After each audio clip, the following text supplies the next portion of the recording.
Good evening. Okay, if you want an explanation for that, you can watch various parts of the 12-hour Lifetime epic. I probably have not had time to timestamp link it, but if it is timestamp linked right now, you can go to those parts. That is explained there. That's not the purpose of this video, so we're just going to take this off and get started for real. By the way, I had to do an MMA turtle walk to do that just now. Just to let y'all know, I literally had to do a warm-up exercise that we do in MMA class back in the day in order to do the Alfred Hitchcock good evening thing. That's ridiculous. That's ridiculous. Okay, so if you're watching this project right now, I don't know for sure what I'm going to title it at this point. It's probably titled something along the lines of Perfect Vezina Stunt or PVS 3-hour seminar tape, March 5th, 2010. Something involving my lifelong dream of charity video plan, and that's probably what you're here to see. However, because that was shot when I was age 27 on March 5th, 2010, and I was sort of a different person back then, but with the same kind of, drive and various things you'll find out, we need to supply context. We do. Would I love to just up and put it online and say this is 27-year-old me in the description? Of course I would. But come on, it's internet. We need to show context, and especially given various things. Oh, we need to do context. So my goal is this: to make this tape right here under an hour. Well under an hour, hopefully. Get through enough context so that you're set up to see this, and hopefully at the end we could just say, that's it, put it up, nothing else needs to be said. That's my goal. But we have to, this is now, okay, for record, this date, I think I just got started, yeah. I got started around 4 p.m. on September 8th, 2022 is when we're shooting it. That's a date right now. I don't program data code in my cameras anymore because they go on and off batteries. It's not worth it. So that's the date for record, September 8th, 2022. That is a significant date for me. If you've seen my other projects, although not the most significant thing about that date, you've seen that date referenced in various ways. I'm gonna give you a little example right now. I just finished the Maria Cruz new birthday stream for August 23rd. I will show footage on screen because we made a special segment about Mike the Toddler Richter, which I first viewed on somewhere in March of 2013, and we discovered in that video for the first time that was a warm-up to another video or another event that was actually being played. That was a practice for. That one was actually shot and filmed and took place on September 8th of 1996, right? But I didn't see the video when it was uploaded, right? Would I love to use this date to go through that whole hockey game and commentate? Of course I would. But you know why we're doing something else with this date? Let me show you. This shows you what I go through. I still have not cleared the tapes. Well, I haven't cleared the tapes, but I have to do something else with the tapes. These are the tapes from that video. Yes, that video. Oh my God, who the fuck is it? Caller. Hold on, we're doing this shit over again. Cut. Hello, what do you want? Who are you?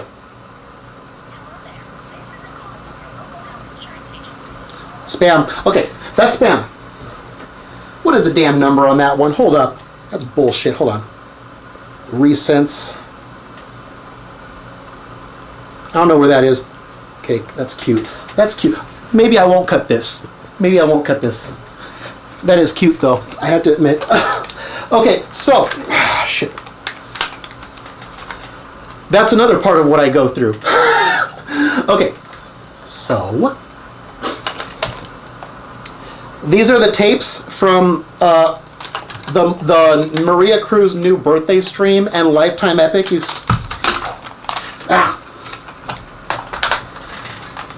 Hold on. Okay. So the first 4 tapes are the intro. These 2 empty boxes, those are in this camera and that camera right now because I check to make they're the most reliable tapes. All right, they're out of order. And then we have like the game and the stream footage. And I used way too much for the stream footage. I didn't know if it was going to go through. The capture card did the job. So a lot of those tapes were unused. I have to go through one of these tapes, which as you can see is now mixed up. Because in the part where, I will show this on screen, where I joked about coming up with a version of Vanilla Ice's Ninja Rap for toddler rap, right? I tried to show to the screen the lyrics I was looking up on my phone, but it glitched up. You know why? One of those tapes was messed up. These are used tapes, by the way. Was messed up, not at the beginning, the first 2 minutes of the tape, which you can go past and start from there, it's fine. It was messed up like 7 minutes in or some shit and lasted a while. That's a dangerous tape. I had to go through this, find this tape, and throw that fucking tape away. Yeah, so I haven't had time to do that yet. So we're reusing the 2 most reliable tapes for this project. Okay, so we did not prepare for this. We're not going to... This is evident. This is all being done live, so you can see all you people, mostly old job, but also like any of the girls in my life, Maria, Samantha, her friends or whatever, Jennifer also. She flipped against me sort of right now. She goes back and forth and back and forth and back. So you can see what I go through. You see why I'm sweating like a dog right now? This time of year in this room, this is why I didn't do angry video. One of the reasons why I didn't make a career of angry video game reviewing. Because for a large portion of the year, we have what we call the evil sleep paradox. Yeah, the evil sleep paradox, where for the vast majority of the day, from I'd say like 11 a.m. till like, oh, it can go to 3 a.m. in the morning, maybe 4 a.m. tops.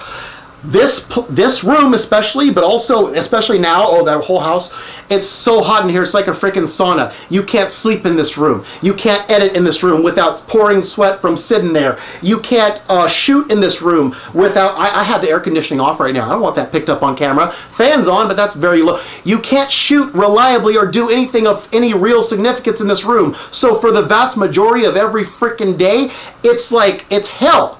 This is not a room. This is where Satan keeps his demons to be tortured for eternity.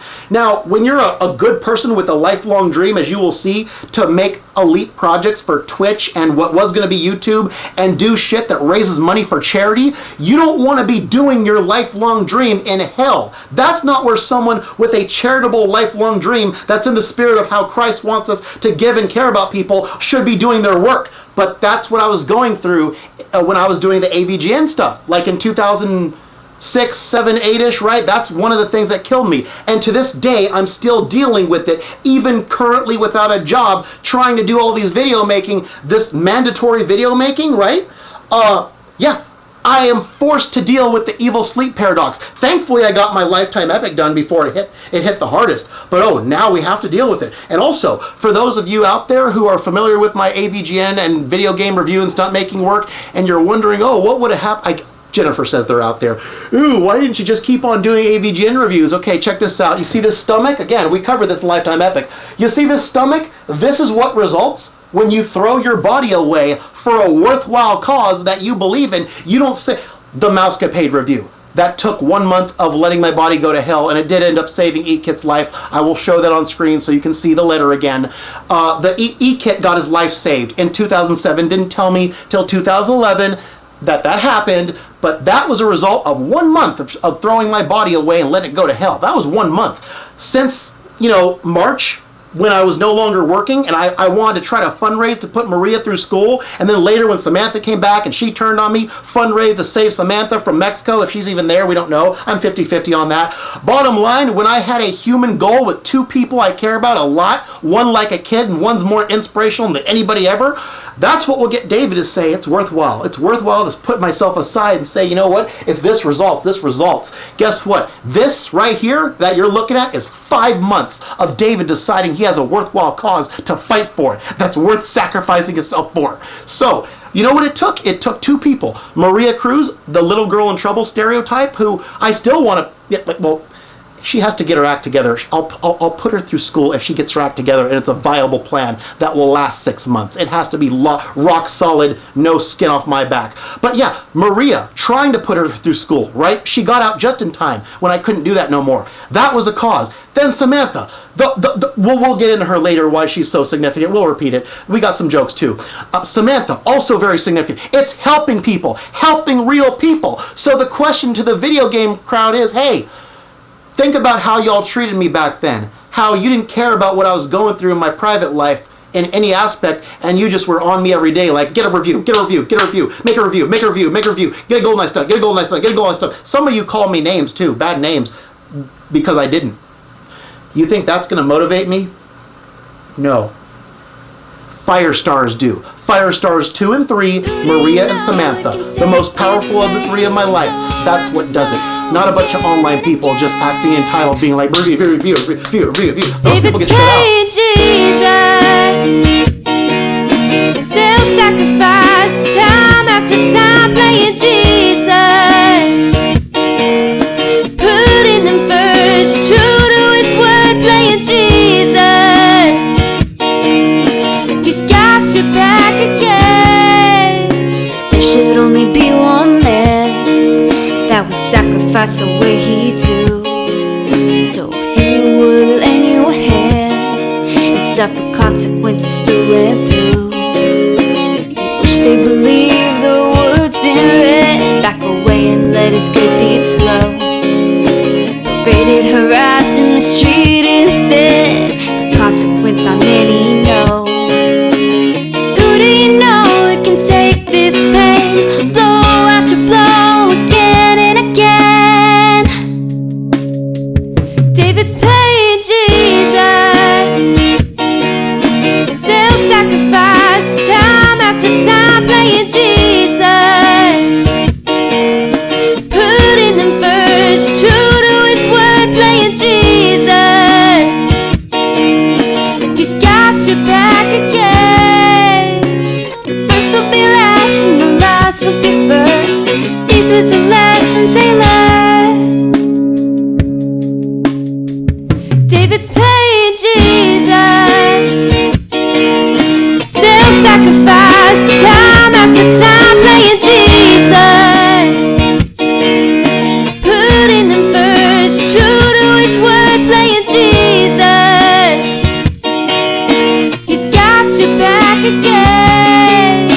The first will be last and the last will be first. These were the lessons they learned. The first will be last and the last will be first. These were the lessons they learned. David's playing Jesus, self-sacrifice, time after time playing Jesus, putting him first, true to his word, playing Jesus, self-sacrifice, time after time playing Jesus, putting him first, true to his word, playing Jesus, self-sacrifice, time after time playing Jesus, putting him first, true to his word, playing Jesus. Be one man that would sacrifice the way he do. So if you would lend your hand and suffer consequences through and through, you wish they believed the words in red. Back away and let his good deeds flow. Paraded harass in the street instead. The consequence not many know.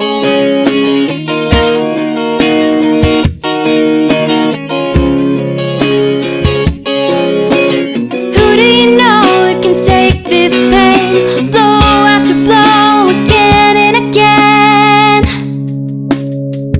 David's playing Jesus, self-sacrifice, time after time playing Jesus, putting him first, true to his word, playing Jesus. He's got your back again. The first will be last and the last will be first. These were the lessons they learned. David's playing Jesus, self-sacrifice, time after time playing Jesus, putting him first, true to his word, playing Jesus. He's got your back again. The first will be last and the last will be first. These were the lessons they learned. The first will be last and the last will be first. These were the lessons they learned. David's playing Jesus, self-sacrifice, time after time Jesus. Putting him first, true to his word, playing Jesus. Self-sacrifice, time after time, playing Jesus. Putting him first, true to his word, playing Jesus. Self-sacrifice, time after time, playing Jesus. Putting him first, true to his word, playing Jesus. There'd only be one man that would sacrifice the way he do. So if you would lend your hand and suffer consequences through and through, wish they believe the words in red, back away and let his good deeds flow. Paraded, harassed, and mistreated instead, a consequence on many know.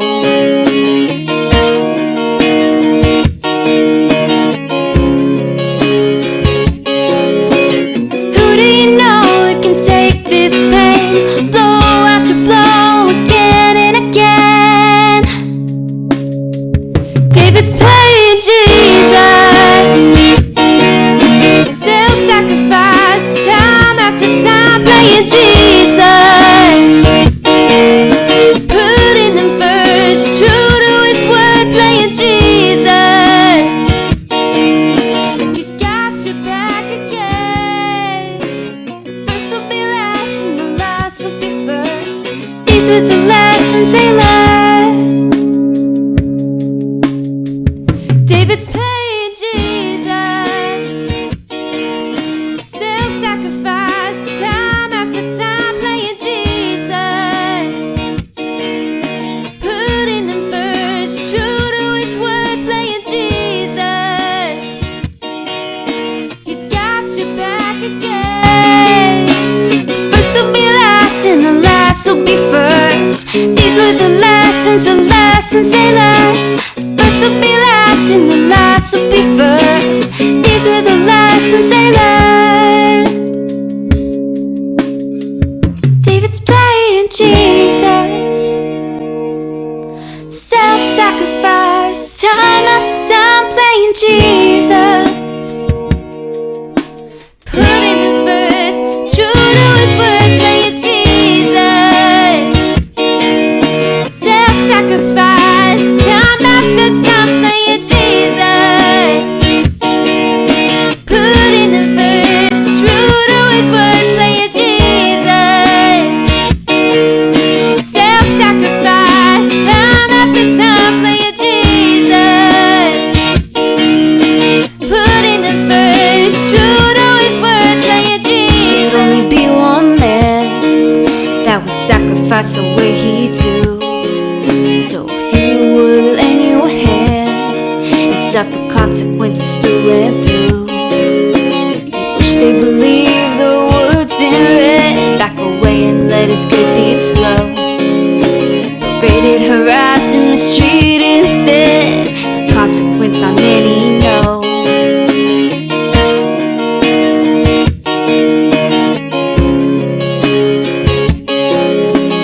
Some were the devil in disguise, with privilege, riches, and fame. Who do you know that can take this pain, blow after blow, again and again? David's playing Jesus. Self-sacrifice, time after time, playing Jesus.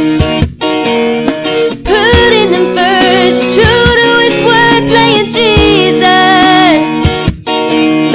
He's got your back again. First will be last and the last will be first. These were the lessons they learned. David's playing Jesus. Self-sacrifice, time after time, playing Jesus. Putting him first, true to his word, playing Jesus. He's got your back again. First will be last and the last will be first. These were the lessons they learned. First will be last last and the last will be first. These were the lessons they learned.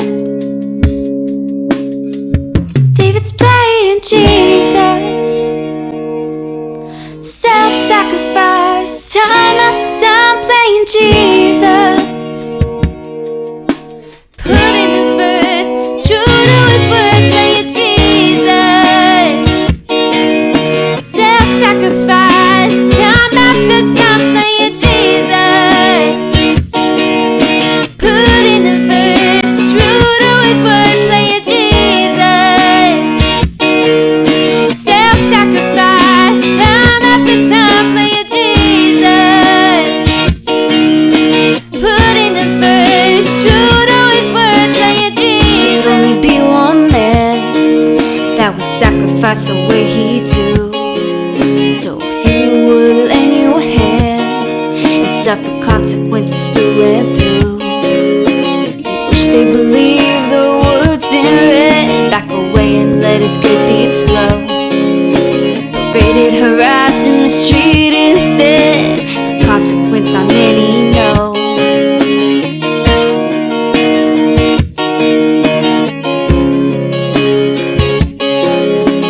Some were the devil in disguise, with privilege, riches, and fame.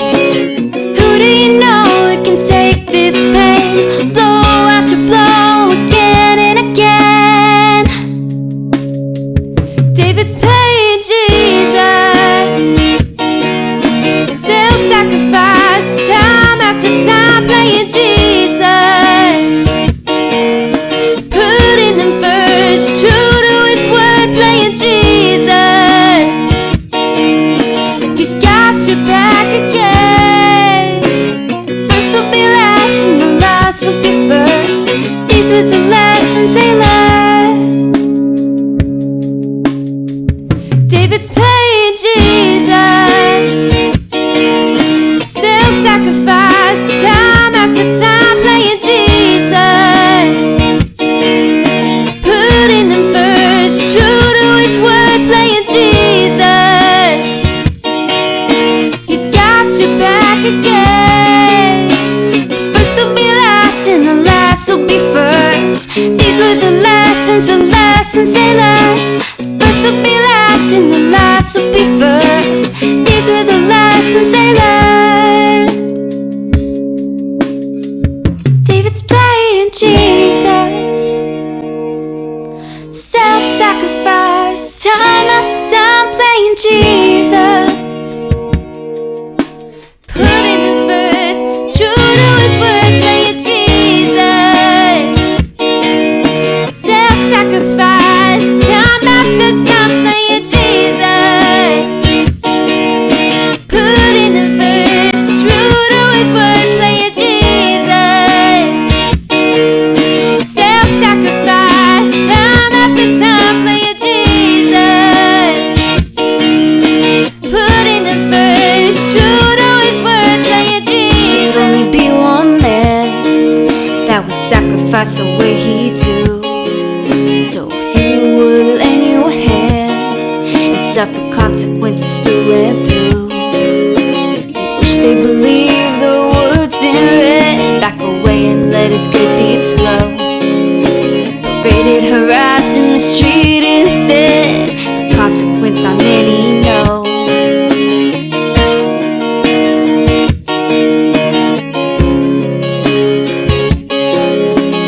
Some were the devil in disguise, with privilege, riches, and fame. Who do you know that can take this pain? Blow after blow, again and again. David's playing Jesus, self-sacrifice, time after time playing Jesus. Putting him first, true to his word, playing Jesus. He's got your back again. First will be last and the last will be first. These were the lessons they learned. David's playing Jesus, self-sacrifice, time after time playing Jesus.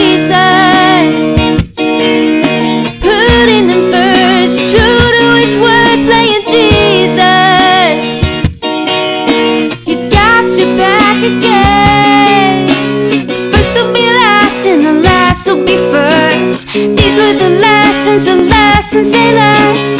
First will be last and the last will be first. These were the lessons they learned. David's playing Jesus, self-sacrifice, time after time playing Jesus. Putting him first, true to his word, playing Jesus. Self-sacrifice, time after time playing Jesus. Putting him first, true to his word, playing Jesus. Self-sacrifice, time after time playing Jesus. Putting him first, true to his word. Takes a worthwhile human cause, not just any cause on the level of a fire star. Yeah, I made videos for Kaylin while I was working. That didn't cause this, although she is great. No, it has to be a super duper meaningful thing. So yeah, I just realized just now on camera, the online trolls back then in the AVGN days, they were what we call fake antagonists, right? Right, fake. Ideological differences, right? Not, well, hold on. You could, okay, some of them ideological differences, right? Some of them like E-Kit, well, if I don't say this, someone else is going to come out of the woodwork and say, hey David, I'm the exception.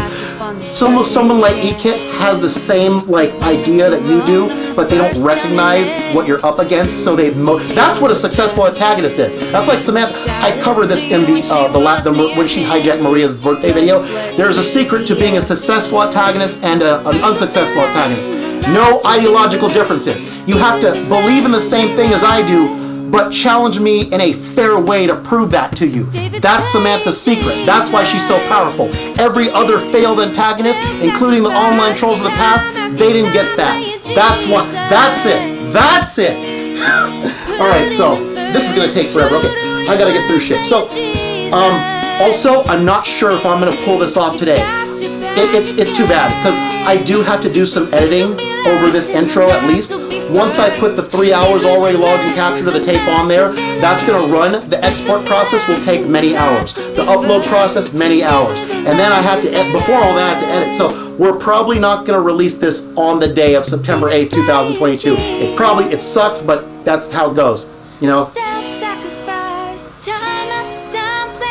Also, I'm not going to say what it is, but there's one very practical reason, given one of the things I'm going to talk about, why we can't release it. I actually need to go out and do something, get something and shit. I can't do that. I can't do that until I need a staff. I need a staff to go out and get something for me, bring it back while I do this shit, and then I can talk. Then I can release it because it's no longer something like that.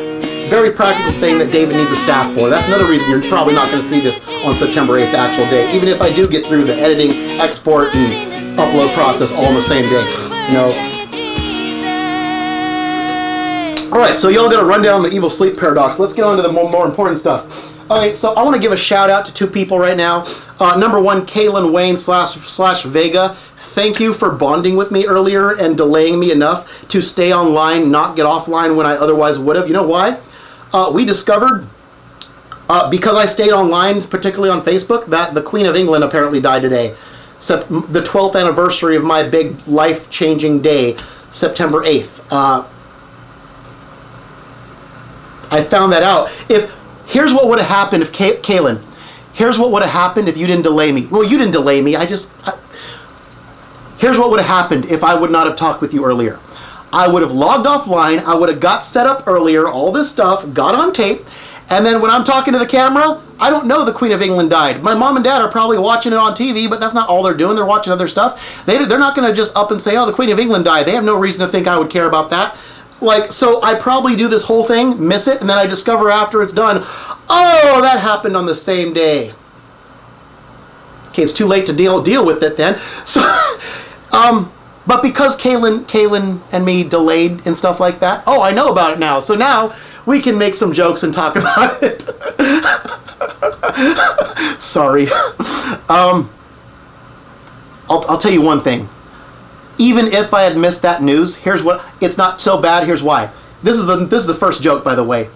The kind of joke that only David can come out with because it's based on a true story. I would rather not know the Queen of England died today and miss it, do the whole project, discover it afterwards. Then, this made the Lifetime epic. It was in the David's Mom song. Then in 2010, when I was going to go to what turned out later to be the Dallas Braden Perfect game, but I didn't make it because you can see the Lifetime epic. Basically, my mom didn't want to go with me. We didn't know what was going to happen that day. I covered it in a song.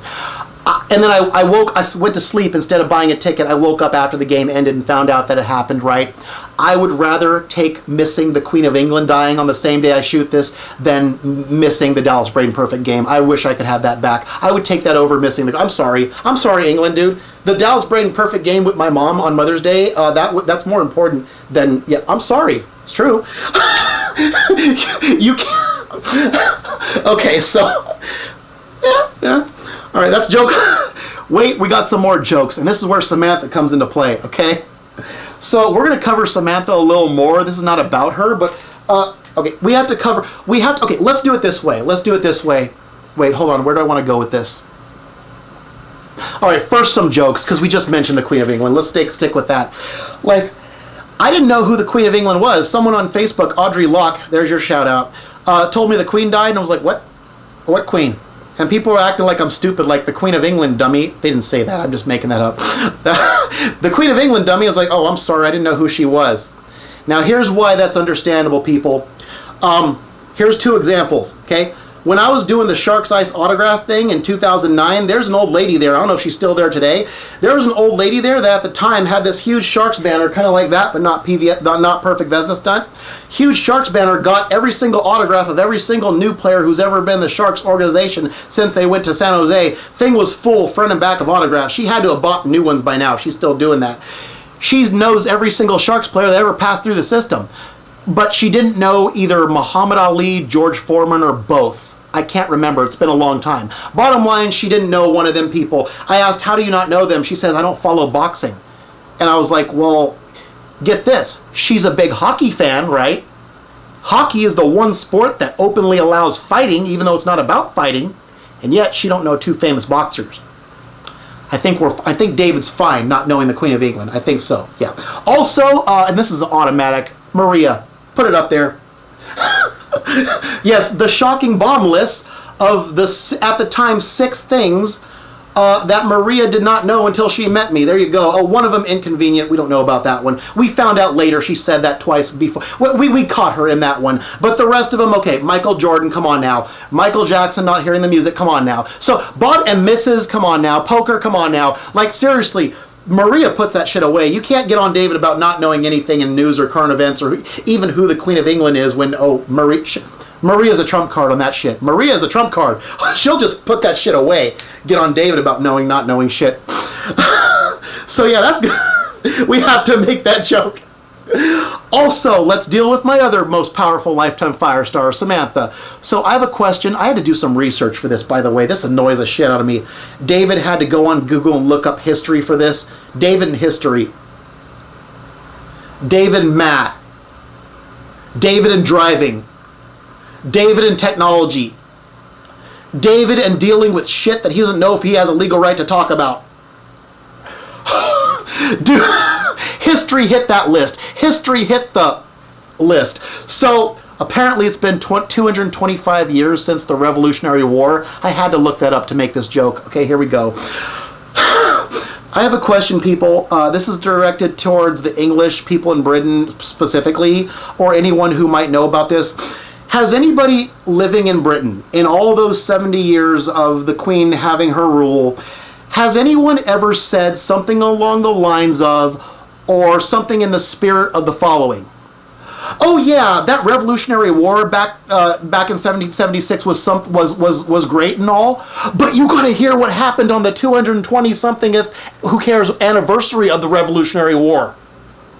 Has anybody in England ever said that? Quote, the Revolutionary War was great and all, but you got to hear about something that happened on the whatever anniversary of that. Anybody? Anybody inadvertently said that a war that they lost that gave rise to the United States was great and all? Anybody? No? Guess what? Show the tape. Let's just roll the tape.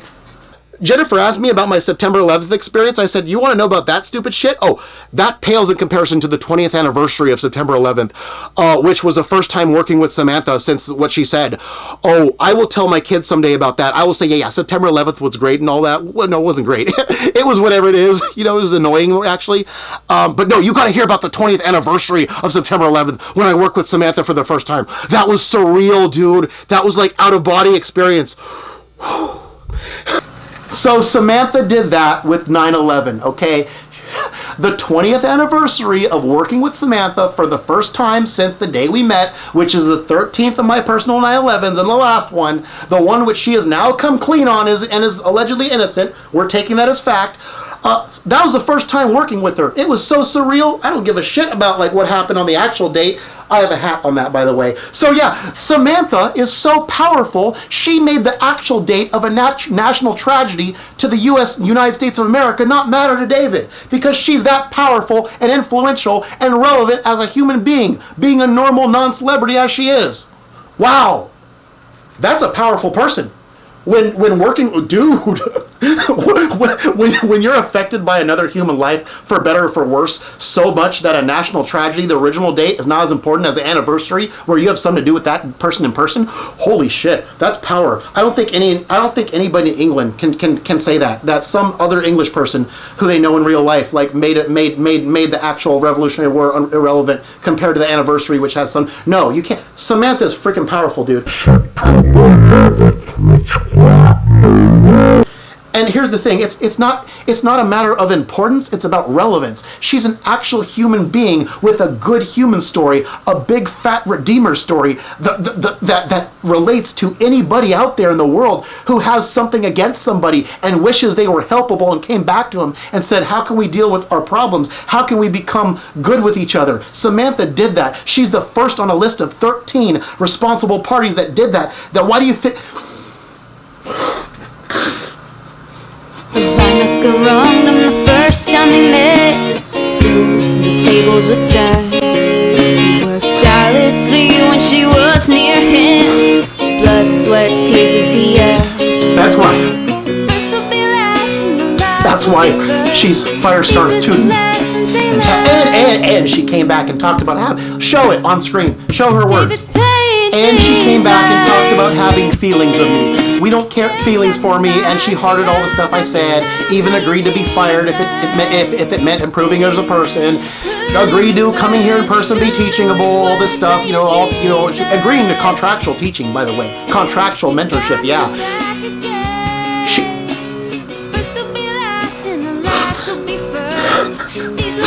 When someone who hurt you comes back to you, and not only they're innocent, but also they have feelings, marital feelings.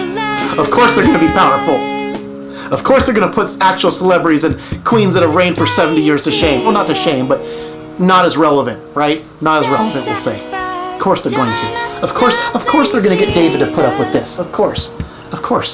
Why wouldn't they?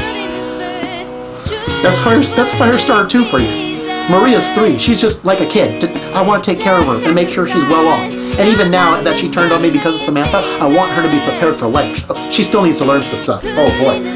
David's playing Jesus. Self-sacrifice, time after time playing Jesus. Putting him first, true to his word, playing Jesus. He's got your back again. Protection, so someday his selection will be based on your insides like it is with me.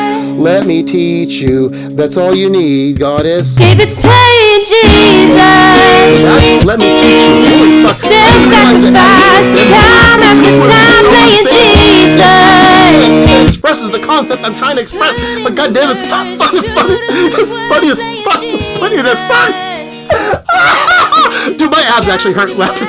Holy fuck, dude. Guys, if you don't realize that fucking Fuego slash Samantha slash, she gave me a goddamn stand-up comedy career. She's gonna become a legend someday. Whether, dude, Samantha, let me make a star of you. I can. This is so easy. This is so easy. We got a good human story here that undoes like celebrities and shit. It's just like tonsil trouble now with me and like needing to be. The only person who can help me is Nancy Kerrigan herself. Holy shit. She couldn't help me. I would blow her mind. I'd be like, dude, look what I did. Look at what I did for my Tanya. That's great. Dude. Yeah. Oh my God. Okay, we're gonna stop there. We're gonna take a break. We got one more tape. We're gonna get through the rest of our outline. We're literally gonna get through the everything below the line. Everything below the line next tape. Then we're gonna conclude with Wildfire Maria stuff. Whatever we haven't covered that is important for them to know. This is all important for Wildfire or anybody in show business to know. Anyone who can make shit happen. That's why we doing this. Why are we going so long? Okay, 2 more tapes. I'm guessing. Hopefully 2 more tapes, and we done. Each an hour long. David's playing Jesus. Self-sacrifice, time after time, playing Jesus. Putting him first, true to his word, playing Jesus. He's got your back again. Right or wrong, the first time we met, soon the tables would turn. He worked tirelessly when she was near him. Blood, sweat, tears as he earned. First will be last, and the last will be first. These were the lessons they learned. Oh my God, no way. David's playing Jesus. Self-sacrifice, time after time, playing Jesus. Putting him first, true to his word, playing Jesus. He's got your back again. First will be last, and the last will be first. These were the lessons they learned. First will be last, and the last will be first. These were the lessons they learned. David's playing Jesus. Self-sacrifice, we have to make sure that all trolls are put down before they come up. Where are we at? I hope you can see that what's coming from out here now, just in case. True to his word, playing Jesus. Self-sacrifice, time after time, playing Jesus. Okay, so Putting him first, so where do I want to go with this? We covered the Queen of England. Oh, by the way, I didn't know this until... This is common, okay? Sometimes I don't know about people, the details of their life until they die. It's tragic, but this is one of the cases. I didn't know that the Queen of England started her reign literally the year my dad was born. Wow, that's ridiculous. I don't know what day. Wait, born? Yeah, born. I don't know what day that year. I'm kind of scared to find out because I don't want it to be the exact. She started her reign on the exact year my dad was born. She's been reigning as long as my dad's been alive. Holy crap. Dude. Wow. I didn't find that out. This is common. Sometimes I don't find out about people until they pass on. There's another example I'm not going to mention because, let's just, yeah. Okay, so, yeah, that was weird too. So there we go. Have we covered all Queen-related stuff, including jokes? Yes? Okay, so let's go on to why we're providing context for this. I have to cover this. This is very important. So, an interesting sequence of events involving Samantha and also... Okay, I could have done this video for my 40th birthday coming up, but, that's kind of arbitrary. Yes, it is the big 4-0, but at the same time, it is an arbitrary reason to do anything. Again, if you've seen my previous videos, birthdays don't matter to me, even my own. My birthday doesn't matter to me, other people's does. Sometimes, depending, it does, general basis. So I could have done this for my 40th birthday since it involves my life dream and where it came from. But September 8th, I'm so sorry. I wish it's relevant. It's also, like, it's not about that, but my life dream came first. Then 12 years ago, September 8th came. Then various things resulting from that later on said, opportunity to make life dream happen didn't work out, but so this is kind of related to September 8th, just not directly or physically. So we're gonna do this one, not my, and also I'm planning, Yeah, I'm going to be busy on my birthday. I'm not going to say with what, but I'm going to be busy, and it's just going to be too much. Let's knock it out now. September 8th, good enough. I wish I could do I wish I could do the Olympic hockey game, but no. That's going to be a big production. It's going to take days. Use all them tapes. No, we haven't even cleared space out for that. No. So here's a sequence of events with Samantha. Okay, so the Maria Cruz new birthday video was done on. I'm probably showing footage now just so you can see that there's a factual basis for this. Some of the stuff she said, the sweet words, blah blah blah blah blah. The Maria Cruz new birthday video was done on August 23rd. I can't remember what day I released it. And then something interesting happened. I went out, I'm not going to say where, a new bike route, and I came across something very interesting. I'm not going to say where I stopped, but I found these along the way. You know what these are? These are energy drink, but they're a Spanish energy drink. Look at this shit. Look at this shit. See that? It's called Vive 100, right? Vive 100. All the directions are in Spanish. Look at that shit. Can you see that? Or is it blurry again? That's going to be blurry, huh? Yeah, oh, there we go.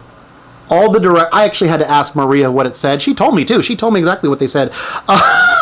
I got 2 bottles of a different energy drink. Apparently, this one's the original, and this one's like a spin-off flavor. So, yeah. Now, here's why I'm bringing this up.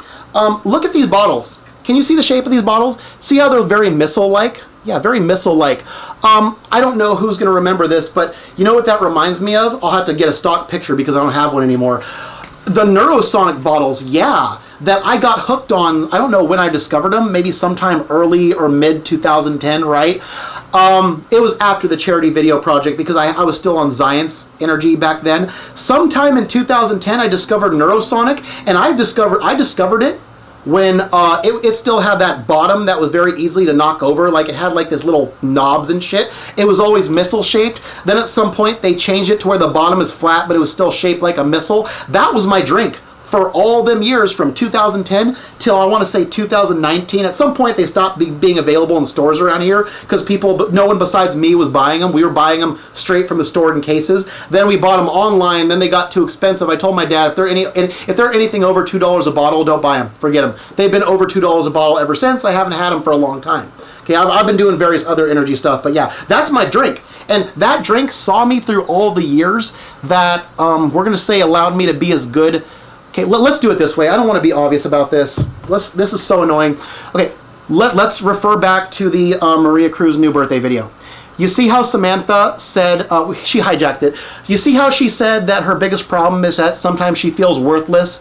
And what did I do? I made a big deal about how, okay, her last name's Quezada. The Spanish dictionary does not have a word for worthwhile. It's valuable, which is different to me. So I said, let's invent a word for you called Queziosa based on your last name and what, valiosa, right? Which means valuable.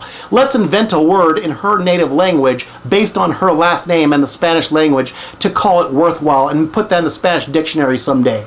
Yeah, I did that. I will do that. I would do that. Yeah, regardless if she comes here and everything. So, that is an example of what David does when special women are in his life, right?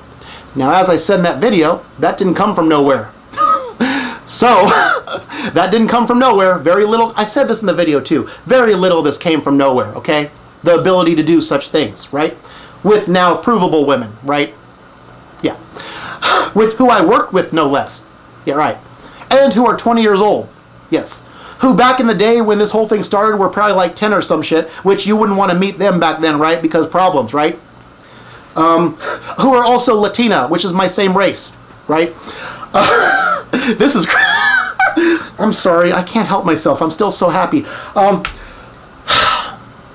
Where is it going with this? Okay, so in the time period where the development of my abilities to do that for now, women like Samantha and Maria were developed, 2010 and beyond, I'd say, let's not give an end date to this. Starting 2010, Neurosonic was the drink that I was on that whole time that energized me. It's caffeinated water, right? Which is what's so great about it. It's not technical. It's not like the energy drinks like with stuff that's allegedly harmful in it and shit. No, it's caffeinated water. It's healthy energy, which is why I love that shit. I told people that if I ever got absurdly rich, like how people like Mike Tyson, they buy like white tigers and shit like that, right? David's white tiger would be, he would arrange with the city, with the plumbing system, to have Neurosonic running out of a faucet instead of regular water. Yes, that's David's white tiger. So so I always told people that. But then the last 2 years, I haven't had Neurosonic at all. I've just been getting all this shit. So here's again, this is so annoying. Let me make this point as quickly as I can and move on. So, how can I say this? I did some research at some point and found out that the inventor of Neurosonic is Sanella Daniela Jenkins, right? Apparently, hopefully I don't get this wrong, she's like foreign from Bosnia-Herzegovina and is like a very, very rich activist and philanthropist. Sort of like David, intends to be a philanthropist on his own and always did so, especially since 2010. And in 2010 is the year I came up with the charity plan, as well as discovered her drink. And it turns out that although she's like 12 years older than me or something in that range, it turns out I found out the older people are more likely to appreciate David's dream as well as the philanthropic type. When people ask me this question all the time, well, not all the time, but I have answered this. When they ask if you could pick anyone in the world from any time period to go back and marry, who would you pick? I pick Sanella. Yes, of course I do. You have to make me like, well, you have to, the age is like, bottom line, she's David's type. If he had to design his ideal type to do all his charity stuff for and make a goddess without regard to what's actually in his personal life, it would be Sanella. I always refer to her. And again, yesterday, she just dropped a $100,000 on a charity, I forget what it was for. She's on this show called The Real Housewives of something, probably on a pay channel I don't get. And she heard in conversation about some cause. I'm probably putting up on the screen right now. You can read it. I don't remember it. She heard about some cause, and then less than 24 hours later, she dropped $100,000 and made like a fund for it, like an actual fund site or something, like Sunella Foundation, right? Yeah. So that's my type. I said this on Facebook. I'll say it on camera. What did David just do? He doesn't have that kind of money, but you know what David just did? He was sitting in bed, too hot to do anything, being bothered that day, not able to deal with the bothers he needs to deal with, knowing it would roll over to the next day and back himself up from getting shit done. I sat there with nothing to do, and for whatever reason, I still don't know why. Don't pressure me to tell you why. I thought of Cisco, who made the thong song from the 90s, and I thought about, a song about thongs, these bothers are wrong, let's make a video called The Wrong Song, make a production out of it. And what did I do? I worked around the clock, 36 plus hours. By the time we tallied up the start time and the finish time, it was the video making equivalent of a quadruple shift at my last job, which I compared it to in the end and told people, hey, respect David for once, because he may not have a bunch of money to drop on a charity, but when he's sitting there with nothing to do and he comes up with a hit idea, he'll throw down and do a quadruple shift in video form and make something classic out of it. That's not only a good custom song, but with a commentary that's socially relevant. So that's David, and that's why she's my type. And you have to realize that David's playing Jesus. Couple things. Number one, people, stop trying to get David to be a ho-hum, doing a regular job that just eat, sleep, work, shower, repeat the cycle. Eat, sleep, work. Stop it. I'm not going to get into that concept, but stop it, because it's not in David's DNA. It's not going to change. It's not going to be today. It's not going to be tomorrow. It's not going to be years down the line. It's not going to change. David is always going to be driven for philanthropy. Whether it's not even about money. It's about his effort, his creative juices. That's my DNA. Okay, don't change that. Holy crap! Now that you know that Sanella is my idol, right, in terms of lifestyle, stop trying to change David. Okay. Number two. Okay, so her drink, Neurosonic, is what saw me through all the years where I developed my talents. A rich, older foreigner. Philanthropy. That's what David's type was all those years I was on her drink. Yeah. Okay. We got that? Yes. Enough said. Now that I haven't had that drink in 2 years, and I met Maria Cruz and Samantha, who are now fire stars 2 and 3 to David, and the most inspiring 2 he's ever known in his life, they are normal people, not rich foreigners. They are normal people, normal Latinas, around 20 years oldish. Maria just turned 21. Samantha's probably 21 or 22. They inspired David more than anything, right? Because, one's like a kid and one's super duper came back to him and loves him and shit like that. Sorry, Samantha. Yeah. Those two are now David's most powerful influences in life ever. They're both young and Latina and not that well off. David is now rich in comparison to them, which creates problems because they think I can do shit I can't do. That's what Samantha learned the hard way. And he just happened to discover the other day a Latin energy drink that is shaped just like Neurosonic back in the day. Ooh, that is sweet. Oh, it's better than that. The day this was discovered, I actually wrote on the bottle, this one's dedicated to... Okay, this is the first drink. I mean, I think this is Maria's drink. Yeah, I asked Maria what they say. She says don't drink more than one a day. I drank 2 in the same day. This one I believe is dedicated to Maria. This one I believe is dedicated to Samantha. I can't remember. I can't read. One of them has number 1, one of them has number 2. Yeah, I kept the original bottles and dedicated one to Maria, one to Samantha. I think this is a Maria, this is Samantha. I could be wrong. The date on there, I don't know if you can see it. The date I discovered this, can you see that shit? Or is this camera going to be blurry? It should say 8/29. Does it say 8/20? Can you see that? Can you see that? 8/29 of 2022. Now, where are we at? 8/29 of 8. Now, I don't want to be explicit about where I was that day, where I went, how I discovered this. But let's just say David was going the extra mile, doing something that he didn't have to do. And also, it was a result of not understanding a system appropriately. Yeah, a new system that he just realized is a system. Not understanding how people usually do things in a certain system that he didn't have to go out at all. Most people will just say, no, wait by the phone. I'll wait for exactly what happened with that phone just now to happen, and then I'll go out. David didn't wait. He cared about what he wanted that day. And that's when so I discovered these doing something I don't have to do that shows ambition and loyalty. What's up? That's amazing. That's a good discovery story, yeah. Other people would have waited for that phone to do what it just did a while ago. But not a spam call. So yeah, that is very classic. If I come across Neurosonic and it's reasonably priced, or, let's say I get sponsored and stuff, sure, I'll still drink that, right? Right? It's sort of like a little sentimental thing. But I would love to make those. Here's why we doing this. Here's why we doing this today. Also, I bought a new bike. I'll probably show a picture of the bike. I bought a new bike because I need to commute. I need a speed bike. I had to retire the old one. I don't know what date it was or exactly what year. I believe I bought it in college around 2002, I want to say. Maybe probably 2002 is when I bought my old, Trek bike. That bike saw me through all these years up until 8/7 of 2022. August 7th, not August 7th, September 7th, yesterday. Today's 9/08, yesterday was 9/7, yes. Yesterday I bought a new bike, retired the old bike. That bike is now a speed bike. That one is going to, that one is going to be my main bike. So any new romance novels that I do for women in my life, if they involve biking, what I did when I found those drinks, that's going to be the new bike that sees me through the new real life romance novel, like let's say Samantha. Wait, we're not done. When I bought that bike and I came back, I stopped by a store I don't usually stop at. When I got in the door, let's show you on camera what was right there blamoing me in the door that I did not see a week before or so when I first stopped there.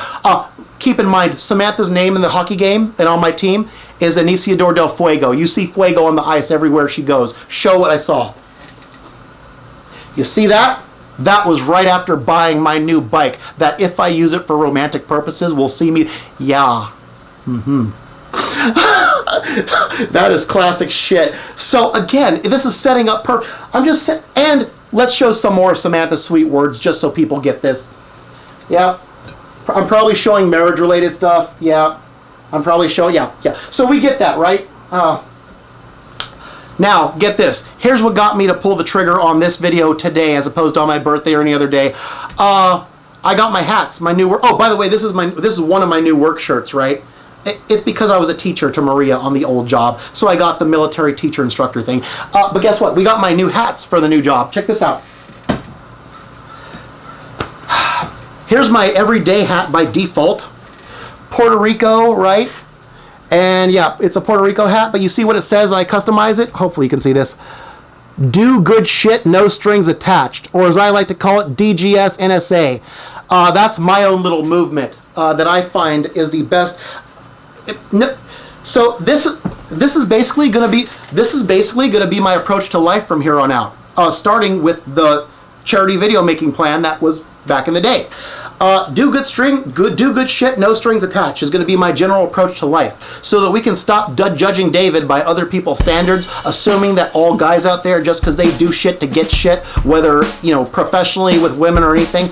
Yeah, we're gonna put a hard stop to people assuming the wrong shit about David just because of other guys out there, whether guys in general, guys in the news, guys in girls' life, all guys. We're gonna put a stop to putting that shit on David, because he's gonna wear this everywhere he goes, saying he does good shit, no strings attached. Now, I have to say there's a caveat to that. Obviously, if we're talking about like Maria, if you can't hurt the helper. If David helps you, you can't abuse him. You can't hurt him. When you start hurting him, you have to attach strings, and only strings are necessary to keep you from hurting the helper, right? That kind of stuff. There are exceptions. I'm not going to go over an exhaustive list. I haven't thought this out. Also, Samantha, when she agrees to be contractually taught, because she's acting in sort of like, weird ways, and like, okay, I need to help you. I need to stuff like that. Stuff that's necessary. And also, like, there's probably a bottom line, it's not an absolute. Instead of turning and walking away, for 3 hours he would stay. The pain that day caused him to bleed, but helped another soul in need. This is David's new approach to life. This is his default hat. This is my default hat. At least at work, maybe off work. Now, 2 more hats we got to cover. We already covered this.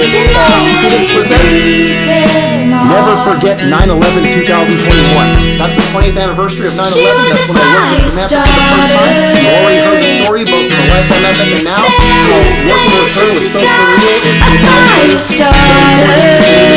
The relevance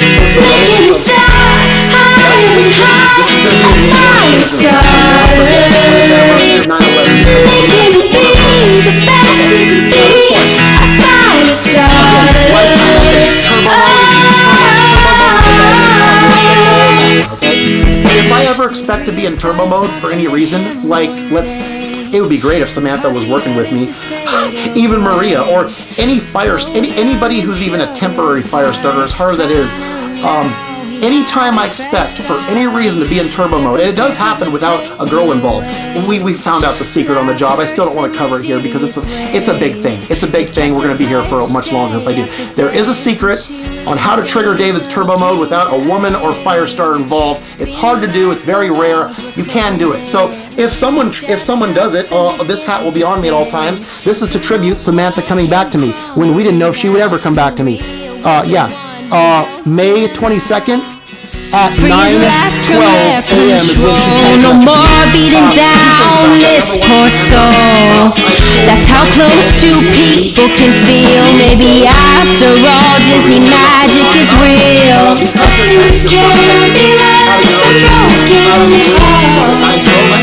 I get to redefine need at 9:12. Need day, need time. Anytime someone really needs me, especially a girl in trouble. Anytime some girl needs me, I make a 9:12 reference. That's need day, need time, need whatever. Thank you, Samantha, for your text being 9. And also May 22nd, dude. Not necessary, but I'll take that Ephesians 5:22 reference. Why not? How about that? Oh my God. Okay, so those are the 3. So those hats arrived today. I said, you know what? Why should I wait till my 40th birthday? It's just a goddamn number. Let's do it today, September 8th, my big day. The hats arrived, the bike was bought, the freaking Fuego is in the store, everything's lining up, let's freaking do it. So yeah, did I cover everything? Oh, all right, we have to get this before we start. So here's what's gonna happen. I'm gonna do a handheld camera now. Should we cover things? Hold on, let's cover something. In case you're wondering what this is. See it? I gotta get it readable. There you go. That's my award. How about that? Also, see that shirt in the corner? The MKH, right? That's for Kaylin. That's the shirt for Kaylin. That's Kaylin, because she delayed me, allowed me to find out about the Queen of England. That banner right there, that was made after this tape, I think, for this stunt. That video game Logic versus David Logic, it says all life begins with the goddess and ends with the goddess. That's a Chrono Trigger meme, right? If you can't see it, I'll probably show it. Yeah, that's all the stuff in the background. Okay, so here's what we're going to do. We're going to get the handheld camera here. Okay, now let's keep it on. Okay, so here's what we're going to do. 46 minutes, that's fine. Okay, you see this tape? This tape, this VHS tape, is the Perfect Vezina Stunt. You see that?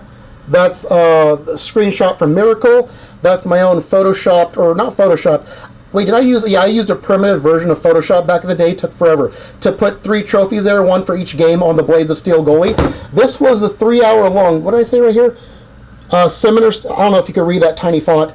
It says seminar-style documentary on the making of a project I need funding for. Okay, that's the video. That's the VHS version that I made and sent to Jim Craig after I sent a digital copy to Andrew Fisher first, who is addressed in the video. This VCR, I don't know if I had that VCR back then. We'll see it on the tape if I did. That VCR, if you put that in there, we'll put that in there shortly. We're going to put that in there live on camera so you could see that everything we're going to see that's already been logged and captured there first came from that VHS tape. Yes. So we're going to put that VHS tape in, watch enough of it to let you know that it's the same thing as what's on my computer already, and then we're just going to watch it out to the end. You're going to get 27-year-old David's life dream, which is still active today, just not the same way. So yeah, EP mode. That's what we're in for. Now I'm going to show you proof. We're gonna prove shit so you know it came about when it did. Okay? I gotta get handheld for this shit. Ugh. Hold on. Okay. So this is the file. This is all from the folder. What is it called? The Wildfire. Where we at? Wildfire NHL demonstration, PVS seminar to Andrew Fisher, Jim Craig. That's the folder where these documents were when I used them in the Lifetime Epic. So you can refer to the Lifetime Epic, but we're not going to go. I'm going to show you the data for these things so you know when they were made. Okay, wait, what is this called? PVS, that's the footage. Okay, so that tape was logged and captured all 3 hours through this capture card, which I use for my video game footage now, and it went directly. So that's why you see the date on there. That's why you see the date on there. Where is it? July 17th, 2022. Yeah, I had to log and capture all 3 hours of that footage to use it in my Lifetime Epic. That's why it says 2022, July 7th. Okay, there you go, right there. And yeah, that's what it's going to look like when we start up. Okay. Now, this is the PVR seminar. Wait, PVR seminar. Okay. PVS. Okay, this is a file. Right, this was actually back in the day that I sent digitally to Andrew Fisher through either I want to say MediaFire, Media Share, one of those file sharing things, right? March 8th, 2010 is when that that's when it was sent to Andrew. QuickTime movie. Yeah, it's reduced dimensions and shit like that. Yeah. That was the original sent digitally to Andrew Fisher, who I asked for favors from in this video, before it was put on VHS and sent to Jim Craig. Okay, so here you go. Now we got Jim Craig's site 1. This made the Lifetime Epic. You saw the, what is it? That's his old website. That is not his current website. He still runs Gold Medal Strat. Oh, was my email address there? I'm going to have to block that out. Okay, I'm probably blocking out my email address, so I'm going to have to keep the So that is the old Jim Craig site that is no longer looking like that, okay? That was a screenshot from March 6, 2010, the day after I shot what you're about to see. Wow, that's when Jim Craig could have taken this up, and he could have funded my charity project. So yeah, it was in the Lifetime Epic. Also, what is this? Jim Craig site 2. Okay, I'm going to have to black out my email address again. Okay. No. That's Jim Craig's site 2. That's the other part of the same website that is no longer looking like that. Okay, there you can see, it's in the I'm not going to go over what I wrote there. It's in the Lifetime Epic. That also, March 6th, 2010, right? Yeah. Check this out. This is, to Jim Craig. That's the Jim Craig letter. Let's go down there. That letter, is that, what is that? I thought there were 2 pages to that. Is that what kind of document is it? Okay, there's 2 pages to it. Apparently that's the last page where the signature is. Yeah, so this is a letter to Jim Craig. That was a scan. I didn't even know I had a scanner back then. I don't know if I went to a copy shop where we have like a basic scanner. I did not even know we had a scanner back then. Apparently we had a scanner back then, and that was scanned on March 10th, 2010, apparently modified some way in March 12th, 2010. If you watch the Lifetime Epic, it's dated March 10th. So yeah, there you go. the letter to Jim Craig telling him about my charity plan, with the Perfect Vezina Stunt being the very first project in that plan ever. That was 2010, March 10th, to Jim Craig. He is the first one with the exposure to the David Vega lifetime dream, only when I was 27 and didn't know what I was doing. Now this was annoying. This dragged out the length of my lifetime epic. PVS seminar footage with data code. You can see July 17th, 2022, right? Now, this is the rare footage. I had to go through hella unlabeled tapes. This is what, like I said, see that data code, March 5th, 2010? That's my old backup camera, which is no longer functional. Looking at footage on the main camera that recorded the original footage, which had data code, because back then I programmed the date into the cameras, right? That's the original data code. Okay, that was among a whole bunch of unlabeled tapes in the closet. I had to go through hours scrubbing the copyright documentary, because as you see in my lifetime epic, I'll cut to it probably. When I was making a YouTube copyright documentary, I will dig this up from the closet if I can find it. Hopefully I can. Where when I had my work infringed, right, copyright infringement, and I didn't have any money to fight this shit, I thought, what can I do to not deal with this problem? To just do my shit and make it count. I said, charity. And I decided right then in like 2008 or 9, maybe 7, I think 2009, I decided to do all my projects for charity, and that's when I came up with various ideas, like the Perfect Vezina Stunt was first, right? That was the first idea. I came up with many more. Actually, I had a nose surgery. While I was recovering from surgery, that's when I came up with a charity video making plan, right? If I can find the footage, I'll show you from the copyright infringement documentary, which is actually on my resume, what I said about charity, so that we know it predates FS1, right? FS1 was just responsible for the rich full providing part, and well, actually, technically responsible for all the romantic stuff. But it started with the YouTube copyright documentary that I never finished. We'll show it if I can find it. Okay, I honestly thought that the charity plan was talked about in the copyright documentary, not a separate project. I forgot about this project. I forgot about the whole thing I sent to Andrew Fisher and Jim Craig. I had to find that shit in a bunch of unlabeled tapes where there were select portions where I had the original tape blended with the data code tape right there, log those select portions, cut them together so you could see just the data code containing part, and then export them as a separate clip. July 7th, 17th, right. There you go. Yeah, so we don't even know if the original footage is available. Yeah, we don't even know. If it is, it's in those damn unlabeled tapes. Yeah, we found just select parts of that with data code that thankfully proves that this tape was made on March 5th. So yeah, dude. Okay, let's put this back. So.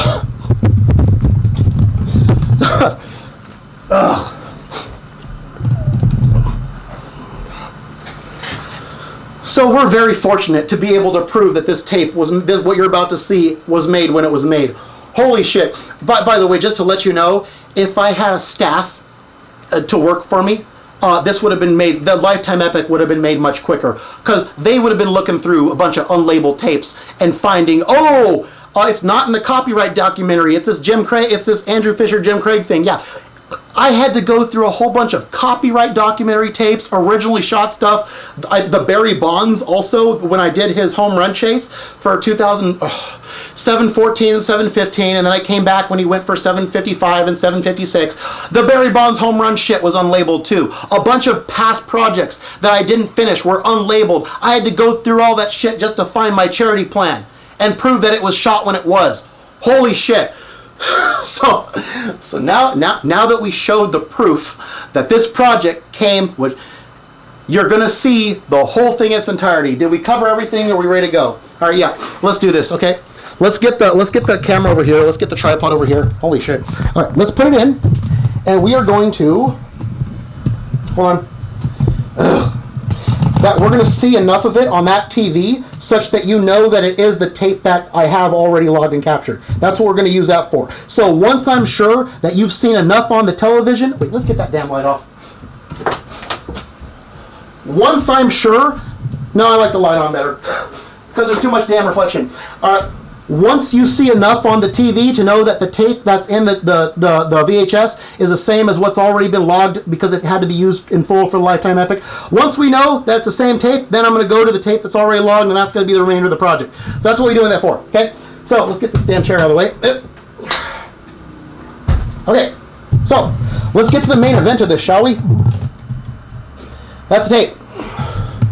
Wait, we're going to like this? Yeah. Let's get to the main event. Okay? Oh, by the way, just to let you know, since we're proving everything, you know, that tape, what you see in that tape, it's going to run through that cord. Where are we at? It's going to run through that cord right there, all the way down. Where are we at? All the way down. Right? All the way across the room. And it's going to go directly into that TV. There you go. There's the cord. There's the cord proving that you're going to get exactly what I'm putting into the freaking tape deck. The VHS tape deck. Right.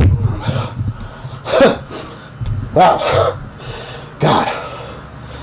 If you think this is not because of Vitor Pitor, oh, I told you. Now that somebody doubted me and Maria, oh, we proving everything now. I told you in the Lifetime Epic, I'll tell you again, that guy screwed everybody up.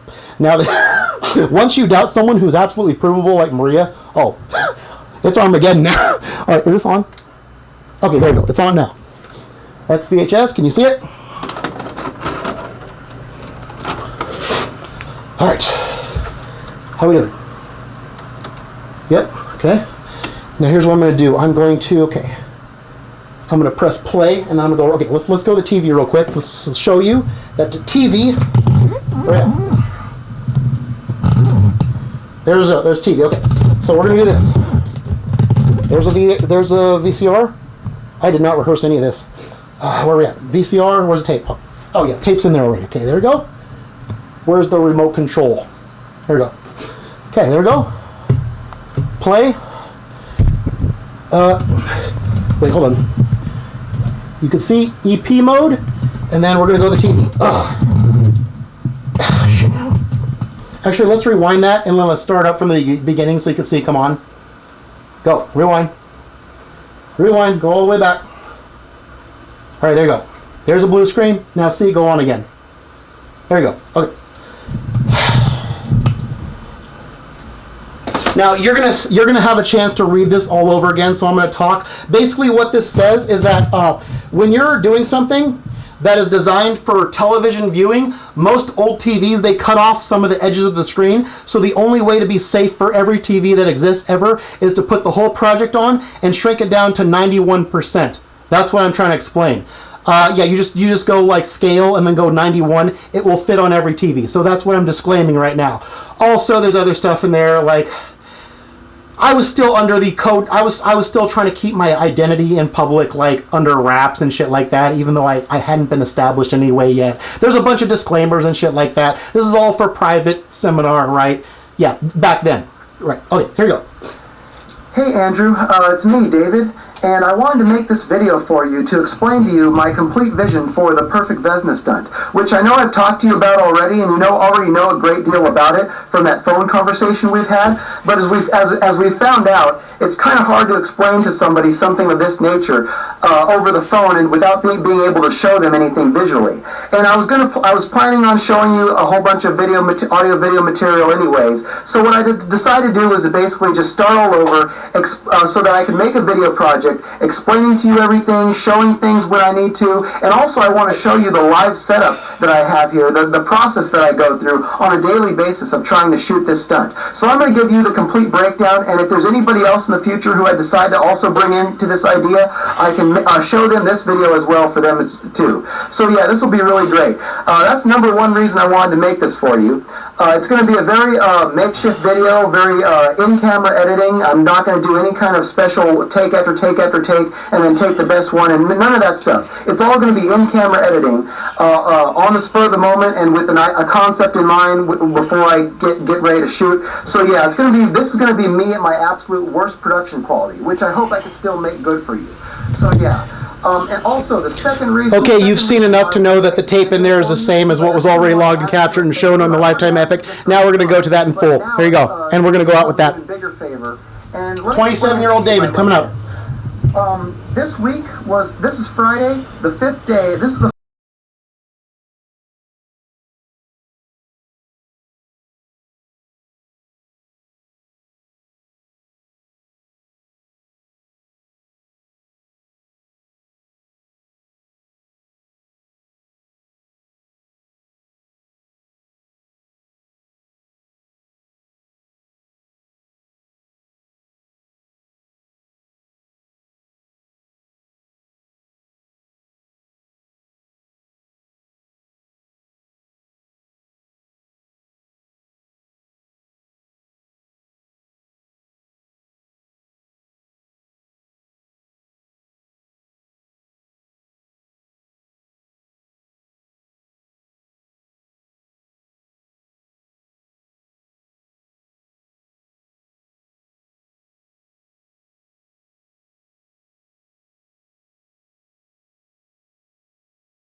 Jesus. Self-sacrifice, time after time playing Jesus. Putting him first, true to his word, playing Jesus. He's got your back again. The first will be last and the last will be first. These were the lessons they learned. David's playing Jesus. Self-sacrifice, time after time playing Jesus. Putting him first, true to his word, playing Jesus. He's got your back again. First will be last and the last will be first. These were the lessons they learned. First will be last and the last will be first. These were the lessons they learned. David's playing Jesus. Self-sacrifice, time after time playing Jesus. Putting him first, true to his word, playing Jesus.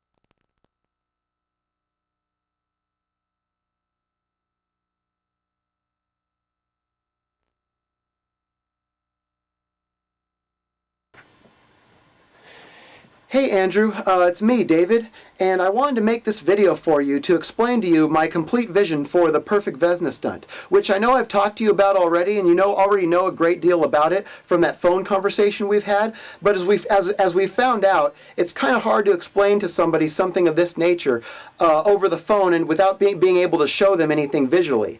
And I was planning on showing you a whole bunch of audio video material anyways, so what I decided to do was to basically just start all over, so that I could make a video project explaining to you everything, showing things when I need to, and also I want to show you the live setup that I have here, the process that I go through on a daily basis of trying to shoot this stunt. So I'm going to give you the complete breakdown, and if there's anybody else in the future who I decide to also bring into this idea, I can show them this video as well for them too. So yeah, this will be really great. That's number one reason I wanted to make this for you. It's going to be a very makeshift video, very in-camera editing. I'm not going to do any kind of special take after take after take and then take the best one, and none of that stuff. It's all going to be in-camera editing on the spur of the moment and with a concept in mind before I get ready to shoot. So yeah, this is going to be me at my absolute worst production quality, which I hope I could still make good for you. So yeah.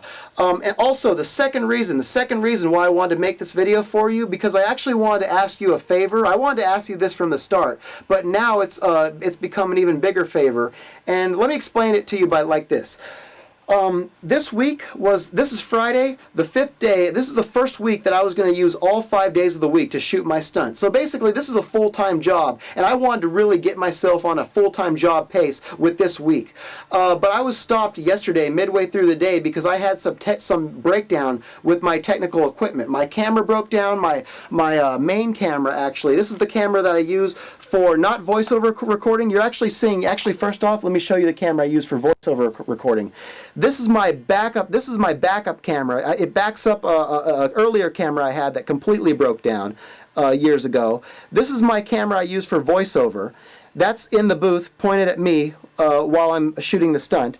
And this camera is the one that I'm using during the stunt. It actually has the video feed from the game right here being shown on the screen in the top, positioned in the top left corner. While I'm here playing the game, you have the camera positioned in the screen positioned in the top left corner.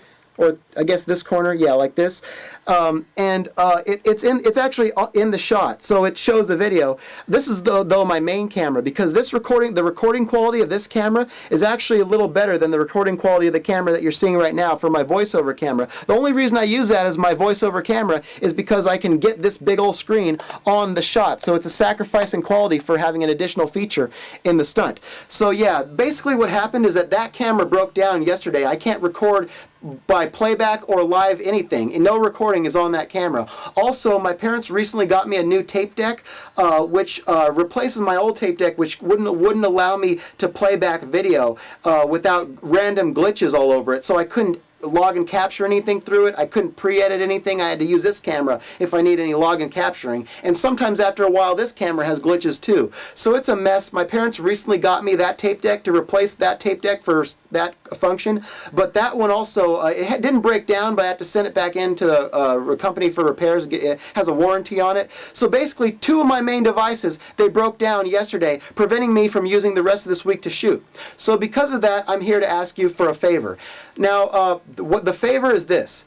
Originally, when I was thinking of asking you this before, but I kind of put it off because it wasn't that big of a deal. Like, okay, you'll remember how I originally was gonna have you design. I was gonna ask you to design a logo for a championship hat, much like this, a championship hat that I could wear for the celebration of my performance. You know, like when baseball teams win a World Series, you know, they have the hats there ready and they put it on for the celebration and everything. I was gonna, you know, that was kind of a minor thing, so I didn't care if it was immediate or not, you know. I wanted to have a championship hat before I asked you for another smaller favor. The small favor that I was gonna ask you though, the hat obviously that issue that takes a back seat. I know that's not the hat, but the hat issue takes a back seat now because this is more serious, the breakdown of stuff. But the favor that I was going to ask you was, you mentioned that you have a quality camera that you haven't used. I'm guessing it's like a 3-chip high-quality mini DV camera. I was going to ask to see if we could make some kind of arrangement for you to ship that camera to me, and for me to like use that camera for my celebration shots of the entire third period of the stunt, plus the celebration shots, plus any post-game commentaries I have, you know, voiceover, press conference type stuff. So anything involving the third period and beyond of the stunt, I was going to ask if I could use that camera for, because that would be cool if for the third period, if I get that perfect run I've been after, if for the third period I could use that camera, record the end of the stunt in the best, most ideal quality. So yeah, I was going to ask after the hat was made if I can use that. I didn't care if I had that camera before the hat was made, because if I complete the stunt before the hat was made, then it's like, it's already low quality anyways, so why bother pretending like I have a bunch of luxury? So I don't really need the hat. And if I don't have the hat, I don't really need the high quality ending of the recording, you know. I was going to put this off. Basically. I was thinking of asking you of it, but I was going to put this off. But now that my equipment is breaking down, I really need to get back to shooting. It's going to be at least a week, probably 2, with my kind of luck, probably 3 or more, before I get the tape deck fixed and back, before I get that camera fixed to a repair shop and back. And you know, so what I was thinking of doing was asking you if I could use your camera for the entire duration of the stunt. But what I was thinking of is I don't want to put a bunch of wear on your camera. I don't want to wear the mechanisms, the tape mechanisms, so I can't use it like I use my camera, my backup camera, for the, you know, recording after recording after recording. But what I was thinking of doing was basically rigging some kind of system where I have the camera turned on with no tape in it, turned on in camera recording mode, but not recording, just sitting there looking at me, the same thing that this camera would be seeing, having it there for recording, but have an audio video cable running out of it to my tape deck, which records the video for your camera. So that would be the mechanism that gets stressed, not your camera. It would simply be recording everything that your camera sees. So in essence, I would be able to use your camera for my stunt, but without physically using your camera in the stunt. You see what I'm saying? So I know that my camera I'm going to test those two cameras later on and see if I can actually do that with those two cameras for this video, in front of your eyes. And if that can work, I'm pretty sure your camera can do it. I'm already pretty sure your camera can do it. But that would be cool, you know. And basically the way I would do it is I would take the best security means with your camera. I would only bring it out when I'm actually shooting the stunt. I'd put it when I'm not shooting the stunt. I would put it back in the case, put it back in the cupboard, completely away from everything. I would keep it as safe as possible. If we need to make some special legal arrangement to make sure that I'm completely liable for this, I will sign anything you want me to sign for this. I will be at the top of my responsibility for this if you would allow me to do this. But before we get to that, I want to start getting into the Perfect Vezina Stunt. I want to show you everything I have already about the Perfect Vezina Stunt. I want to increase your confidence in me as a person, as a performer, as a filmmaker. I want to do as much as I can to increase your confidence in me before I actually, well, I've already asked you for the favor, but I want to increase your confidence in me. I want to earn that. I want to earn that favor. So that's what this video is about. I'm sorry this introduction has been so long. You're going to have more of your share of me talking throughout the course of this. So I'm going to try to keep it useful. Okay, that said, I'm going to start this by, if you need to take a breather now, pause and take a breather because I'm going to get into it. First thing I'm going to show you before I show you my live setup for the stunt is I'm going to show you the original introduction to the Perfect Vezina Stunt. This is the introduction that I made. It runs about 13-14 minutes. I spent the first 2 months in the top of 2009, full-time job, around the clock editing this in 2009. That's when then after that is when I officially got started on this stunt. But yeah, that was back then, and a couple things I want to say about this before I show it to you. Number one is that this was originally designed for an online audience. So even though I have high standards for myself, the standards were not as high as I would have liked them to have been. And at this point in time, you know, it's top of 2010, I am fully defined as a performer. And if I were doing this now, if I were starting this over, it would be so much better. I look back at this and I see so many errors that I wish I could have had back. And for that reason, and mainly is because for an online audience, there's easy to find an excuse not to try. They have low standards. That's one of the reasons why I distance myself from that whole world. So, you know, when you look at this, you have to keep in mind that that's what it was for. And if I ever do in the future, if I ever show it for an online audience again, first off, it's going to be a private online audience for only the 1%ers. The 1%ers out there who actually appreciate what I do, real video makers, people who care about what they do. They don't just look for excuses not to try. They don't do it for popularity. I want to make something, I would show this in the future online in a private setting for only those types of people. That's the only way this will be used. What you're about to see is going to be used. That's the only way that this intro will stand, because you know, that's the only way that that's going to stand. In that event, I will actually head this by a 1-minute intro explaining how this is the last project of mine in which I settle for low standards from the start. So yeah, that's my plan for this. I'm going to head it with a 1-minute intro explaining that this is the last project. From then on out, you know, any projects I do after that, I'm going to have high standards from the start. And this project, as it is going to raise the standards as it goes along. So after you see this intro, everything after this, the actual performance, is going to be taking this project, hijacking this project, and taking it to the next level. And I'll explain what that next level is after this. I'll let you see the intro, and then I'll explain it. I'm not going to take care of it here because I've said too much already. But yeah, that's the idea. You have to keep that in mind. There's also the possibility that I may someday, before I get the chance to bring it and show it for an online audience years from now, I may show it, who knows, find a live audience who I could show this to, and in that case I may actually reshoot the intro using stuff from this intro, but reshoot it and make a special intro that's specifically designed for whatever live audience I show it to. So I haven't ruled that out. I may in fact redo this intro, specifically design it for a live audience. But that's just brainstorming, that's just, you know, off the wall thinking. But yeah, that's what I want you to keep in mind. I want you to understand the context. before you see this original intro. That's why I call it the original intro, because it might be reshot. But hopefully, starting now, every single body of work I make from here on out, I won't need to spend this much time explaining the context for you. It's like in the Matrix.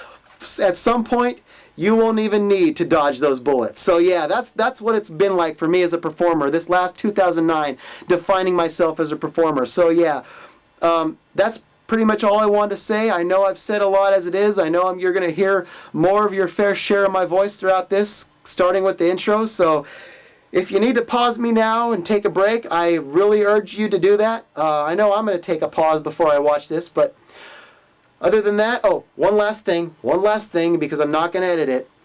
Any black stuff you see in this intro, any blackness, just no video, that means that something has to be filled in there. There are two spots that I could think of. I haven't seen this for a long time. Number one is the introductory song. I have a theme song in the beginning, taken from a video game, but it's going to be my theme song for every single stunt project I do from here on out. But before I have the video for it, I have to shoot a bunch of stunts. I have to come up with a bunch of highly impressive stunts that I can use the video for my official intro. So that's why you're not going to see video over that 40-minute intro. No, 40 second. I'm sorry. 40. It's a 40-second intro. I'm not re-editing. I'm not editing any of this. I'm not retaking this. Live. It's all live. 40-second intro. 40-second intro video.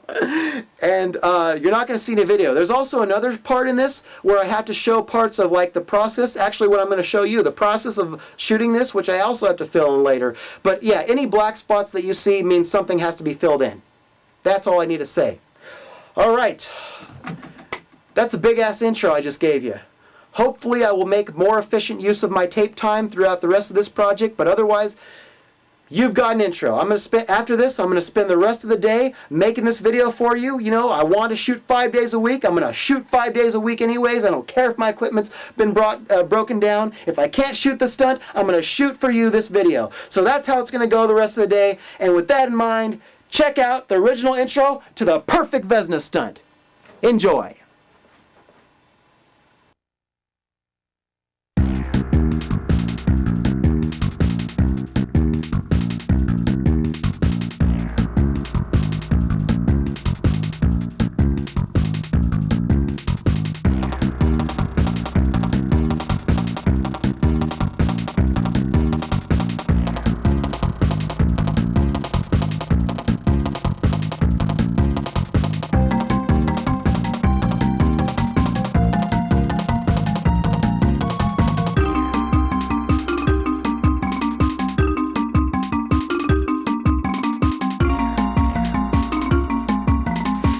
Everyone, this is here, and welcome to the Perfect Vezina Stunt. This stunt represents a collection of firsts because it's the first stunt I've attempted since taking the big break to work on It's the first non-GoldenEye stunt that I've attempted, and it's the first time I will be using a mixture of live and post-play commentary. So for those of you who have seen my GoldenEye stunts, post-play commentary is what I did for the Facility and Frigate stunt, where I played the game first and then did the commentary later on to explain to you all the things I was doing in it.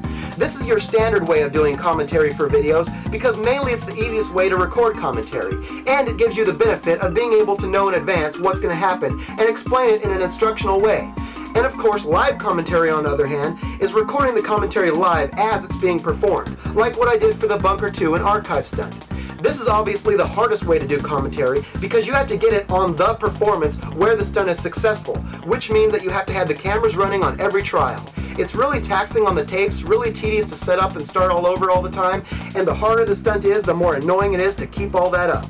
The payoff of this method, though, is that you get those natural reactions to gameplay that you could never replicate with the post-play commentary.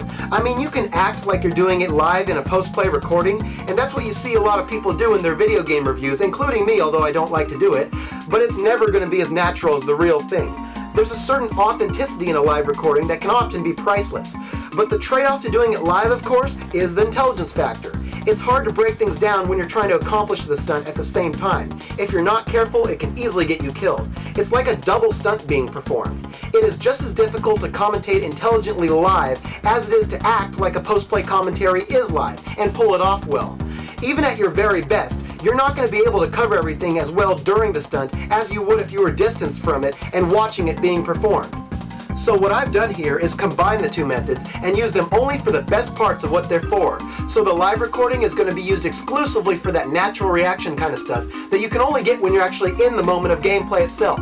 And the post-play recording is still going to give you that intelligent breakdown of what's going on, but instead of trying to reenact natural reactions like we're playing it for the very first time, or instead of going back over it and doing it like we've done it already, we're going to meet in the middle and act like we're just seeing it for the very first time. So in effect, it's like a live commentary version of the post-play style. It's play-by-play broadcasting with the occasional interjection of the natural stuff.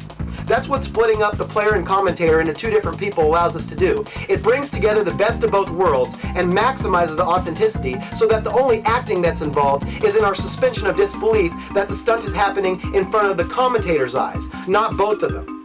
And I was going to debut the style in the double feature GoldenEye stunt, but I think that this would be an excellent opportunity to practice it now so that by the time we get there, my technique is absolutely flawless. But enough about the commentary. Let's get to the specific stunt. Oh shit, I'm off center. Yeah, see, that's the problem with the jump match cut. You never know where you're going to be until you put up the second environment. And I am not putting up this voiceover booth two times. Okay, so I call this the Perfect Vezina Stunt because the Vezina Trophy is the NHL award given out at the end of the season to the best goaltender who excels at his position and helps his team the most. I'm also dedicating this stunt to Evgeny Nabokov of the San Jose Sharks because he was robbed of the Vezina last season in 07-08. When I first saw this, I thought that it made no fucking sense whatsoever because, well, if you look at the stats, starting with the number of games played, and then you stair-step down the list of the ones that are most critical towards helping a team win, you'll see that there's a process of elimination going on here with the names that stay at the top. There's also a gradual separation between Nabokov and Brodeur, and even when Nabokov is beat, the few names who beat him aren't consistent anymore. This then begs the question, how did Brodeur beat Nabokov? Putting the two side by side and then listing all the stat categories that each led the other in, we see that several trends present themselves. The first of them being that all of Brodeur's categories involved getting the saves, whereas the ones Nabokov led in were those that helped his team win. At first glance, this may make it seem like Brodeur really is more deserving of the Vezina, because after all, isn't getting the saves what the goaltender position is all about? And obviously his team was a bit worse than the Sharks, which explains why he faced more shots and is also supported by their positions in the standings. Plus, the fact that Brodeur had more ice time despite an equal number of games played suggests more overtime games, less instances where he'd been pulled, and generally all the signs of a good goalie on a slightly weaker team. But as impressive as all those additional saves may be, they still do not compare in importance to the stat categories that Nabokov led him in. Let's momentarily disregard the categories that are heavily dependent on how the rest of the team does. So the wins and shots against are both going to cancel out. Then let's take away the accomplishments that are, just additional notches on the belt. I think we can agree that the pressure it takes to maintain a shutout is about as intense as the extra ice time, so those are going to cancel out. And since the saves are merely the means by which save percent is determined, as is the goals against, the means by which goals against average is determined, that leaves us with a clear choice between picking the goaltender with the best save percent or the one with the lowest goals against average. And while the save percent may be the most impressive individual stat, it's the goals against average that tells you how many goals the goaltender will allow in an average 60-minute game. This encompasses everything he does on the ice regardless of the situation or how many shots his team has allowed him to face. And in fact, when you look back on the history of the Vezina, you realize that the original intent was to reward the goalie with the fewest goals against each season. The only reason that this was changed was because of the presence and necessity of backup goaltenders, which is why it is now decided by a general manager vote instead. But the stat that's still going to be the most telling and the closest back to the original intention is the goals against average. And as long as that's coupled with a large enough sample size to distinguish the primary team goalies from the backups, which, both these guys are, this should be the stat that takes precedence over everything. The only other trend here that could possibly have influenced the voting is of course the fact that Brodeur won all his categories mostly by wide margins, whereas Nabokov just barely edged him out on all of his categories. So, I guess if all these stats are considered equally important, then it makes sense to go with Brodeur. But at the same time, look at where Brodeur placed in the rankings on those categories that he won. Nabokov never placed lower than 3rd on any of his categories, whereas Brodeur placed 4th and 8th on the 2 categories that had the most influence on him winning the Vezina. Now, to me, the more names appear ahead of you on the list, the more it casts doubt onto whether winning that category over the other guy really was a distinct accomplishment. So what it all boils down to is this. These are all stats that highlight Brodeur's own individual ratings, while these stats are all ones that directly impact Nabokov's team's ability to win games. A vote for Brodeur over Nabokov means that in general, the voters would rather make the Vezina about the goalie being the most valuable player to the self rather than the most valuable player to the team. So yeah, it's not like it doesn't make sense at all that Brodeur won the Vezina, it just makes bad sense. And no disrespect to Brodeur, he's a nice guy and a hard worker, but remember that he's one of these goalies who's always had a good team in front of him that's had no trouble making the playoffs year after year, so even if he did face more shots last season, you can bet that his teammates have found ways to consistently diminish the quality of those shots that he sees. Nabokov, on the other hand, has had to carry the San Jose Sharks through the tough times ever since he's been in the league, and it's only now in the 08-09 season that Nabokov's actually been able to not be his best at all times and still be relatively unaffected in the wins and losses, because the Sharks are now that damn good. So Nabokov, this stunt goes out to you. But this is not just the Vezina stunt, this is the perfect Vezina stunt. So what this means is that you have to play an entire tournament in Blades of Steel for the NES and not give up a single goal. 3 shutouts. But that's only part of it. You see, you're not playing the game normally, you're playing only the goalie position. That's right, there's no offense or defense on your part.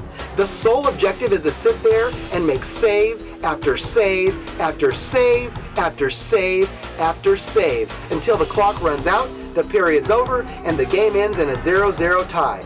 And as everybody who's played this game knows, there's no overtime in this game. It goes directly to a shootout. And you have to survive the shootout too, because if you don't win the game, you won't go on in the tournament. So that's really the only part that this plays in the stunt. And it's okay to let a goal in here because, it's not the normal format of free-range movement goaltending that you do during the periods, so it's not really fair to count this as part of the stunt. But you don't want to fuck it up. Perfection in this part of it is just as key as perfection in the regular game.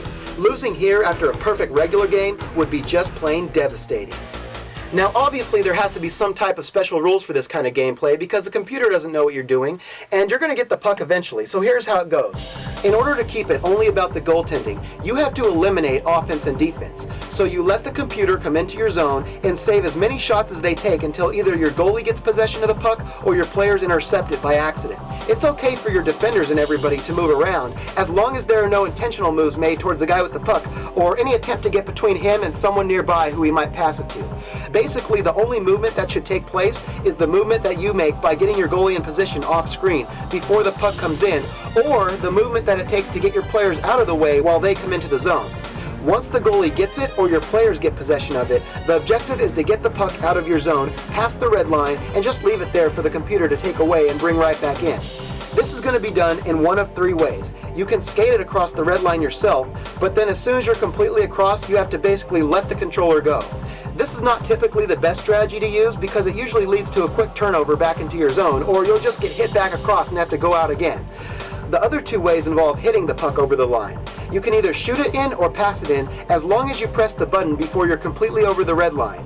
Oftentimes when you shoot, the computer will check you over while you do it, or you'll naturally glide over on the windup. And that's all okay as long as the button is pressed first. Once the puck is over the line, you can then have somebody go get it, but as soon as he touches it, then you let the controller go.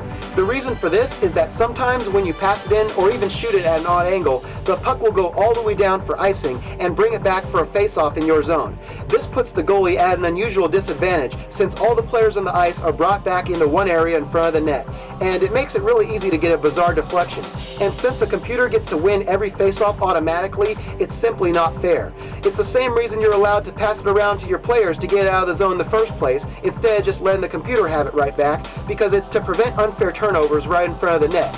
Unless it comes from a bad mistake somewhere on the ice, every flurry of shots that the goaltender faces should start with an offensive rush. So if you can manage to ice the puck and then track it down before it gets caught, then you deserve that extra time it takes off the clock for them to get it and then bring it all the way back. It's a simple trade-off for the effort.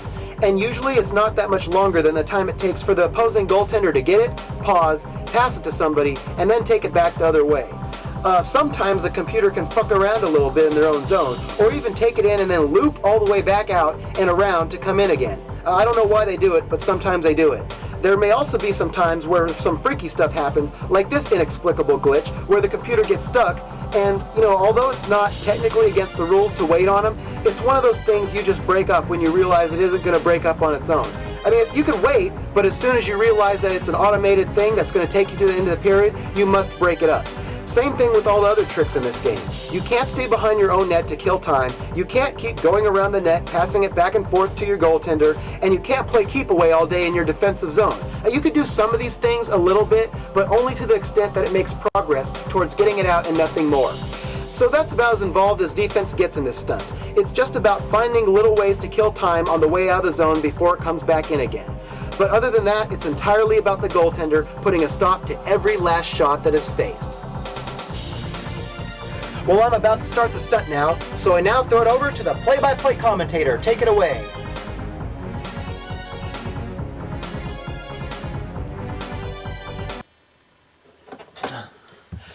Okay, so this is the part usually in a video usually in a face-to-face interaction where I would take questions from the people who watched it, but since this is a video and I can't tell you what anybody watching this is thinking, I'm going to have to anticipate what questions might be asked regarding the introduction.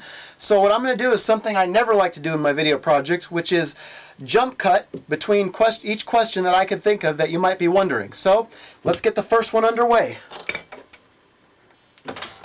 Okay, first question I'm sure you might be wondering is, why with the big explanation at the start about the commentary? Why did it take me so long to basically why did I have to reinvent the wheel almost, telling people the difference, basically defining what play-by-play broadcasting commentary is? Well, the reason I did that is because you have to remember, this was originally designed for an online audience that had previously seen me do GoldenEye stunts as well as video game reviews, and I wanted to sort of get into the fact that what I'm about to do is not only a performance stunt, but it's a double stunt that I'm doing. The commentary, the live commentary, is part of the stunt. It's two stunts in one. I wanted to basically make sure that there's appreciation for what I'm doing here besides just the gameplay. And actually, now that I've tried to complete this stunt, I would say that it's a triple stunt. It's a triple stunt because not only do I have to, 1, play the game, 2, do live commentary while I'm playing it, but 3, I have to set myself up for the post-play commentary later on. So I have to have that I have to have that in mind while I'm performing, what I'm going to be saying in the post-play commentary. There have been so many times where I'm pointing over there because that's where my TV is that I play the stunt on. There have been so many times where I'm playing the game and I'm thinking to myself what the commentator, I have a commentator voice running through my head of what he's saying at this moment, which I got to remember later on and then say actually between what I'm saying while I'm filming the stunt. So it's like voice management. It's like managing multiple personalities while I'm playing the game. I know you're already tired of hearing me, but think about it. In this stunt, I am going to be perfect. I'm going to be perfect. I'm going to be playing the game, performing the stunt, and succeeding. I'm going to be freaking doing commentary while I play. So I'm like an athlete that has a microphone, is mic'd up while he's playing. Plus, I'm going to have to leave room for the commentator later on, which I'm later on going to do, and that's going to be like a live performance, because I'm going to do one take, and if I mess up, do it over. Do it over, do it over, do it over, until I get one take with each period where it's done right. So it's like a triple stunt. If you want to, you could consider it a quadruple stunt, because just being a manager of all that is so strenuous. So that's the thing, is that's just one example of how the standards have been raised since doing this intro. So if I can set the groundwork, the first thing you hear is the groundwork on how difficult the commentary is. I'll have something to springboard off of later on in the post-game press conference where I talk about, no, this is not just a double stunt. This is a triple freaking quadruple stunt. So yeah, that's why the commentary stuff is so important to talk about in the intro. Okay, number 2. This is regarding my opinions versus on Nabby versus Brodeur. Let me say that this project first off, okay. Do I believe Brodeur is overrated? Let me answer. Let me answer it by this. I know there's going to be a lot of real hockey fans out there who are going to immediately discredit me when they hear this commentary. But you know what? I'm going to say that I think all goalies are simultaneously very impressive for the position that they play. Especially since doing this stunt, I have gained such an appreciation for goaltenders because there is an equivalent, and this is something else I'm going to bring up, probably an intermission. There's everything that I've had to face and try to completing this stunt is like the blades of steel equivalent of something that in real life goaltenders have to go through. So I know this is going to be a little reckless, but I know what it's like to play the goalie position. And I'll bring this up, I'll defend this even better, but to some extent I now have a better appreciation for the goaltender position, so a lot of what I said there is a little reckless, but it's not that bad. Second of all, I think that to some extent all goaltenders are a little bit overrated, and the reason being is because the defense has a lot to do with it. It's kind of like the plus-minus stat. You never know how good a goaltender really is until you put him on a sucky team that depends on him. I like a Steve Mason or like a Ryan Miller to an extent. Those are the kind of guys who I really look up to.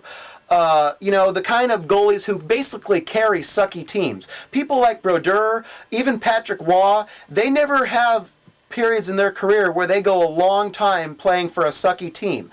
So as good as they are, and they are good, don't get me wrong, you never quite see them put to the real test.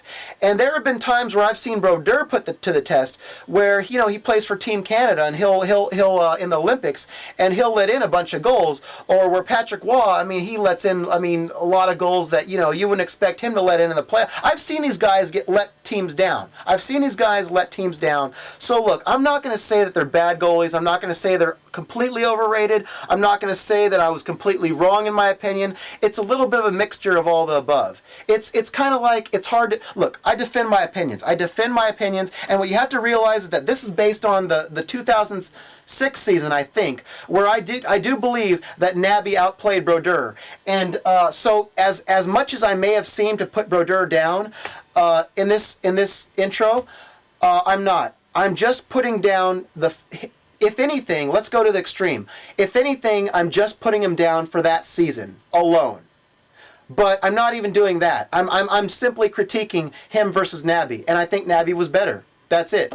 So if anybody makes anything more of that, they're foolish, because it was just a critique of that season. That's what inspired me. That's the original inspiration for me to do this stunt. And since then, the standards have been raised. You have to keep in mind, within the first month that I attempted this stunt, and I wasn't even attempting it on an everyday basis. I was doing like maybe 2 shoots a week. I attempted the stunt. The very first time I completed it, I had 9 periods of nothing but dud runs. The first period was the best period. I think I faced 1 change of shot angle, and then after that, it was dud, dud, dud all the way through, and I realized then that my standards for the stunt have to be raised. I have to not only go for completion of the stunt, but I have to go for the most amazing saves, the most amazing saves you can possibly imagine. I mean shot angle changes. I mean stop and goes. I'm talking about freaking primary saves with multiple rebounds. I have to face the best saves that you can possibly imagine, that the mind can possibly conjure. Save all of them, and that will be the stunt completion that I'm satisfied with. So if anything, this little intro, this little Nabby and versus Brodeur thing, that's almost obsolete, almost totally obsolete, because my vision now is not to tribute Nabby so much as it is to shoot for something higher. What I want to do is with this stunt, I want to upstage the Miracle on Ice. That is my new inspiration for this. I want to take the Miracle on Ice and design a stunt that is the Blades of Steel equivalent of it, but a superior version of it. I want to make a superior version of the Miracle on Ice through Blades of Steel for the NES, which, let's not underestimate it. It may be a video game, but it is tough. It is just as tough, and you already know. You already know how tough. In fact, you know what? Let's get into the next question, because I'm going to answer it right there. Okay.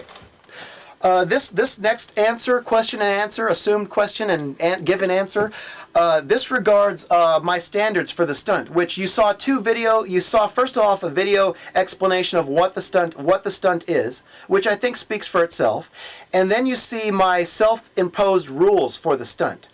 Now, what you have to keep in mind is that the rules that I originally set out for the stunt are not good enough. I realized, again, very early on in my attempts at this stunt, that my rules could be exploited. You could actually obey those rules and still score goals. You could obey those rules and still cheapen the stunt, wasting time. Basically, you've seen the idea is to waste time, while you're, and then face saves. Well, I realized very early on that that's how the dud runs come about. Wasting time is a waste of stunt, So I realized that even within my rules, it's possible to complete this stunt and be very under-impressive. And you know what? I thought back to it. I thought, you know what? That's what was wrong with my GoldenEye stunts. If there's one, I'm not proud of a single GoldenEye stunt that I've made so far in my past online video making content. And the reason is because a lot of times I took the easy way out. I mean, I had to in those stunts because, it's a dark license to kill. It's so freaking hard that the only way to make it entertaining is playing stupid. So I had a tendency to not play stupid, to play strategically well, and yet it would be boring as a result sometimes, most of the time, except for the big moments. So you know what? I decided that I need to take advantage of this stunt. I need to take advantage of the fact that I don't have to obey my own rules. I'm going to obey my own rules, but I don't have to wait. I don't have to do it I don't have to take advantage of it. I don't have to waste time. I don't have to hold on to the puck when the goaltender has it as long as I can. I don't have to, what are some of the other things? I don't have to make long clears out of the zone. I'm not going to go up to the line and shoot the puck, pushing the line boundaries, because that's how goals get scored and we get robbed of a shootout. No, you're going to see 3 shootouts in this stunt. You are going to see, there's going to be some times where I let it hit the post instead of saving it, simply so the other team can get rebounds. Heck, if the other team doesn't bring it enough and I'm not satisfied, I'll fucking give them rebounds. I'll fucking turn it right over to them so they can take more shots at me. Basically, what I'm going to do with this stunt is without even acknowledging it, without changing this intro, without doing a single thing to let the viewer know what's going on, when this stunt starts up and you see that first period of me playing Blades of Steel hockey, you're going to see a completely different type of game player than I was back then in that intro. The shots that it took to make that intro. And the announcer is going to talk about that. The announcer is going to be surprised by that. The announcer is going to be like, what are we seeing here? And in the introduction, I'm going to have to update. I'm going to have to do a reenacted interview with myself, explaining how the stunts have gotten bigger. Very briefly, like as if I'm a player in the middle of a performance. I'm going to have to show how the standards have gotten bigger. When I do a play-by-play analysis, I'm going to have to show how this stunt has taken an unexpected extreme turn, and that you're going to see a constant raise of standards throughout the course of me playing this stunt. That is what's going to happen with this thing. It has to happen. It has to happen because the original standards I set out are not good enough. You can play by the rules, by the rules. First of all, you can't put into rules the kind of standards that I have for myself while I'm playing the stunt. You can't there's no way to measure them. So I have to just live it. That's the whole point of doing this stunt. This stunt is going to set the tone for anything I do after this video-wise. It's going to portray me as a person, as someone who has high standards for himself, even when I don't have to. Someone who wants to earn what I get in life. Someone who wants to not only come up with something great, but something, I'm going to emphasize the fact that I earn it. That is my motto. I want to not just play it, but I want to earn it. That is what I, as a performer, as a filmmaker, as a person, am going to be about. That's intangible stuff. You can't put that into an intro. You can't put that even into commentary. You can try to talk about it in commentary, but I have to live it. I live it in every aspect of my life.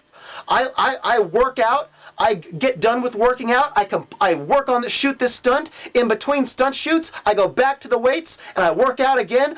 When I'm doing editing outtakes, that's my opportunity to review video of this stunt. I live what I believe. I'm going to live what I believe in my private life, and when I'm doing this stunt, I'm going to live what I believe in this stunt, in the performance of this stunt. The standards are going to raise that much, and by the time this is done, the performance as an aesthetic piece of art, it's going to upstage the Miracle on Ice. Trust me, by the time we get to that third period of the third game, the clock will not run down on my stunt. That is not how we're going to end it. We are going to end it with the most unbelievable flurry we have ever seen, that we ever could see in this game. So yeah, obviously, I know that's a long answer to a question, but I had to address it at some point. So I better stop now. I'm going to take a drink of this energy drink, which I will be having throughout the stunt. And that's another thing I'm going to make a statement about. There is a safe way to have energy drinks, and a way to use it not for energy, but for voiceover speaking ability. I'm going to make a public service announcement by the time that we're done with this. But yeah, that's another thing. All right, I got to get on to the next question so we can conclude this up. Okay, you know what? I've decided I can't follow that up. I just can't follow that up. You have 3 good questions. You have 3 good answers. What am I going to do? Start doing off-the-wall stuff? Like, yeah, I know I talk too much, so I got to do something about that. You know, it's one of those things where the more I'm actually making progress, the more I get to stunt shoot, the more I get to actually make my project, the less I talk, because the more I know that what I do say is contributing. So yeah, I could answer questions like that. Yeah, I know I talk too much. I'm working on that. But I think we should just get to the setup, show you the live setup. Wait, let me think if I could answer some smaller questions first, because I want to make use of this. Another question. Do I know how insane this idea is? Yes, I know exactly how insane this idea is. That's why I'm doing it. Be happy with it, because it's not changing. Okay, I don't want to answer this question, but it's going to come up eventually, so I'm going to answer it right now. And I'm going to try not to get all heated and stuff about this, because I could get even more heated than what you've seen already. Am I doing this to get any kind of fame, publicity, money, job opportunities, blah, blah, blah, blah, blah, blah, blah, blah, blah. Fill in the blanks with whatever superficial mean you want to put there. Am I doing it for any of that? No, absolutely not. And I can say that. I know that some of you probably well, wait a minute. This is for Andrew. He's not going to be skeptical about this.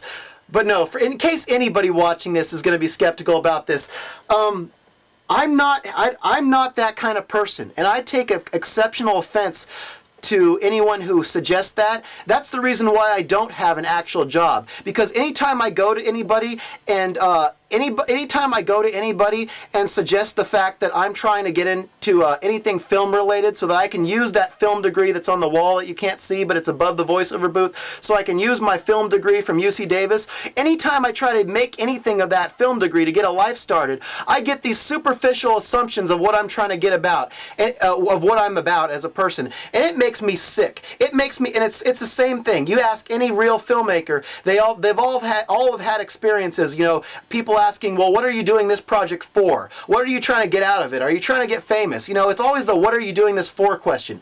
Any filmmaker worth their weight in shit would be bothered by that. And that's the thing, is that this project, as well as any project I make, let me put it this way, it is my life's goal. It is my life's goal to combat that problem, to take a stand for all real filmmakers, to basically say that no, what I do is because I care about it, because it's a part of who I am as a person. It's something that I feel that this is my way of making life worth living. I'm not going to ever be involved in politics. I'm never going to be in a position where I can make an actual difference in the world. At most, someday in my big, grand imagination, maybe I'd contribute a whole bunch of money to worthwhile charities if I had the whole bunch of money to give to worthwhile charities. But other than that, entertainment is my way of making this life worth living, not just getting by to see another sucky day. So you know what? That's the kind of shit that I live life for. That's why I would ever try to find a job in filmmaking. And nobody understands that. It makes me sick. It just makes me want to go back home and do more of the Perfect Vezina Stunt every day instead of trying to waste my time trying to find somebody who understands what I'm really about. You know, that's the kind of thing, is that this Perfect Vezina Stunt and projects like this is the only thing, I'm not going to be honest, this is the only thing that makes me feel like I am truly alive. If it weren't for this, if it were not for this, I might as well be dead. Because this is the only thing that gives me a positive thing to shoot for in my life. This is the only thing that makes me feel, you know, okay, I'm going to stop. I'm going to stop right here. I'm going to stop right here. Okay, so we're done taking stupid ass questions. I tried to make as much use of this, but now I'm going to take you into the process of what it takes for me to shoot the Perfect Vezina Stunt in depth. Okay, we have 8 minutes left on the tape, but I'm going to try to make the best of it. I'll go to a second tape if I need to. Here's the voiceover booth. I'm trying to get as long of a shot as I can possibly get. That's the voiceover booth, except the blankets are up. Usually they're down, preventing me from seeing inside like I am now. But this is the voiceover booth, an overhead shot. We're going to go inside here. I'm going to show you my setup. Here's the computer I was just sitting at. Right there, you can see the setup. There's the puck. Well, I actually use this, let me take this, I'll cover this really quickly. I actually use this puck as like a shark's puck. It's not only set design, but it goes right here, and I push it in a little bit to make the right edge of the frame along this side of the puck, so it gives me a little bit of a marker to know where the edge of the frame should be. When I set up this camera, there's my water, and everything's set up exactly as I would, almost exactly as it would be if I were shooting the stunt. So there's the water and the towel. Over here we have another damn pill bottle. We have this where my, actually this goes over here. This, not the type of drink I have in the stunt, but that's where it would go right there. That's on the left edge of the screen. That's my marker for the left edge. And I actually set it up to where the marker just cuts off it gets a little bit of the ladder sticking in right here and a little bit of the ladder sticking in right here. You'll see it later on. But yeah, that's where I cut the screen off, and I cut it off below the edge of, anywhere below this edge of the board right here that's across the top, showing me the top edge of the screen. There you have the whiteboards for bouncing the light off of them, because otherwise if I don't put those whiteboards there, the light that gets bounced off from these lights, it turns pink. It makes the picture overall pink, so I don't like that. I'd rather have, I like a little touch of blue, but pink is not good, so I have those boards right there to reflect the light. Those are my overhead lights. I'll sit in the chair right here. Those are my overhead lights that I have. They're hardware lights. They are just regular hardware lights with full CTBs and a full silk over it. So yeah, basically what happens is you get the light balance adjusted. The only reason they're CTBs is because the light balance needs to be adjusted to this camera, which is in the top corner of the screen. The LCD screen is blue light balance. So everything, because that screen is a part of the picture, all the lights have to be blue, color balanced. Otherwise, if I didn't do that and if I took the color balance off, I'd have to have like a CTO in front of that screen, which would be very awkward to put on top of it. I don't think I could pull it off looking naturally, so I just put blue CTBs over everything, and that's how I handle the light situation. I have 2 lights up top and 1 light on the side looking towards me. So basically what I've got here is I've got 3 lights that make very minimal shadow. The only time, and also I have the big light from coming outside. That's my window right there, which is a natural source of daylight. So yeah, that's the good thing. That's actually my main source, because if it's a nighttime shoot where I have no lights, which I've very rarely done, nighttime shoots are bad because you have nothing coming from there, and if only these lights are there, what ends up happening is you get a hard shadow. Even though they are designed to minimize the shadow, you get a hard shadow plus everything is dark. So these lights are very ineffective as far as lighting up a nighttime shoot. I've only done it a couple times, and I don't think I'll ever do it again. I don't like it. I like daytime shoots. So I don't have a light source. I couldn't afford a light source to replace this light. So that's my main source. But as long as the clouds are very light and not dark colored clouds, I can shoot. This right now is high daylight. This would be a luxury if I were able to shoot right now, because basically the difference that it makes is, you see the screen right here? This screen has to be tilted. It can't be fully, see right there is where this camera that I'm using now would go. So let me explain that first. What I would do normally, on a normal basis, see that cord right there? That's a firewire cord. That goes in the side of the camera, and that is hooked up to my computer screen. So what I would do is I would go to log and capture. Let me go there real quick. I go to log and capture. And it's not going to register anything now. See, it says unable to initialize. But what normally would happen is, come on, hurry up. All right. That would give me the picture of what's coming in, of what this camera sees. What this camera sees in voiceover would come up right there on the screen, so that I can, when I'm sitting in the chair right here, I can look at myself on screen and see exactly what the main voiceover camera, this camera, sees. So I would basically hook up, actually first thing I would do is hook up the power cord. Right now I'm using the other power. Hopefully this won't interrupt the recording. Don't interrupt, don't interrupt. I'm plugging in the natural power. There we go, it doesn't interrupt.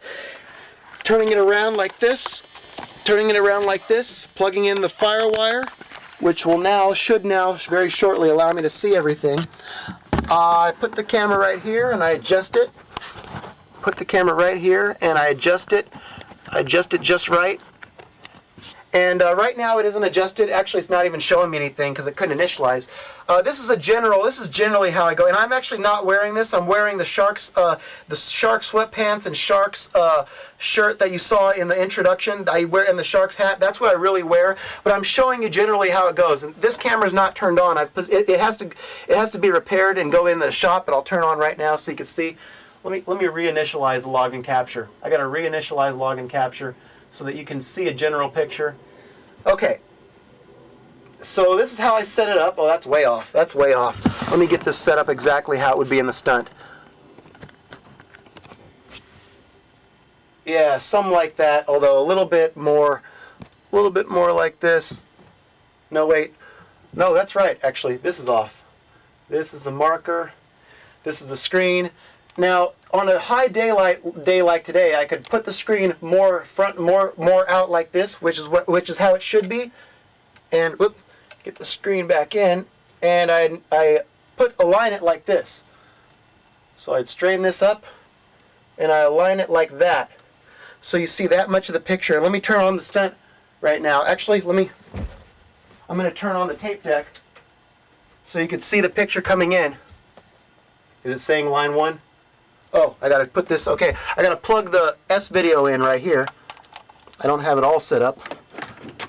Plug that in, plug the audio coming in.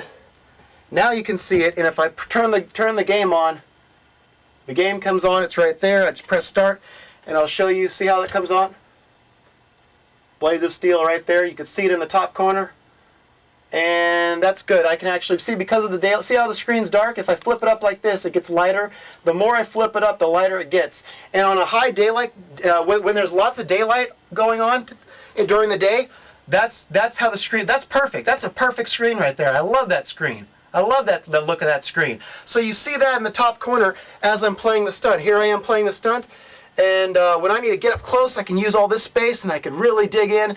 And it's generally like that. Actually, I should scoot the screen out a little bit, make it smaller. That's a little too big for as far as the screen goes.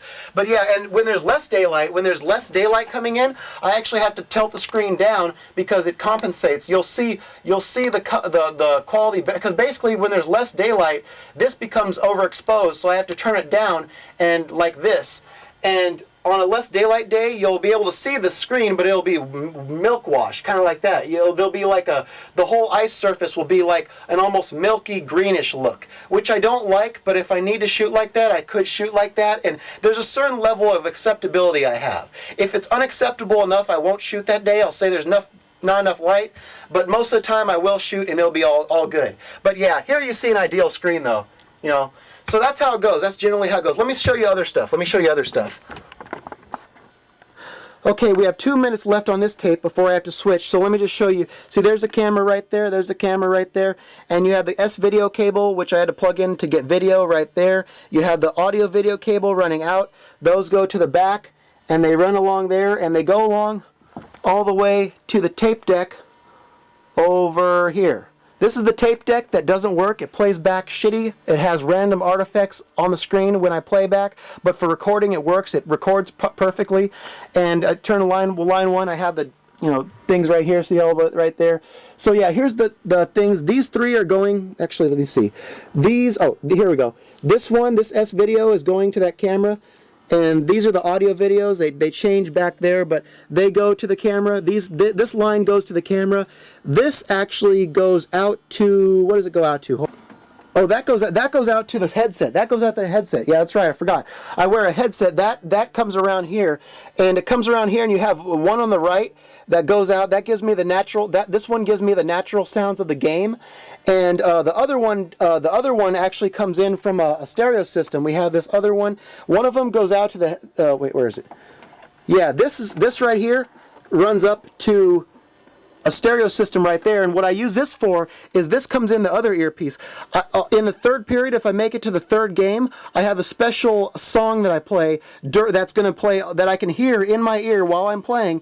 But in post-production, I'm going to put it all over the second period, the third period of the third game, the natural game sound. So it's going to be a cinematic experience by the time it gets there. I'm even going to do in-game cuts and everything. I'll show you an example of the music being used later. But yeah, that's what comes in one of the sides of the earpiece. And I have that, hold up. So I have that running all along here that runs to, there's a collection of chords right there, but it ultimately all comes out here. This is my headset right here that I wear during the stunt. I'm not gonna, it's all tangled up now, but basically I put this on my ear. I hear the game sounds in one of them, and I hear the other one is blank until I get to the third period, in which case I will hear the music sounds in the other one. That's the whole point of using the headset. Aside from making sure the natural audio is not coming on the voiceover cam. So yeah, I separate the voiceover and the natural audio of the game. Okay, so the tape has been changed, and where was I? I was talking about the headset. Okay, so we have the headset right here that I use to separate the natural audio from the game and the music that I will be hearing from the third period onward. And I actually have a special thing once it gets to the shootout. I'm going to change on there. Let me explain that process real quickly. Basically what happens is when the third period starts, I press power. I actually have to come out of the booth for this very briefly, but you're not going to see me on screen anyways. I have the CD loaded in there. I go play, pause, and then I go 1, 2, because it's the second. The second track is the one that starts without a delay on it, so it's able to start up immediately. So basically, what you've got here is as soon as the intro starts. Actually, let me get right here, or not the intro. I'm going to get the headset out so you can hear it. The headset is on my head, as opposed to on my feet, and as soon as the intermission graphic in the game comes to a close, when the scoreboard goes down and the skaters are ready to come out on the ice, I hit this. Wait a minute. Hold up first. Okay, so yeah, the headset is on me, and as soon as that scoreboard goes down and the third period of the third game's coming on, here we go.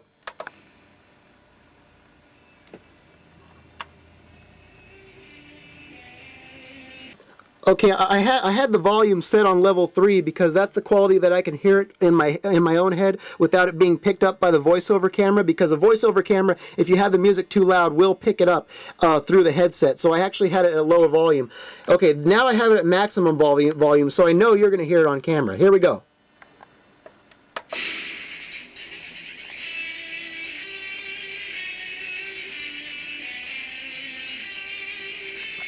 And that music will accompany me all throughout the third period. So I'll be sitting here, I'll be playing the stunt, I'll be listening to the music and hearing the game sounds at the same time. And that is when I will be at my best, that is when the stunt will be at its best, and that's when everything's going to come together. I hope I see the most amazing, mind-blowing saves that can possibly be imagined.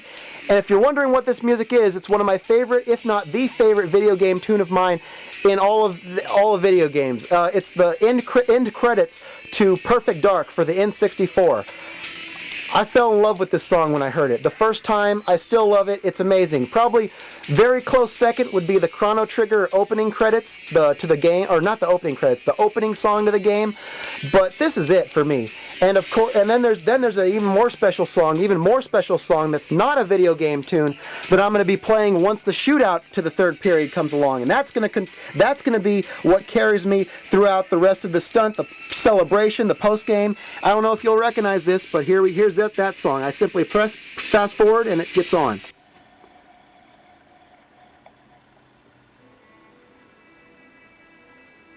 Well, actually, I cut it 6 seconds short because I figure when the stunt comes to an immediate conclusion, you will, I'll be reacting to the fact that the stunt came to a conclusion. So it's cut 6 seconds short, and there's a long-ass build-up, which I'm not going to play in its entirety, but you'll get the idea. I figure before the shootout in the third game comes along, I'm going to need to cool off. I'll probably take an abnormally long break. I'll probably get my nerves together, and then 40 seconds in is when this song will be at its height, or starting to build up. That's when I will freaking, that's when I'll start the shootout, 40 seconds in, so here we go.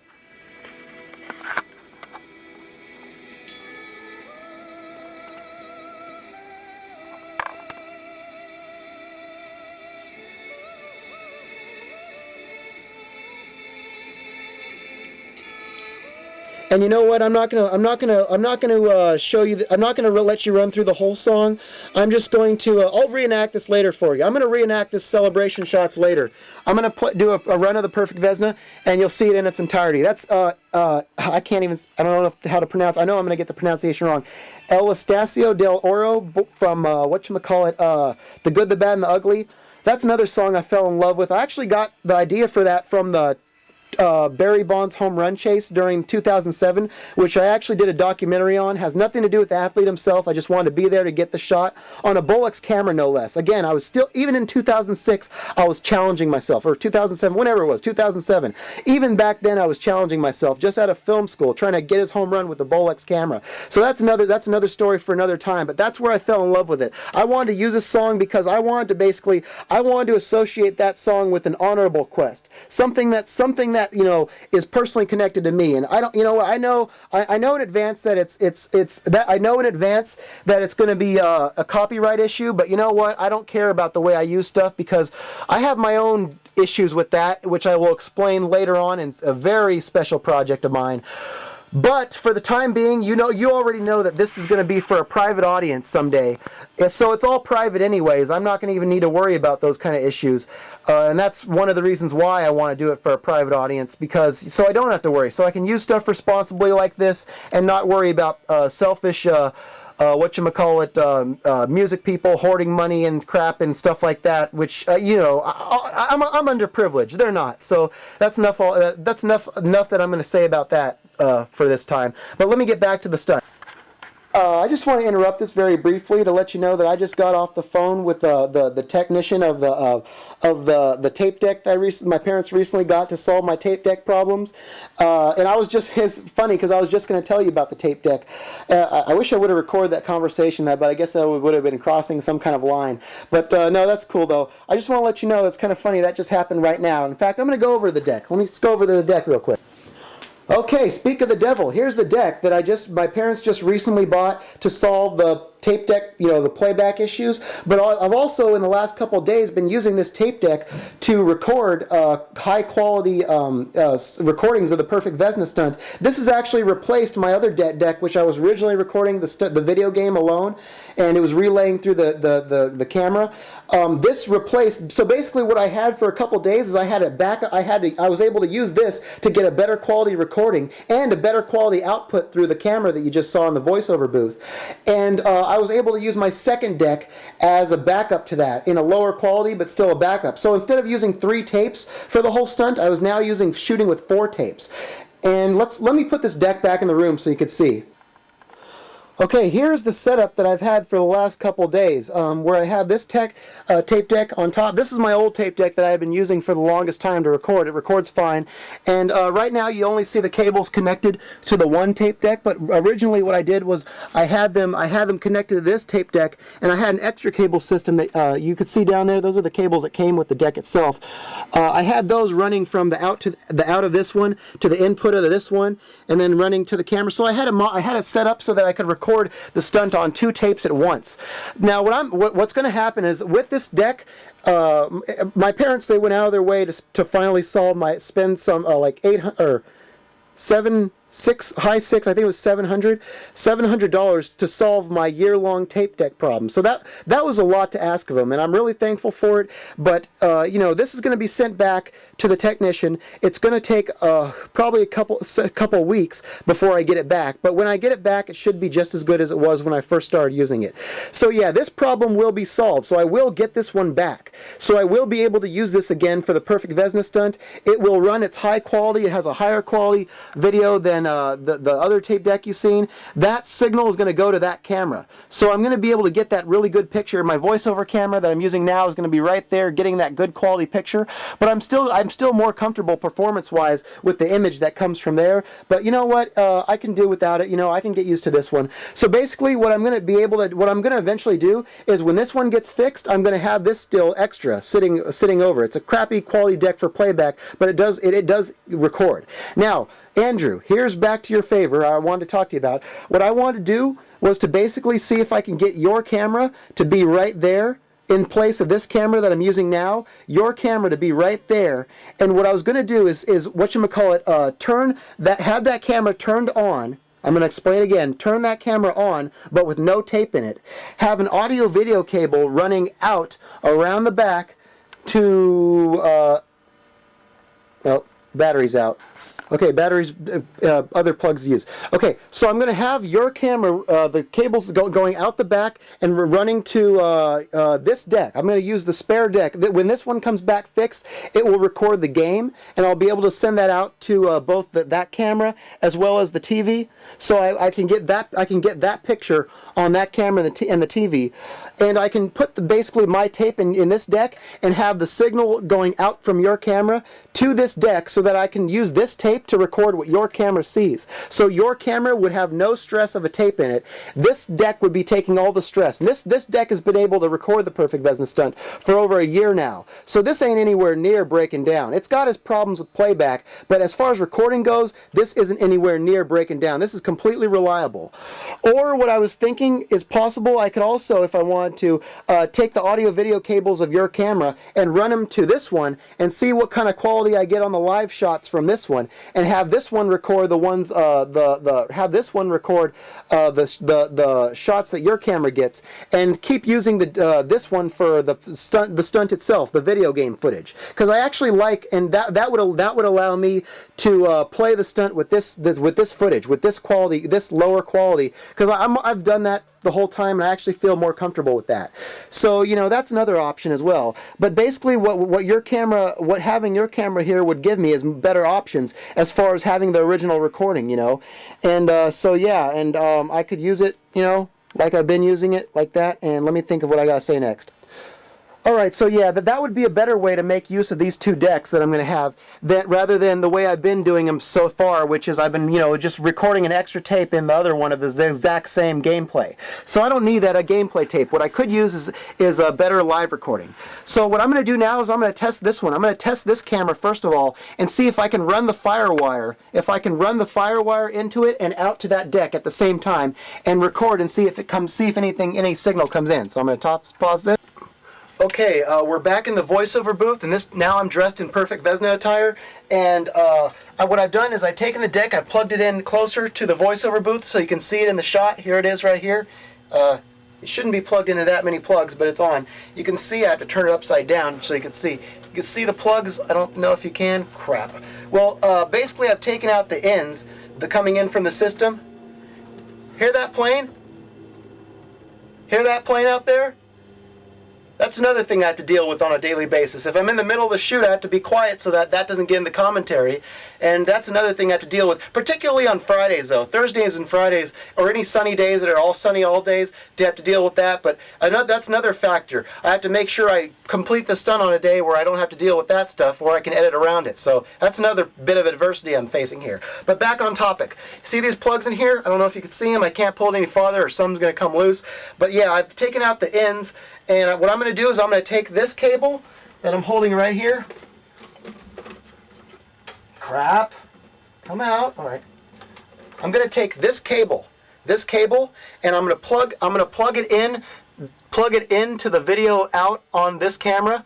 I'm going to plug these to the tape deck video ends, So what should happen is, because the other cable's out, because the cables out are already are as they were, what you should see is the image that you're seeing right here popping up on this screen. This would normally take the video game signal in to the deck and relay it out. Well, now, if this works, you should see this image up there, and it should be a weird-ass image where you see it and it keeps repeating like a mirror hallway full of mirrors effect. So yeah, I'm going to do that. We'll see if this works.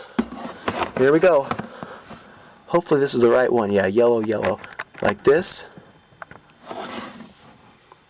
And then plug this in onto the end. Hopefully it's short enough. Oh, crap. Did I freaking... Oh, wait. Okay, I'm going to pause. No, wait. You know what? I'm not going to pause this.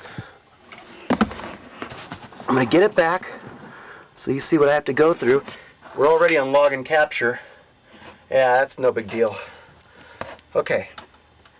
I have to reach to the tape deck in. Crap. Okay, that's fine. As long as the screen is there, you'll see.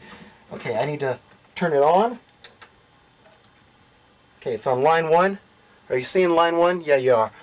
I'm looking at myself on the log and capture. Whoa, what the hell? Okay. Here we go. Oh, crap. It's turned all right.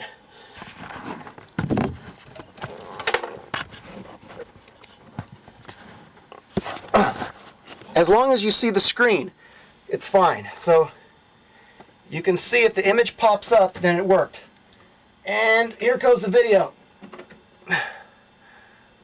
Video working? Is it sending it out? Okay, might not be, but let's see.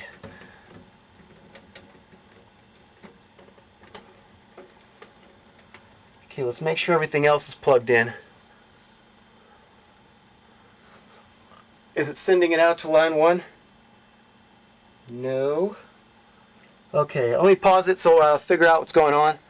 Okay, I just realized that it could be, the tape deck could be on S video as far as video in. So I have to go in on manually. You know what? I'm going to show you that process right here. I have to turn the TV on and set it to S video because it might get on. I have no makeup on whatsoever. Infomercial. Okay, I'm at the menu. Oh, there we go. Mode set, rear aux input. Yeah, S video. So if I turn it to video, then we should see, yes, right there, it works. See? Turn it to video. That's because my crappy camera only has audio video out. It has no SVHS switch on it. Or at least I don't think. I have to check and see elsewhere on the camera. It might. I don't think it does. So your camera, I'm guessing, Andrew, has SVHS on it. It probably has SVHS out, which means that I could put it to the deck, and as you can see in that view, basically what this means is that without having a tape in your camera can simultaneously be used to relay the signal from the FireWire to the log and capture so I can see myself on camera, as well as send a video out to my tape deck, which can record audio wait, is this recording? Oh, there's a counter. You can even see the counter. You can even see the counter of recording on the thing. Look at that. So basically, your camera can be used to relay to log and capture, so I can see make sure the alignment's correct while I'm recording, as well as send the signal into my deck so that my deck can do the physical recording of what your camera sees. So yeah, if you let me borrow your camera, I can do an entire stunt like this. And the great thing about it is that I can take care of it, and if you need it for any purpose of yours, I could send the camera back to you so you could use it, and I could just work out non-stop during that week when I'm not shooting, or if I have my own camera, just go back to my crappy quality camera if it comes out that right there, if it comes out of the shop. So we can pull this thing off. If you're okay with it, we can pull this off with no stress to your camera. Your camera would be, basically, you see what my camera's doing, the counter? The only reason I'm recording right there is so I could make this tape for you. But with your camera, I wouldn't even have a tape in it. There'd be no recorder. I would just turn the displays off, see if there's some setting that will keep it on without recording, which I know my camera could do. My camera will stay on all day if it's plugged in and you let it. So yeah, that's what we could do. We could do that. We could totally do that. I could use my tape deck to do the actual physical recording for your camera, and when the deck my parents just bought to solve the playback issues comes back from the shop, I can use that for the physical recording of the video game part of the stunt. So, and that will be relayed to this camera like normal, which will allow you to see it, and I'll just have to watch it on the TV. I guess I'll get the top quality recording of it on the TV, which I don't like. I actually like the bad quality recording that the deck gets. Who knows? In fact, you know what I might do? I could actually, instead of relaying it to this deck, I could relay the signal from your camera to the better quality deck to get the best quality recording, both with your camera and with the way my deck picks up the signal, the best quality recording of the live shots, and I can still use this deck for the recording of the game, so that I can play to the quality I like, it can record to the quality I like. That would be perfect. So yeah, with 2 decks and your camera, I could do this. I could pull this off. So that's all I need. It works. We know it works, and that's the proof of it. So yep. All right, Andrew, we're done explaining how the setup works, my request. And you know what I need to do now? I need to take you inside the Perfect Vezina Stunt. I need to show you some special behind-the-scenes footage of me attempting to shoot the performance part of this stunt. So I'm going to set everything up the way it's supposed to be set up, and we're going to get that underway. These are all extras, by the way. I don't even need to do this, but I'm going to show you as many extras as I can. I may edit it. I don't know. We'll see. Okay, I've now got everything set up with the exception of this camera exactly as it would be in the Perfect Vezina Stunt. A couple things I want to bring to your attention that I forgot earlier. See, as you can see, the covers, the whatchamacallit, the voiceover booth is down. I now have a big... it's all set up, and I have an air purifier right there that I have in between the stunts to eliminate the dust that this kicks up. So even if your camera was here, as soon as I'm done shooting and I'm on break, your camera would be placed in this cupboard right here. This is where I keep, as you can see, that camera. I do the same thing with that camera. I take it out of the way of any dust, and I place it right there in that bag when I'm not shooting, when I'm taking a break. Anytime I'm not shooting, your camera would be there with it in whatever case that you provide. So it would be completely safe from all the dust, and during break this thing would be running at full this thing would be running, see, like that when I'm not shooting, and then when I am shooting, I turn it off, take all the cameras out, put them in place, and there they go. And as soon as I conclude shooting, cameras go away, and this comes back on. So I want you to know that this is a dust-free environment, even though I actually do have to clean up some dust, as you can see there, past from before I actually had. That's from way back before I had the air purifier. I actually do have to clean up this place even more than it is now, but once that's done, this should be a completely sterile environment, so you can be confident that your camera is in a superb condition. And I will take even more extreme measures than I need to keep it free already. So yeah. So there's a booth from the outside. That's what it looks like when it's all down. You have the voiceover booth right there, tethered to the stereo system. Let's go around here. You have, yeah, the voiceover booth right there. That's how it looks right there. And I get underneath there. And the reason why I have so many towels is just so that I don't have that echo sound. The whole reason I do this voiceover booth is so that it doesn't echo off the walls. Because these walls, they will echo. They will create an echo effect if I don't have the booth there. So that's the whole point of having a booth, to have a semi-professional environment. And also I have extra blankets on there because these tape decks, I don't know if you could hear it. This tape deck makes a noise that usually before, when I had the tape deck, I previously had the deck where that stereo system is right now, but the noise that this camera picks up, where am I? The noise that this camera picks up on the voiceover is actually considerable, and when I started viewing tapes on that deck, I could hear even more clearly all the noises of this deck that it was picking up. And this deck right here, hear that? This deck makes an even bigger noise that I can still hear if I'm shooting voiceover. So that's why that blanket is there. I'm actually going to put more blankets on when I go to shoot the stunt now. And you know what? Actually, what I'm thinking of doing is I'm actually going to have a curtain. I'm actually going to run a curtain from this side to that side of the wall so that it completely encloses both of those decks behind it. And what I may do is take the blankets that I would normally put on the side right there and simply have a curtain of like 6 blankets thick that prevents any sounds from being picked up from those decks. So that problem is going to be solved on my own once I have the curtain, once I have rigged a curtain system to go up there. So yeah, that's another thing that I'm going to be doing for this. So you know, it's the voiceover booth will eliminate the heat that the voiceover booth accumulates. And another thing you have to keep in mind, these shoots, I've now found out by completing some stunts that the most I could go on the tape, run on a tape during a stunt and not have to change tapes in the later stages of the stunt is 20 minutes. So these shoots will go 20 minutes at a time of, you know, starting the shoots and then failing at the shoots, and until I get one that goes beyond 20 minutes. Anything that goes beyond 20 minutes on the counter, next time I lose, or if I complete the stunt, I take a break, I shut down for like half an hour to an hour, however long it takes to get the voiceover booth cool again. It does not get extremely hot in there. It does not get extremely hot, but doing the shoots 20 minutes at a time and taking 30 minutes to an hour of break, that will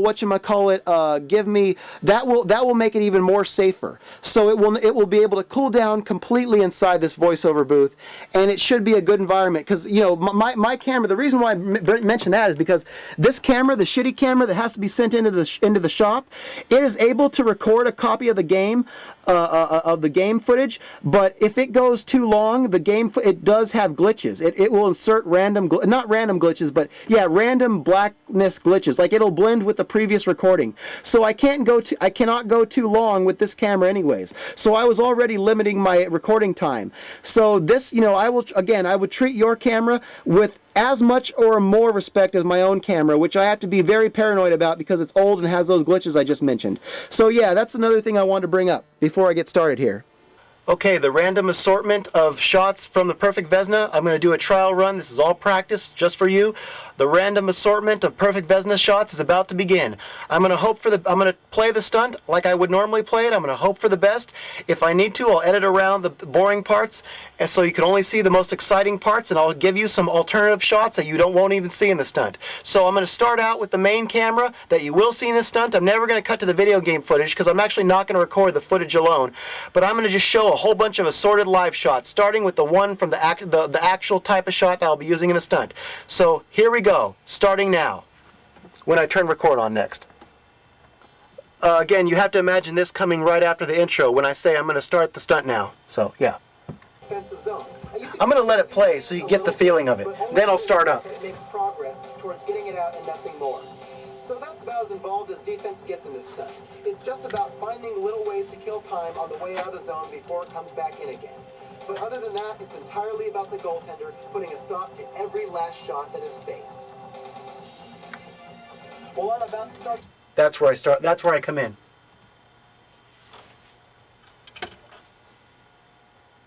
Well, it's about time to get this stunt started, so I now throw it over to the play-by-play commentator. Take it away.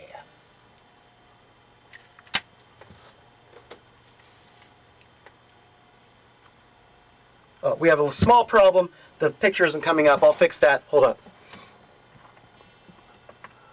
Okay, the problem is that I forgot to switch it back to S-Video, so let's fix that right now.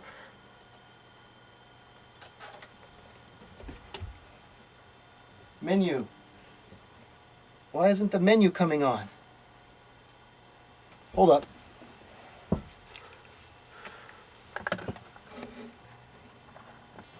Okay, I had to turn it on with the controller. I'm going to switch it right now so you can be confident that I know see, this is the problem. This is why the picture was not coming up. I had to switch it back to S-Video.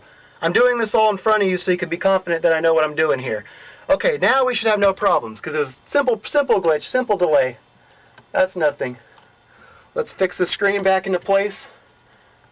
And that's good. This is the process I go through all the time that does not get recorded. Okay. Okay, this is effectively take two. So I'm going to flow into it. Pass it to somebody, and then take it back the other way. Sometimes the computer can fuck around a little bit in their own zone, or even take it in and then loop all the way back out and around to come in again. I don't know why they do it, but sometimes they do it. There may also be some times where some freaky stuff happens, like this inexplicable glitch, where the computer gets stuck, and, you know, although it's not technically against the rules to wait on them, it's one of those things you just break up when you realize it isn't going to break up on its own. I mean, you can wait, but as soon as you realize that it's an automated thing that's going to take you to the end of the period, you must break it up. Same thing with all the other tricks in this game. You can't stay behind your own net to kill time, you can't keep going around the net, passing it back and forth to your goaltender, and you can't play keep away all day in your defensive zone. Now, you can do some of these things a little bit, but only to the extent that it makes progress towards getting it out and nothing more. So that's about as involved as defense gets in this stunt. It's just about finding little ways to kill time on the way out of the zone before it comes back in again. But other than that, it's entirely about the goaltender putting a stop to every last shot that is faced. Well, it's about time to get this stunt started, so I now throw it over to the play-by-play commentator. Take it away.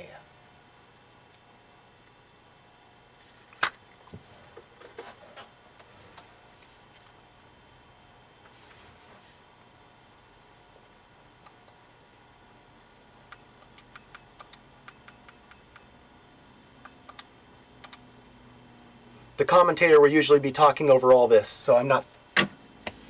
Anytime you don't hear me talk, the commentator is talking.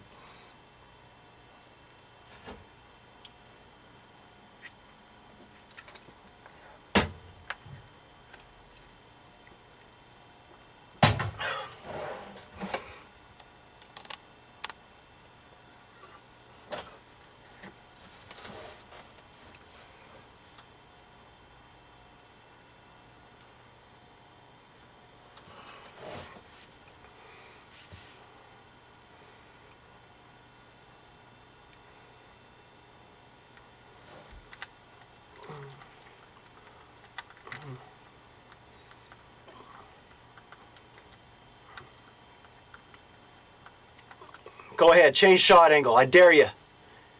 Give me something to hold on to.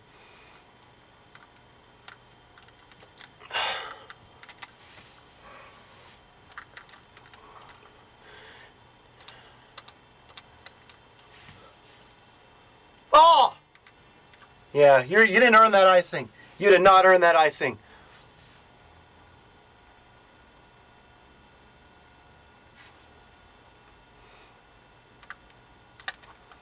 Come on, Edmonton, bring it!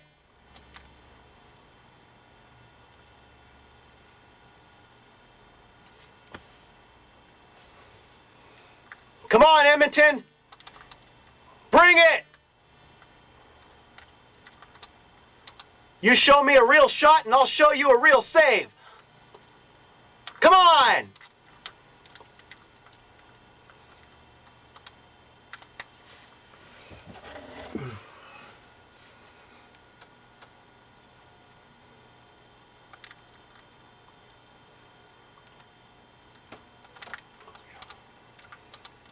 Come on.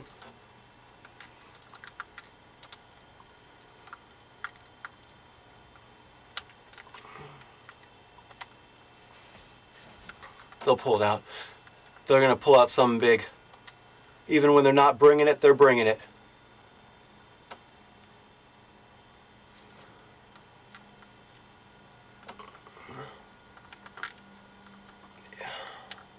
Oh, crap.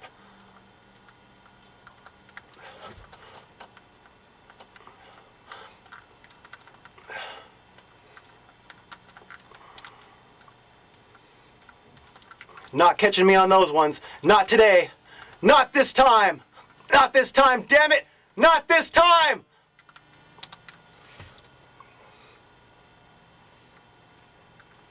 You want it, you're going to have to earn it. Come on.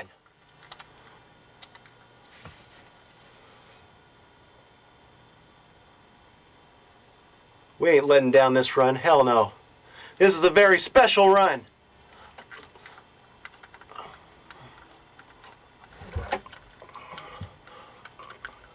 Yeah, that's how you end a period. That is how you end a period. Next period.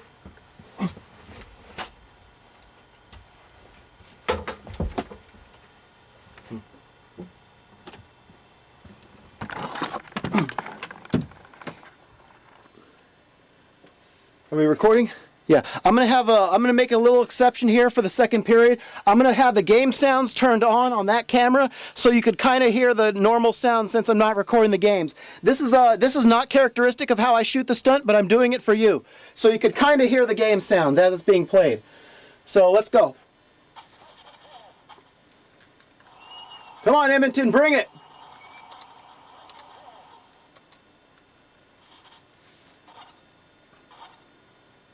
Okay, no glitches. No glitches. No glitches, no time wasting. Let's go, Edmonton. Show me what you're made of. Damn it.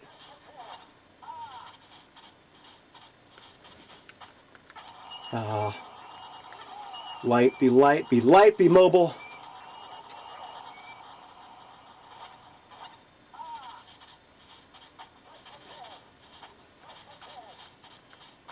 No. No, don't pass it back to him.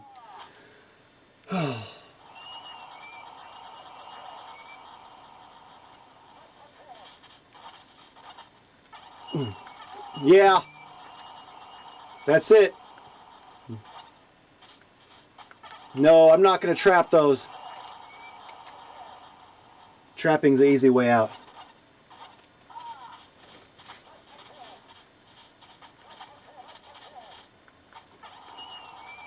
No easy way out, Edmonton. Not this time.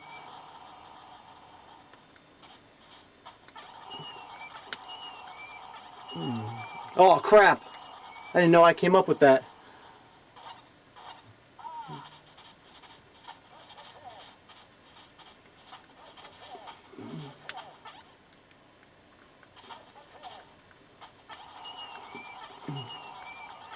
Oh, secondary. Can't let it go to secondary. There is no substitute for a primary save.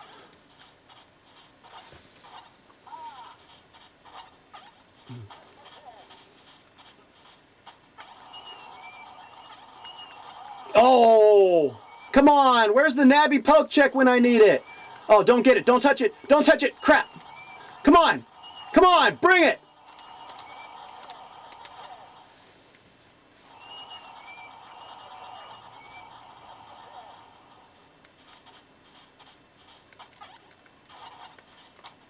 Come on, Edmonton.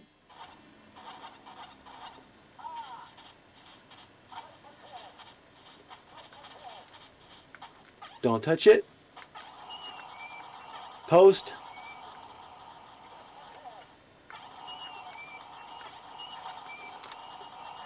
Damn it. Third period. That was an uneventful third period. That was a dud. That is one where if I were to get that in the regular stunt, I would be expecting something big here to happen in the third period. And if it doesn't happen, I would reset it and start over. That was what I call a dud period. We'll go like this for the third period, and then I'll get you back to that view that you were just seeing. Hopefully we see more action. This is all stuff that you would not be seeing in the stunt itself.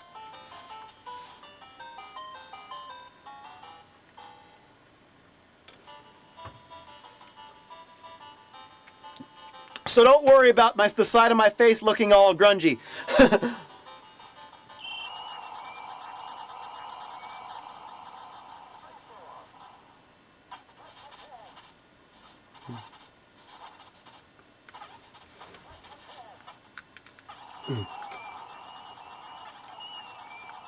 Yeah, come on, come on, come on, come on! Oh, you know what? I tell you what, I moved myself out of position there.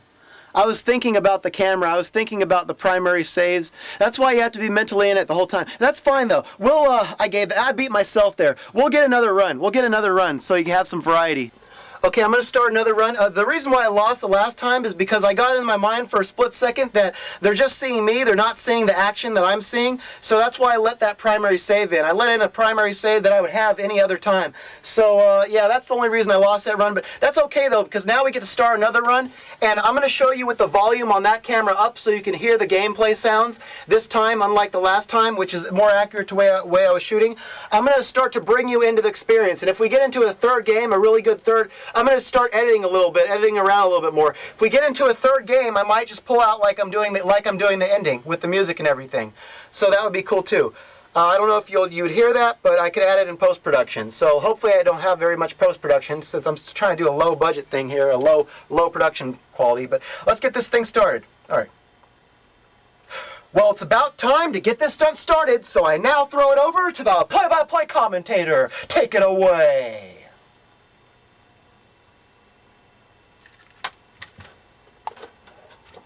You have any idea how much hassle I've had making that catch?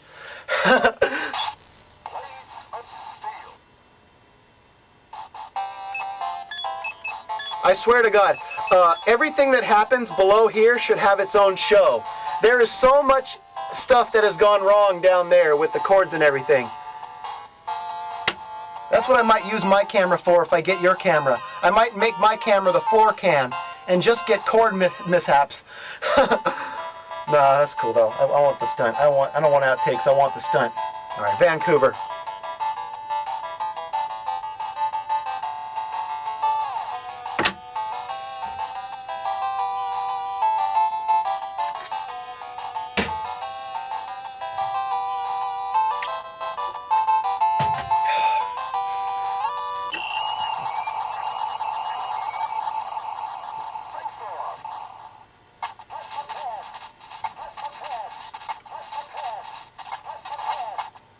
Yeah. Yeah.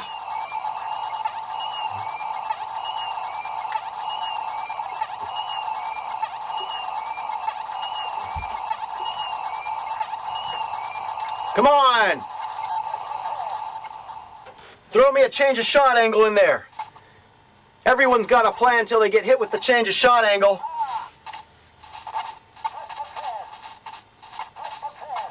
Ah, not move on that one.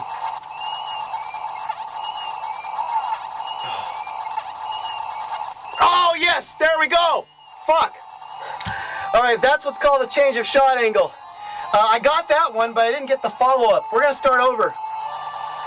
Now that I don't have to hope for it anymore. Now that's what's called that's the hardest shot there is. A change of shot angle. It's like when a goalie sets up for one shot, it's hit across the ice to another guy who takes a one-timer, and the goalie's just got to go over there and put his glove out and hope he comes up with it. That was not that bad of a change of shot angle, but it was the follow-up that I should have gotten. I think I was so happy finally being able to show you a change of shot angle for once that I didn't get the follow-up, which is kind of stupid because it was easier. But you know what? Let's go. This is good because I get to show you. I did get to gun this stunt. Let's go. Well, it's about time to get this stunt started, so I now throw it over to the play-by-play commentator. Take it away.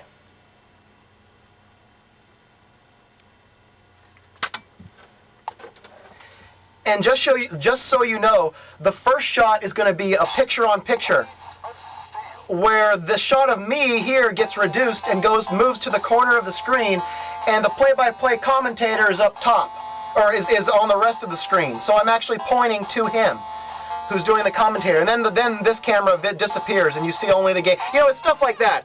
All that's done in post-production. So my job is to get it set up now, so that I can do that later on. And that's just an obvious setup, that pointing to him. That's just obvious. The rest of it comes on the spur of the moment, my ideas for how to involve the commentator. So, that's enough. Time to get to this. Vancouver again. Good. Good. Good. This is not my usual drink. I go with the blue amp. Red on occasion.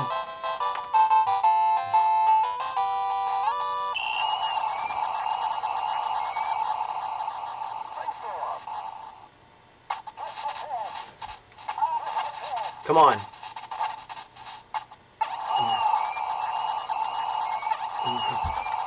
Oh. Too low. Don't move. Yes. Yes. Yes. Change it.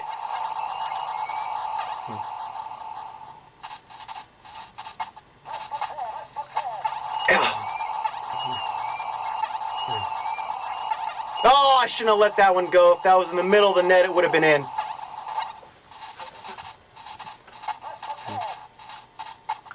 Ah, crap, stop it.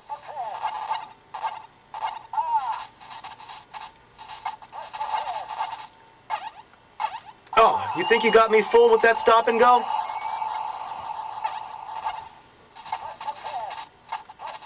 Everybody out.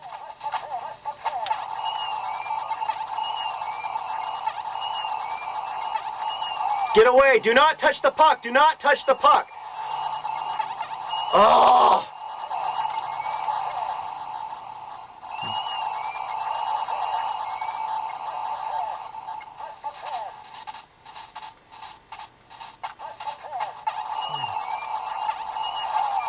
I gotta stop moving when it gets to me. Move before, move after, but keep the primary save solid.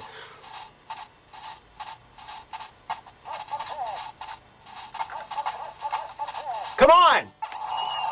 That's what I like, through traffic. Come on! Leave him alone! Leave him alone!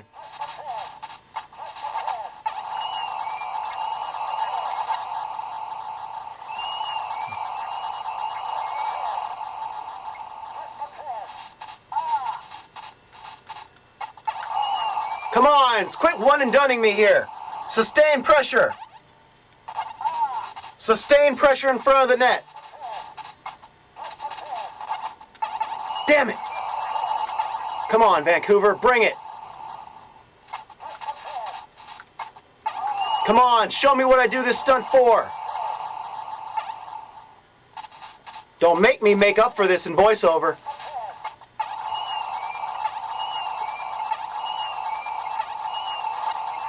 Yep. Yep. Post. That's how you end a period.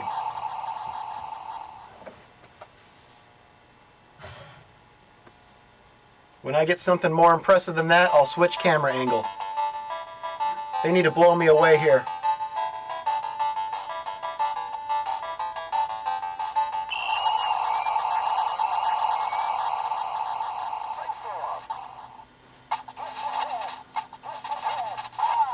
Let's go, Vancouver.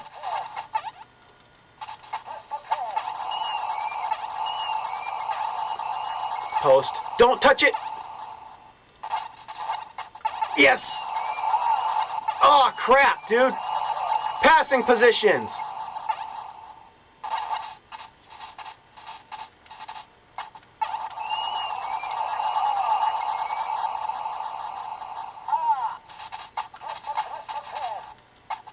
Oh, secondary should not have been. I need to have that on primary. Come on! Let's go, Vancouver. Bring it! Be mobile, be mobile, be mobile! Oh! Oh, wait, I can... Oh, no, I can't.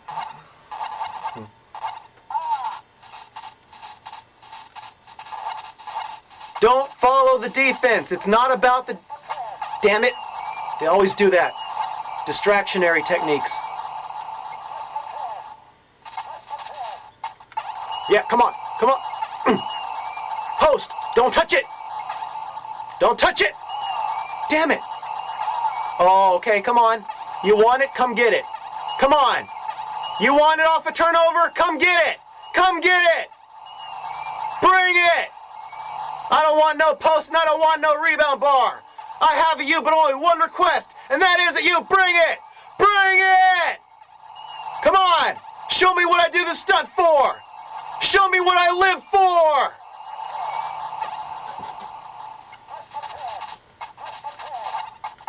What do I live for? What do I live for? What do I live for? Come on! Is that the best you got? That ain't the best you got. I've seen your best. Now it's time for you to bring out my best. Come on! Come on!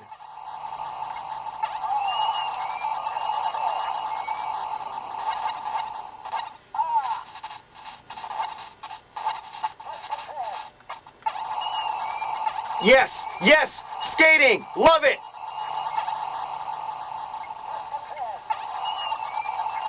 Yes, yes. Where's that shot angle change? Where's the shot angle change? Don't touch it! Damn it! Trapped it.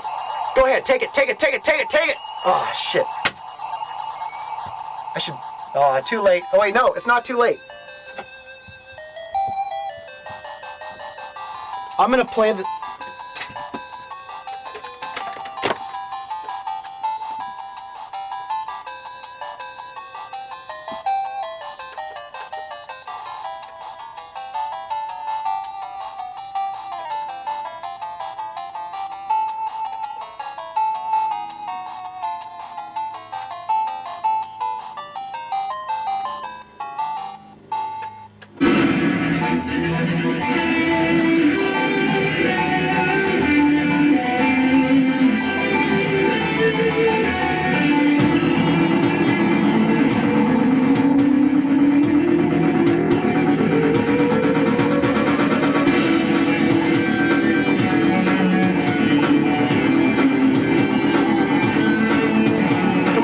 You want it? You're gonna have to earn it. Just like me. Just like me. Show me what I live for. Show me what I live for. That's a pump. Oh, damn, I should have let it go completely.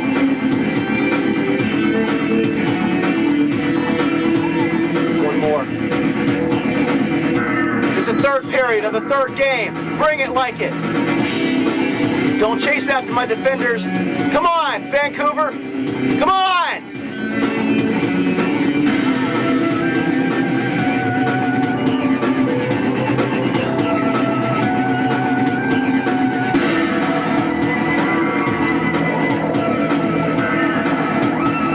Yes, yes.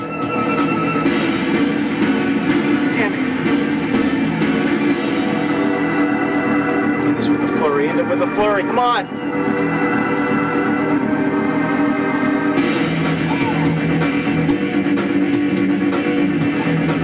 Damn it. Let's go. Re-engaging.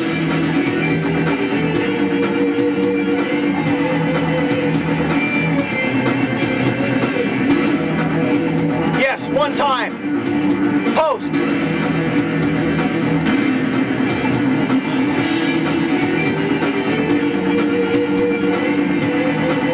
Get it out of here. Bring it! Make me earn it! Make me earn it!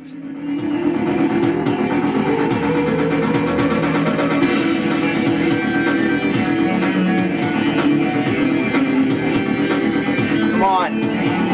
Don't just give me the perfect Vezina run. Make me believe in the perfect Vezina. Make me believe in the magic of the perfect Vezina. Make me believe this is the run. Come on. You need that to go to post. Don't let it go to post.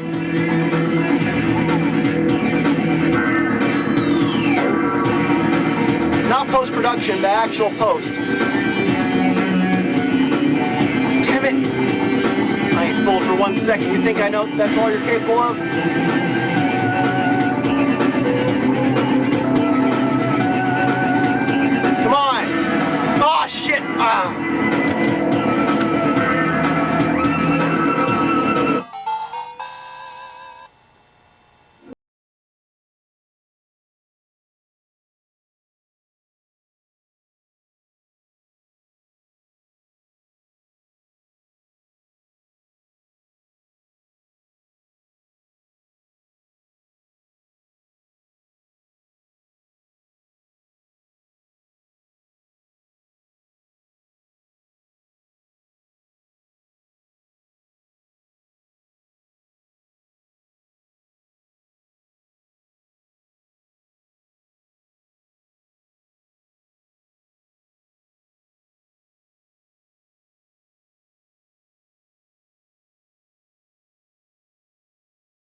I'm also going to switch up the camera angle.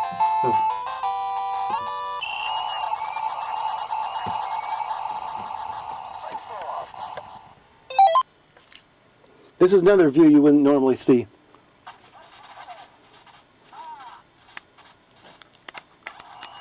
Ah! Come on, Minnesota. Bring it. Show me what you got.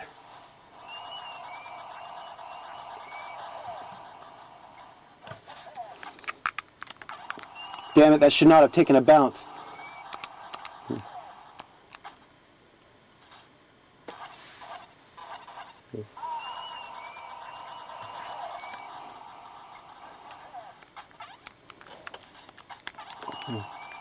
Yes! Yes! Bring it! Bring it! I can't lean forward for this.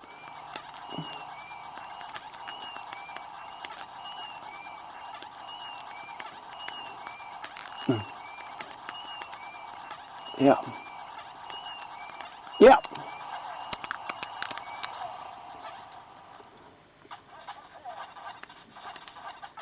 Come on.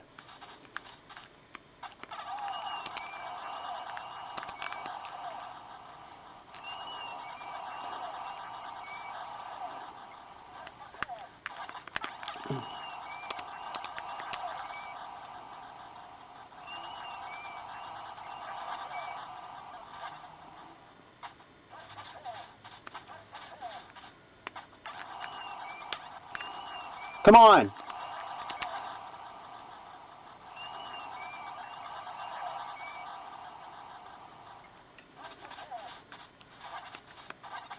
Come on. Don't you dare take me out of it. I will not be taken out of it. Not this time, damn it. Not this time.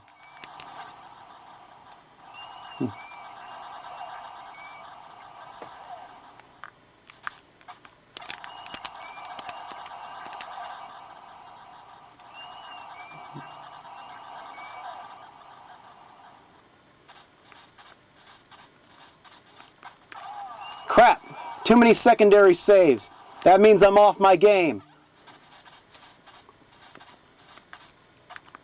Yes, yes. Thought I'd fall for your long shot?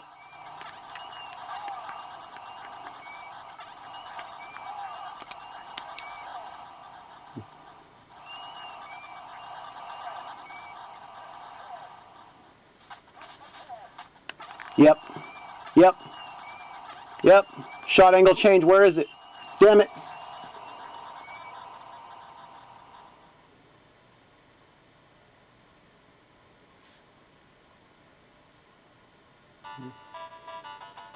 I like this view. I'm going to keep it until we get something really good. Wait till they pull out a shot angle change. This is going to be awesome when you see me save a shot angle change like this. If I can do it, because it's very unnatural. Very discomforting, but I will do it. I will pull it off. Trust me, it's a small challenge when it comes to comparison to getting the stunt that I'm looking for. This is a very small challenge.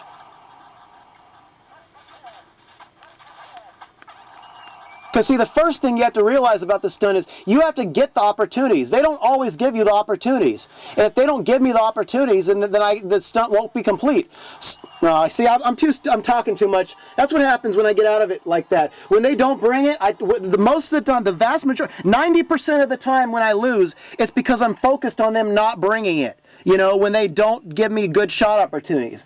And the thing is that I know that if they keep it up, I'm not going to want this to be my run anyways. So it's like, it's one of those things, you know. That's the hard part about this. You never know when they're going to give you opportunities to make this be the run. So I'm going to start this over. I'm going to change tape and start over. Okay, I've shown you about as much as you need to see to get a sense of what this stunt is. And what I'm going to do now is take questions that you may have at this point, after everything you've seen. So what I'm going to do is I'm going to think up a question that you may be wondering at this point, and I'm going to answer it. So here we go. First thing I want to tackle is regarding my new vision, which is not just tributing Nabokov anymore, although I will bring some shots from some of his best career saves in the conclusion, because I need 6 best career saves to go along with the credits to this game. But aside from that, I want to talk more about upstaging the Miracle on Ice, which is my new goal. What I want to do there is, you see, what you have to understand, here's my thinking behind that concept.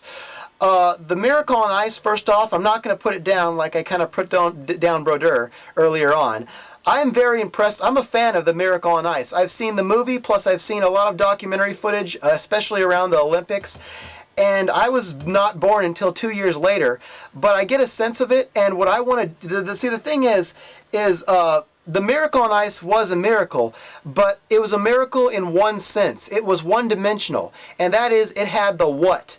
It was a miracle because of the fact that you had college kids who beat the Soviets, who were dominant at the time, worldwide. Plus, I don't know if there were NHL stars on the Soviet team, but anyways, it's the what that was so impressive about it. The fact that you wouldn't expect that to happen. But what I want to do is I want to take the what, which I already have. I have what I'm trying to do, which is do 9 periods, 9 total periods in this game, and not only survive it without allowing a goal, but I'm trying to fight off the best saves my mind could possibly imagine. And if I don't get those chances, I reset the game and start over. Even I've completed so many stunts. Let me talk about that later on. But basically, I have the what. I have the difficulty of this stunt. It speaks for itself. You know it now. It's so hard. It's so hard to get the kind of run that's going to satisfy me instead of just completing it. So I have the what. But there's also the how, which is my self-imposed rules. I mentioned before how I came up with my original rules in the beginning, the introduction to this stunt, but I found ways that in which the rules are not good enough. You know, I could exploit my rules if I wanted to and crank out a cheap stunt. But so what I have to do is have a sense of you've already seen some in these demo shots. You've seen that I operate by a whole bunch of unwritten rules. I actually I don't go all the way to the line to clear pucks out. I don't like when I trap pucks against the post, and I'm going to cut down on trapping. I'm going to save shots that I don't have to save. Sometimes I turn it over to them if they're not bringing enough. There are so many unwritten rules that I operate by that it's the how that gives me such. I mean, that's what I have over the Miracle on Ice. I had the how. The players back then, they didn't play by some special set of rules that they made up themselves. Not that you would expect them to, but, you know, at the same time, that's part of their form of competition. It's real competition in real life, real hockey, so you can't come up with a whole bunch. And they're not playing it for the purpose of impressing anybody or impressing themselves or creating an aesthetically good performance. That's something that this medium allows me to do. Because I'm doing this for entertainment purposes, I can design this stunt to be as entertaining as I can possibly be. So I can add the how to the process. That's what I have over the Miracle on Ice. Again, also added on top of that is the why.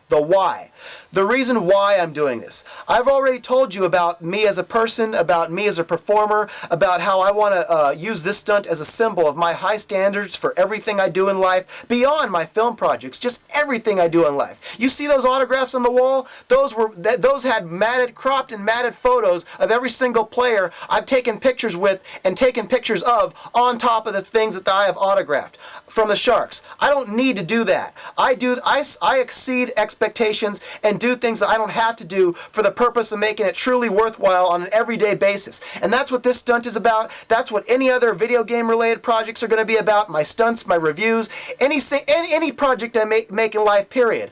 I want me as a person, what I want to do as far as my video making is, I want to not look for excuses not to try. I want to stand against that tendency. That is a tendency that I've seen all throughout my life. As from the time I was a little kid, I never had really good role models to look up to. I had nothing but bad examples, mostly. And the few good examples I've had have exited my life pretty quickly before I could really get close to them. I was raised in an environment where everyone around me still looks for excuses not to try. And I want to stand against that. And I want to use this stunt. I'm not going to do it.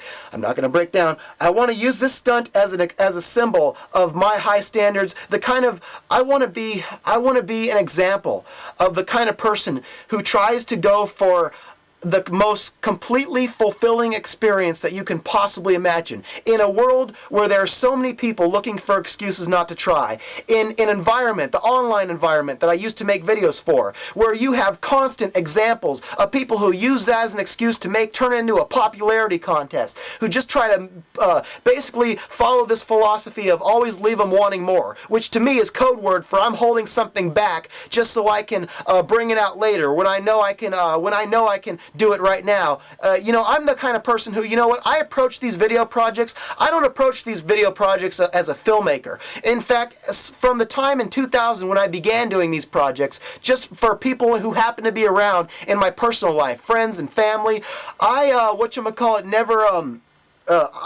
never approached filmmaking as a filmmaker.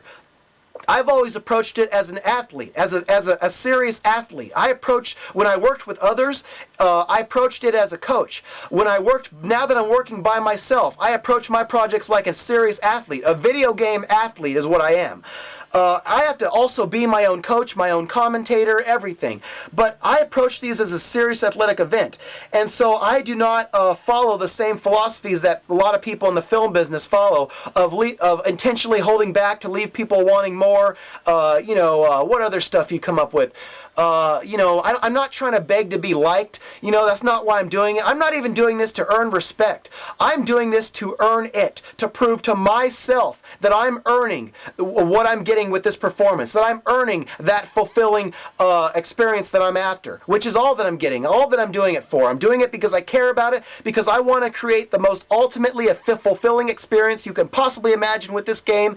And when you are done viewing this, you're going to want more, all right, but you're not going to want more because I held something back. You're going to want more of some other completely new experience that I bring to you, which is exactly what I'm going to do after this and after that one and after that one and after that one. And you know what? I realize that there's only so... I also want to raise the standards each time, but with each project, I think with this one I've raised it to the max. With every single project, I'm going to be looking to have standards high from here on out. If I find an opportunity to raise it, I'm going to raise it, but ultimately I'm going to use this as a template, as a mental template of, okay, everything I create with this experience, I'm going to look to replicate it in the next experience, but in the context of a new game. So that's the thing, is that I'm creating a template here. So yeah, that's the thing.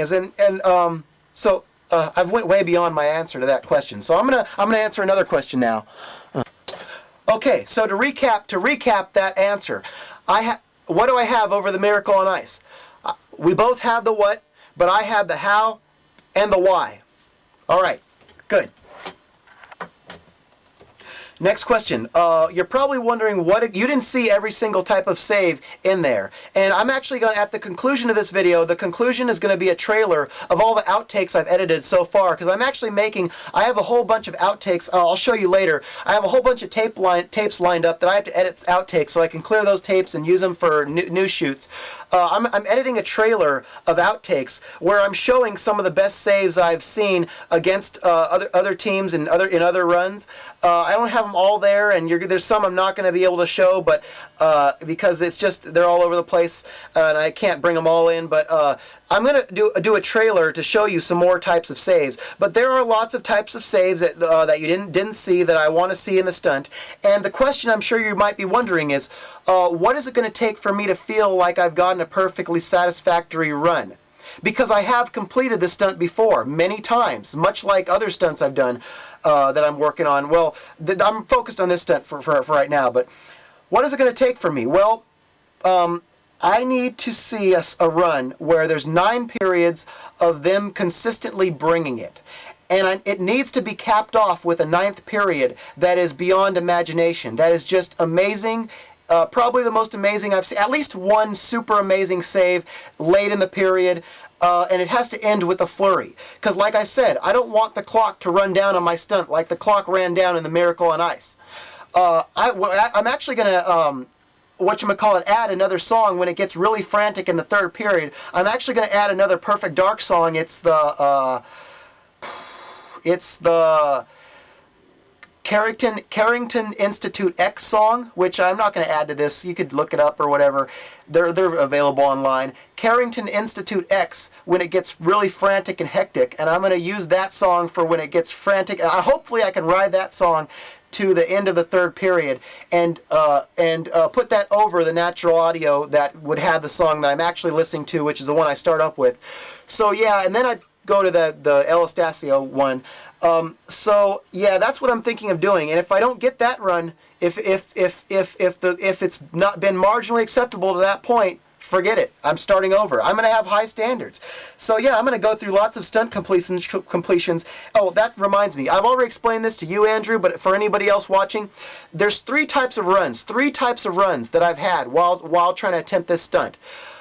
There's a number 3 run, which is the first type of run I ever completed it on, where the first period was pretty good. It was decent for a first period run. And then the last 8 periods just got suckier and suckier and suckier and suckier. By the time I got done completing that run, I didn't even feel like celebrating. I was so disappointed. That's before I had my high standards. I was taking the easy way out with everything.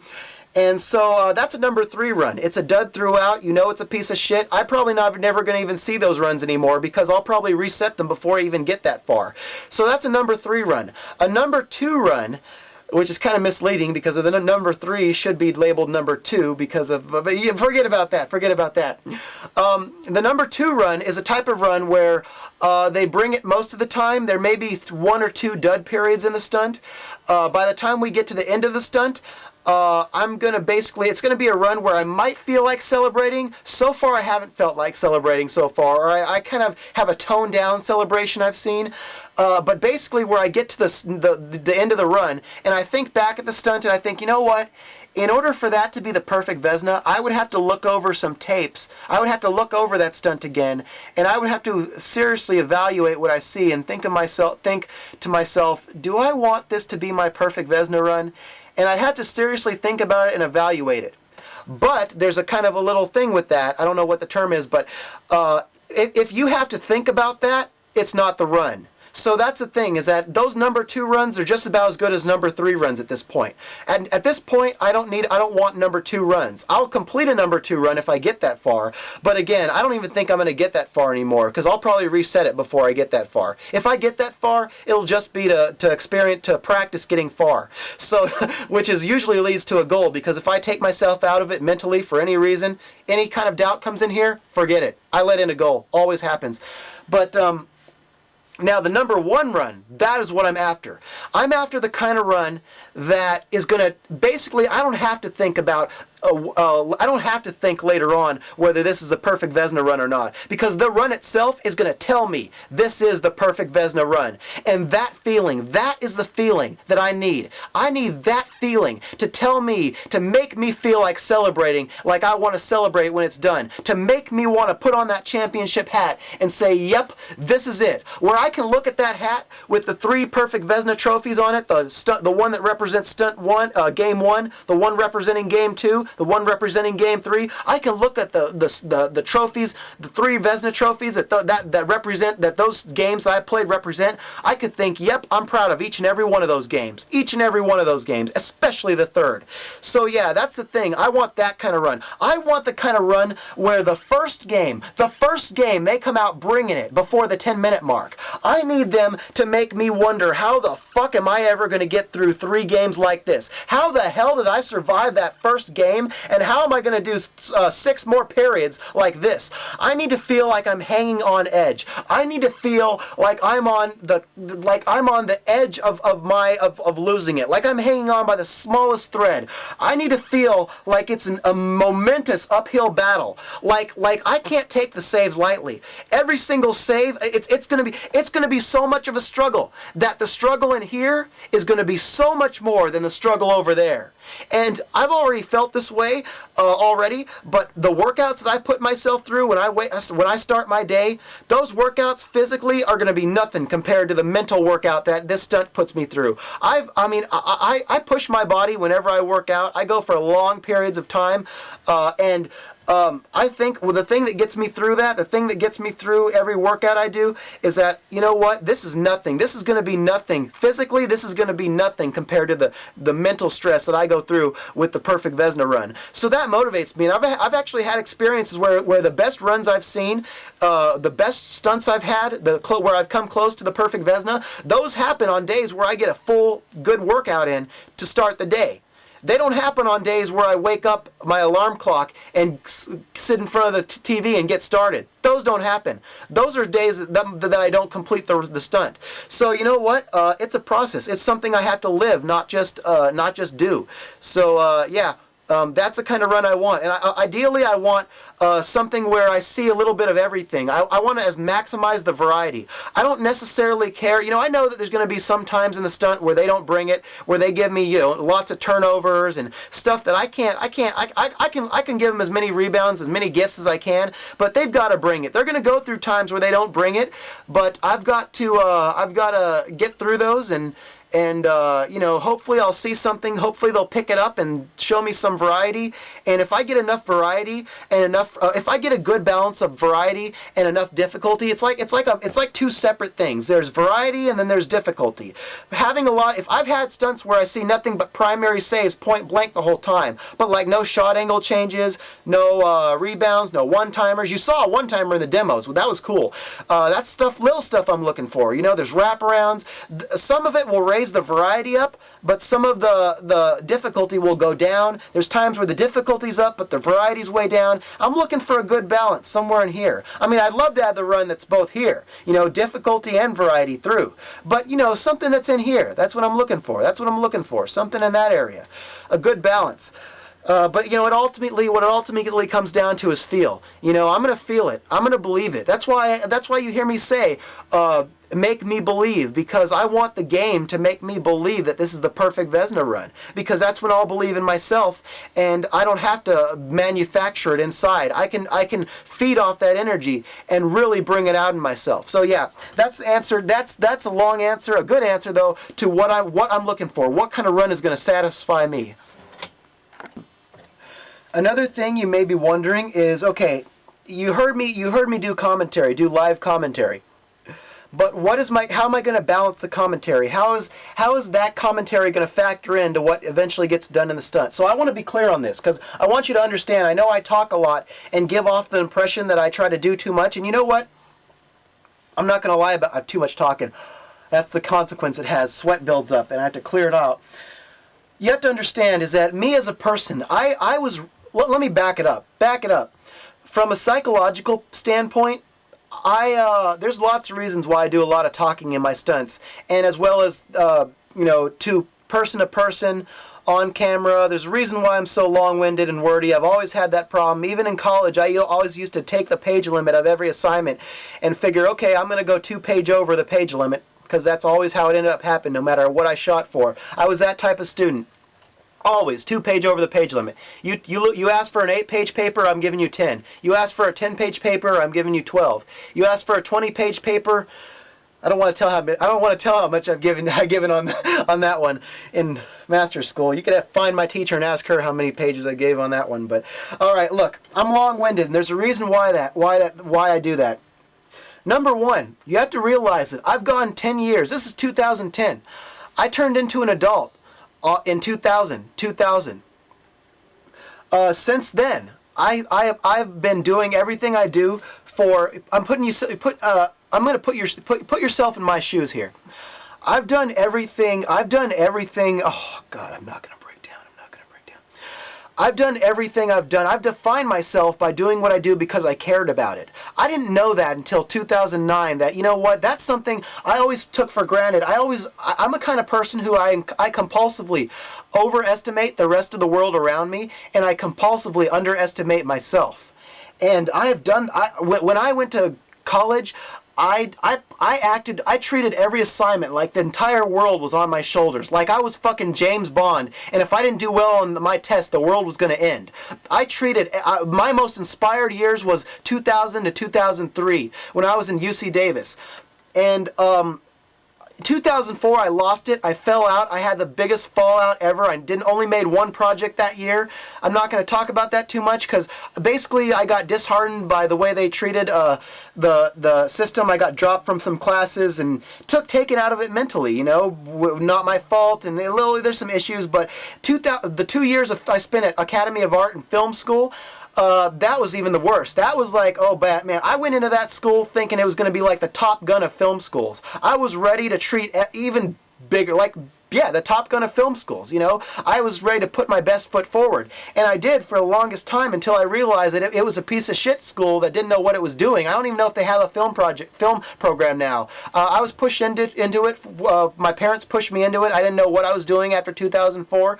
I completely lost direction, so I went to that school. And that's the kind of school they're used to people having full-time jobs and doing stuff doing film classes on the side.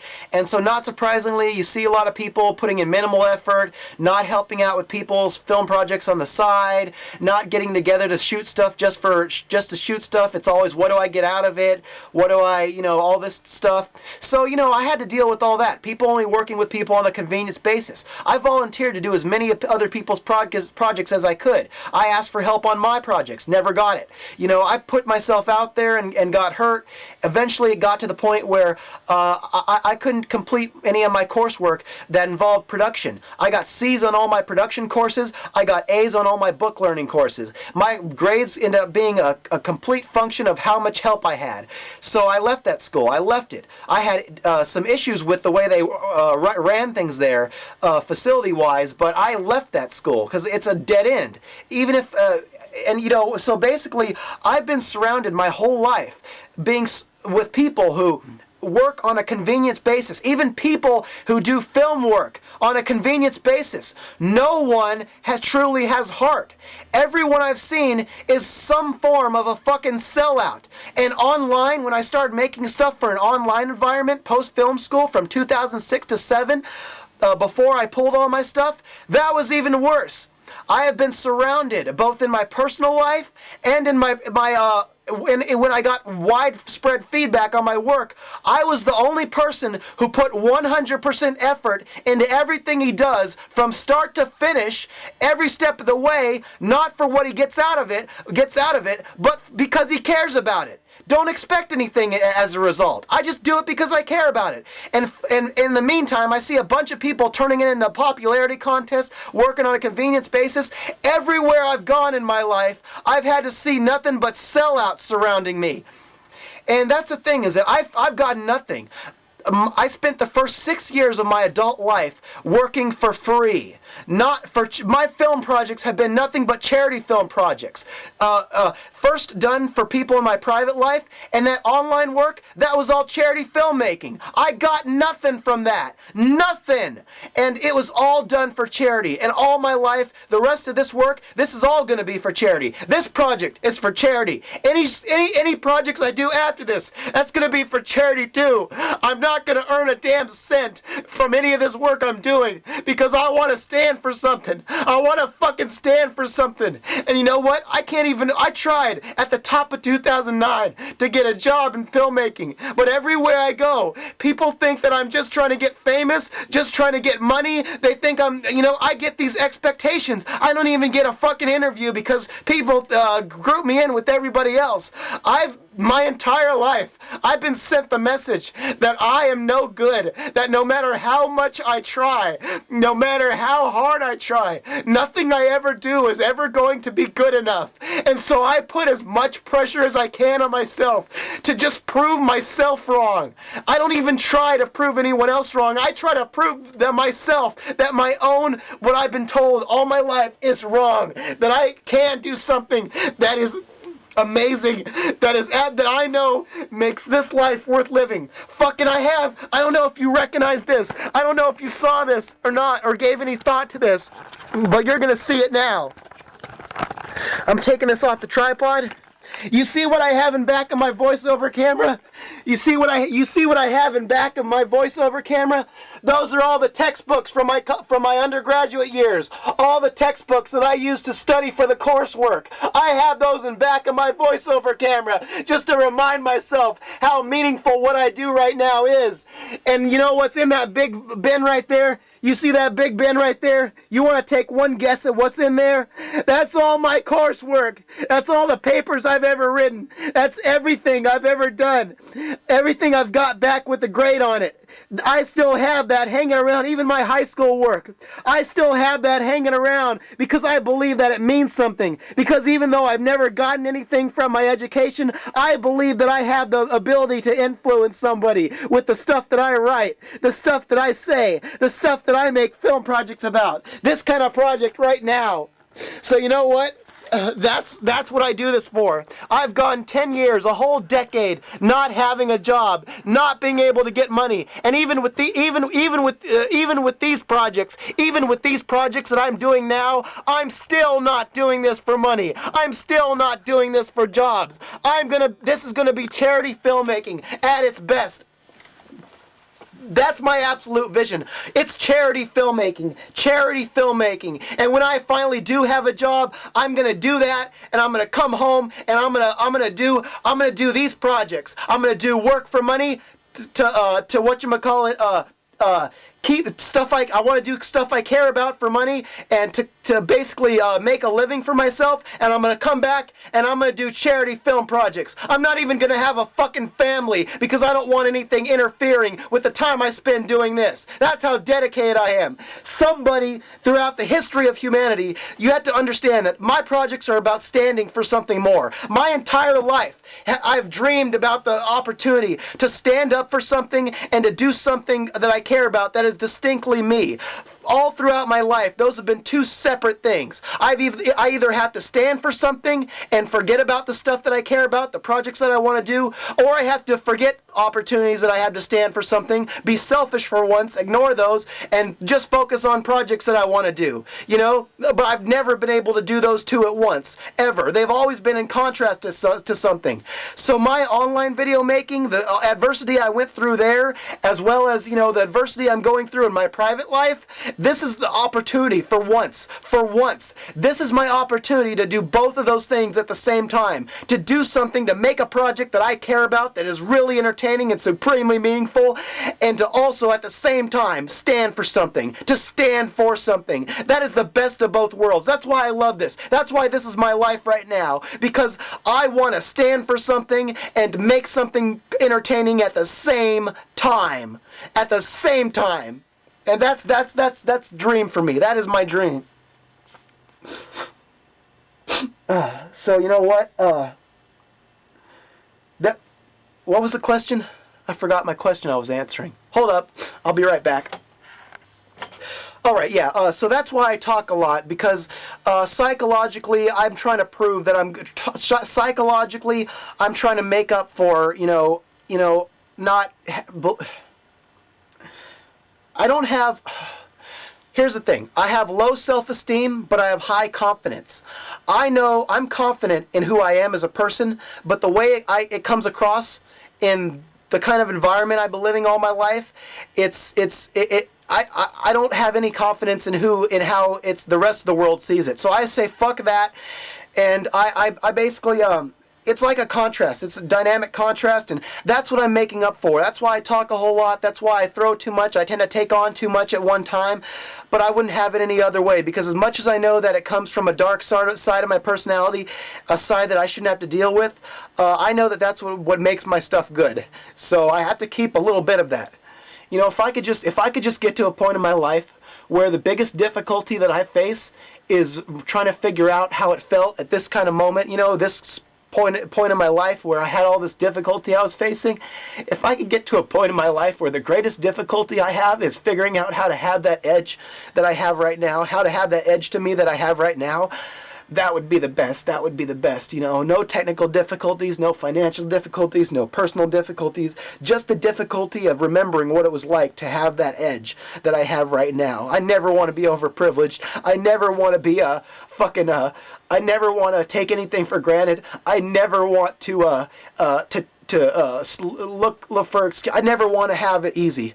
I want to have it easy, but I want to have that part of myself that knows how hard it was when I didn't have it easy. I want to have it physically easy my whole life, but I don't. I want to have that part of me inside that knows what it's like not to have it easy. No matter what I become, no matter where I go, I want to hold on to that edge and bring that out whenever I'm working on something, because that's who I am. So yeah, that's the thing. So what was the question again? Oh yeah, that's why I talk too much and that's why I throw much out. But let me get stuff back. When I do this commentary, the live action commentator is actually going to leave the play-by-play commentator is going to go over. He's going to lead the commentary. The live commentary that you saw in the voiceover booth, that's going to be secondary. I'm going to have it all there, but I'm only going to bring it in when I say something good. I'm going to probably have it. My default is going to be showing it throughout. You know, throughout I'm going to have the voiceover track playing, if for no other reason, so you can hear the button presses, because you can pick those up. But if the commentary is irrelevant or bad, or I say something I shouldn't say, because they're not all good commentary runs. If anything happens with the commentary to where I talk too much or something, I'll just mute it out. I'll mute it. I won't show it. Either I won't show it or I'll play it off, like I'll have the commentator press a button and mute it. So there's a variety of options I have for post-production on this. I can do anything I want with the commentary track, the live voiceover shots. And, you know, I'm going to do stuff like that. I'm going to bring in picture-on-picture of the live shots when I want. I'm going to make sure the editing is use those very sparingly. Sometimes they may cut to them all together. Most of the time, it's just going to be the game shot, the shot that you didn't see, that I didn't record. It's just going to be the game with the commentator's voice over it. So I'm going to have the main camera recording, but I'm going to treat it like a special view. You know, so I got my act together as far as production goes. I have a lot of options for post production with the music. That's why I had these headphones. There's even more options because you don't hear the headphones in the live shots if I keep the volume low enough. So I can put it out the music I want, put in the music I want. I can do whatever I need to do. I've got the post-production all figured out. I've got that mentally in my mind, so that's no big deal. There's going to be intermission segments. There's going to be you know, special tutorial segments, and I'm going to keep those short too. I realize that the periods, they're going to seem like an eternity. If I'm facing the kind of saves that I'm facing, they're going to seem like an eternity. So even if I take even if I do a lot of intermission stuff in the intermission, and I'm thinking I'm probably I'm going to try to cover everything brief. I'm going to go over a variety of topics like the stat report. I'm going to make a stat report afterwards, and I'm going to do it like it's live. I'm going to take the best save I've seen in the period and analyze it just a little bit, maybe a 30-second analysis on some of the best saves you've seen. I'm also going to throw some tutorial shots in there. With these outtakes, I've been stockpiling a bunch of shots that I want to bring in for instructional commentary. I'm going to make that a 30-minute segment. So I'm going to do like probably 4 30-minute segments in each intermission that you see in the game. And maybe put like 2 minutes of intermission total. And the periods, I think they last about 4 minutes. So yeah, there's going to be a rhythm there. There's going to be a rhythm. So yeah, I'm going to try to keep it like that. I'm not going to go over. I'm going to make a restriction. I'm not going to go over the amount of time it took for the period itself. That's the restriction I'm making on myself as far as managing the intermission time. Because I will have to, I don't want to do like I did in the Battle of Los Jonas and freaking go crazy with the intermissions, 23-minute intermissions and stuff. So yeah, that's not going to happen. I progressed. So yeah, I've got this taken care of.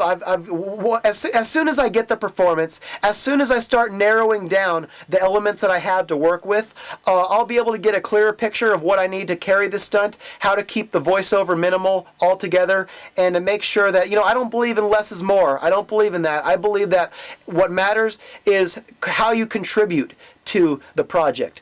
And I believe that sometimes if you do too much, it will take away from the overall contribution. And I believe that it's not that less is more, is that sometimes less is the best contribution to your project. That's how I would say it. Because I hate in film school how they talk about less being more, because that to me says, okay, I'm looking for an excuse not to try. Because if you honestly believe that the less is more, then the most would be absolutely nothing. So not doing a film project altogether would be the most you can do. And obviously that's bullshit. That's nonsensical. So I don't believe in any nonsensical bullshit. That philosophy's out the door. So what matters to me is how you contribute to the film project. And to me, length, as well as talking, as well as condensing, you know, how much talking you have, how much silence you have, how much music you have, every single element. Those are all equally important. Well, most of the time they're equally important, but sometimes one can take over. There are exceptions, but for generally speaking, those are all equally important things to worry about. So you cannot say that less is more. You can say that less can sometimes contribute more than more of one particular thing, but what you have to look at, the way I judge all my projects, is contribution. Right now, it's okay for me to go on in length about my vision for the stunt because you need to hear all this. This is an informal documentary. Informal documentary, which it doesn't matter how long it's going to go on because none of this is going to be in the final project. None of it. So, you know, this is all to explain the vision. So you need to know all my thoughts on this. You know, there's no point in holding back here. But when that camera turns on, when I have to do later on post-play, I'm thinking, how am I going to contribute to this stunt? That's all I'm thinking the entire time. How am I going to contribute? Is it going to be more commentary here? Is it going to be less commentary here? Do I need to say something really good? Do I just need to give a general oh shit reaction? What do I need to contribute? I go through that process while I am taping the stunt, while I am performing the stunt. So, and I'm setting myself up for the commentator later on. There are some times where I see an opportunity to answer something that I can imagine the commentator asking me while I'm doing the stunt, and I answer back. I play off the commentator in advance. Those kind of opportunities pop up all the time. There are some priceless opportunities that you're not even going to get a chance to see in the stunt because those have been recorded over. Those have ended in a goal, or you know, stuff like that. Some of it I'm getting the outtakes, but eventually I'm going to stop doing outtakes altogether because I don't want any more outtakes. I want the stunt. So yeah, you have to realize it. This is something. This is a performance deluxe here. I mean, we're talking. It's going to take. I have to be consistently entertaining. I have to come into this booth every single day and act like it's the first time I've ever done this stunt. Not literally, because we know in the back of our heads that, you know, I've done this millions of times, but I have to not get down on myself and not be like, oh, I've seen it and done it before, because that leads to a boring voiceover. I have to keep things fresh all the time. I entertain, I joke sometimes I crack jokes, sometimes I listen to the commentary's jokes, I imagine what he's going to be saying, you know, so I have to be here, I have to constantly be entertaining, and most of all, I have to always remind myself, have fun. Have fun with this, because at the end of the day, if I'm having fun, the viewer is going to have fun.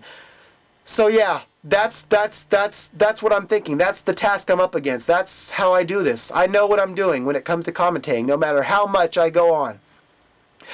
Next question. Okay, this one's not so much a question, but I want to show you something really quickly. I mentioned before about my playback problems with the tape deck, and while I was watching this intro that I was recording onto this tape, I actually saw an example of a playback problem that went undealt with. When I was, see, you can see this is one continuous track, the intro, because I pre-edited it. That's what pre-editing is. You do all the editing, and then you put it all back on the computer in one clip, and it saves you space. So yeah, that's the thing, is I have to pre-edit everything in order to have enough space to work on other stuff. So what I was doing, that was trial and error, a trial and error process where I had to pre-edit what I had done, and I had to watch with eyes of a hawk to make sure there's no glitches before I, took it off the computer and let it be in one clip. But there was one that I didn't catch, and I didn't catch until I was just watching it now. I want to show you an example of what the tape deck problems are that I'm facing on a daily basis, why I had to get another deck. So here's the intro. I'm going to let it play until it comes. Turnovers right in front of the net. Unless it comes from a bad mistake somewhere on the ice, every flurry of shots that the goaltender faces... See it? It's right there. I'm going to take you back frame by frame. right there. See that? See that? I'm going to bring it closer. See that? Little glitches right there? Those are called artifacts. Right? They're out of alignment, misalignment. See those little spots? There's little... okay. See those little... Oh, and you see that? Hear that car stereo in the background? I have to also shoot between that too. That's another environmental issue that I'm fighting against. See those little artifacts? I know they probably don't make much of a difference to you, or a lot of people, that's an example. A lot of people would be okay with those artifacts coming in every now and then. But to me, they're not. I want to make sure that every single frame of this project is going to be only composed of the stuff that I allow. So that any errors are only a result of my error. Not the tape deck putting in random errors for me. So that's why I need the new tape deck, because those actually happen way more frequently on a normal basis. But yeah, this is an example of something that I do not want to make it in my final project. So yeah, that's why the tape deck is such a big problem not to have working right on playback. So yeah, and I can't use this camera because after a while this camera has audio glitches. It has little chingy sounds where it goes ching. And there's also video glitches once in a while if I use this camera too much. But yeah, this is a low-end camera too. I need something reliable for long-term use. So, and it doesn't, plus this camera doesn't have video in like the tape deck has. So yeah, that's just an example of my tape deck problems. I'm going to get back to answering more questions now. Okay, another question that I could imagine somebody watching this wanting to know is, well, what kind of unique content do I have to offer in the way of what I say and how I do this?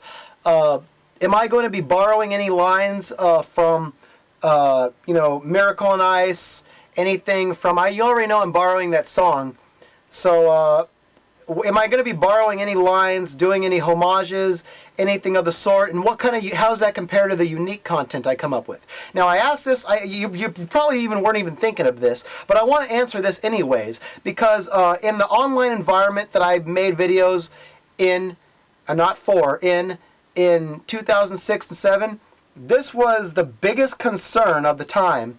It's kind of like a period piece now as far as concerns go, but people were so overly sensitive to rip-offs. Oh my God. Why is everyone wanting to have completely original stuff at all times? I know why. It's because they think we're all trying to get famous. That's why we're making videos. And if we do something that's too similar to other people, we're getting famous off of their rip-offs, off of ripping them off. So you know what? That's what's behind. That's a problem. That's why this thing that I'm standing up against, the whole "what are you doing this for?" the whole idea that people are just doing this to doing quality work like this to get fame, to get money, to get attention. That's all behind all of the improper behavior that I see, surrounding, just people who see this stuff. So that's what I realized, in 2009. It's all backed by this assumption that we're all trying to get something out of it. That's why I'm making my stand with these projects and the way I'm going to do this. So I want to address that because here's the thing. Back when I made projects, those video game related projects, I did borrow content often, but I know how, again, they're homages, not rip-offs. I know the difference. It's not a clear-cut difference, but I'm responsible enough to know the difference. Just like when I use copyrighted stuff. I'm using them for inspirational. What I'm doing with that song, with the El Estacio, that's an inspirational use. Copyright law, what you have to understand about copyright law is that it is currently inadequate, and I don't see it getting any better throughout my lifetime, which is why I'm going to step around it and make all my stuff private so I don't even have to worry about those issues.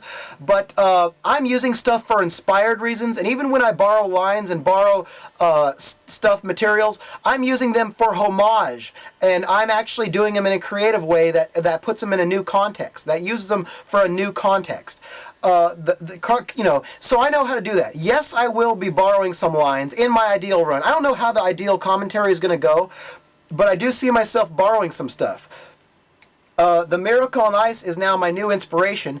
Instead of obviously you heard of me reference the Nabby poke check, which is something that's from way back when I started doing this stunt. I want to bring in when I get into one of those situations. That's just one example of something that is unique. But also, now that the Miracle on Ice is effectively my inspiration for this, my new inspiration for this, I will be borrowing some lines. For example, if I see a save, an unbelievable save in the third period, like a shot angle change, where if I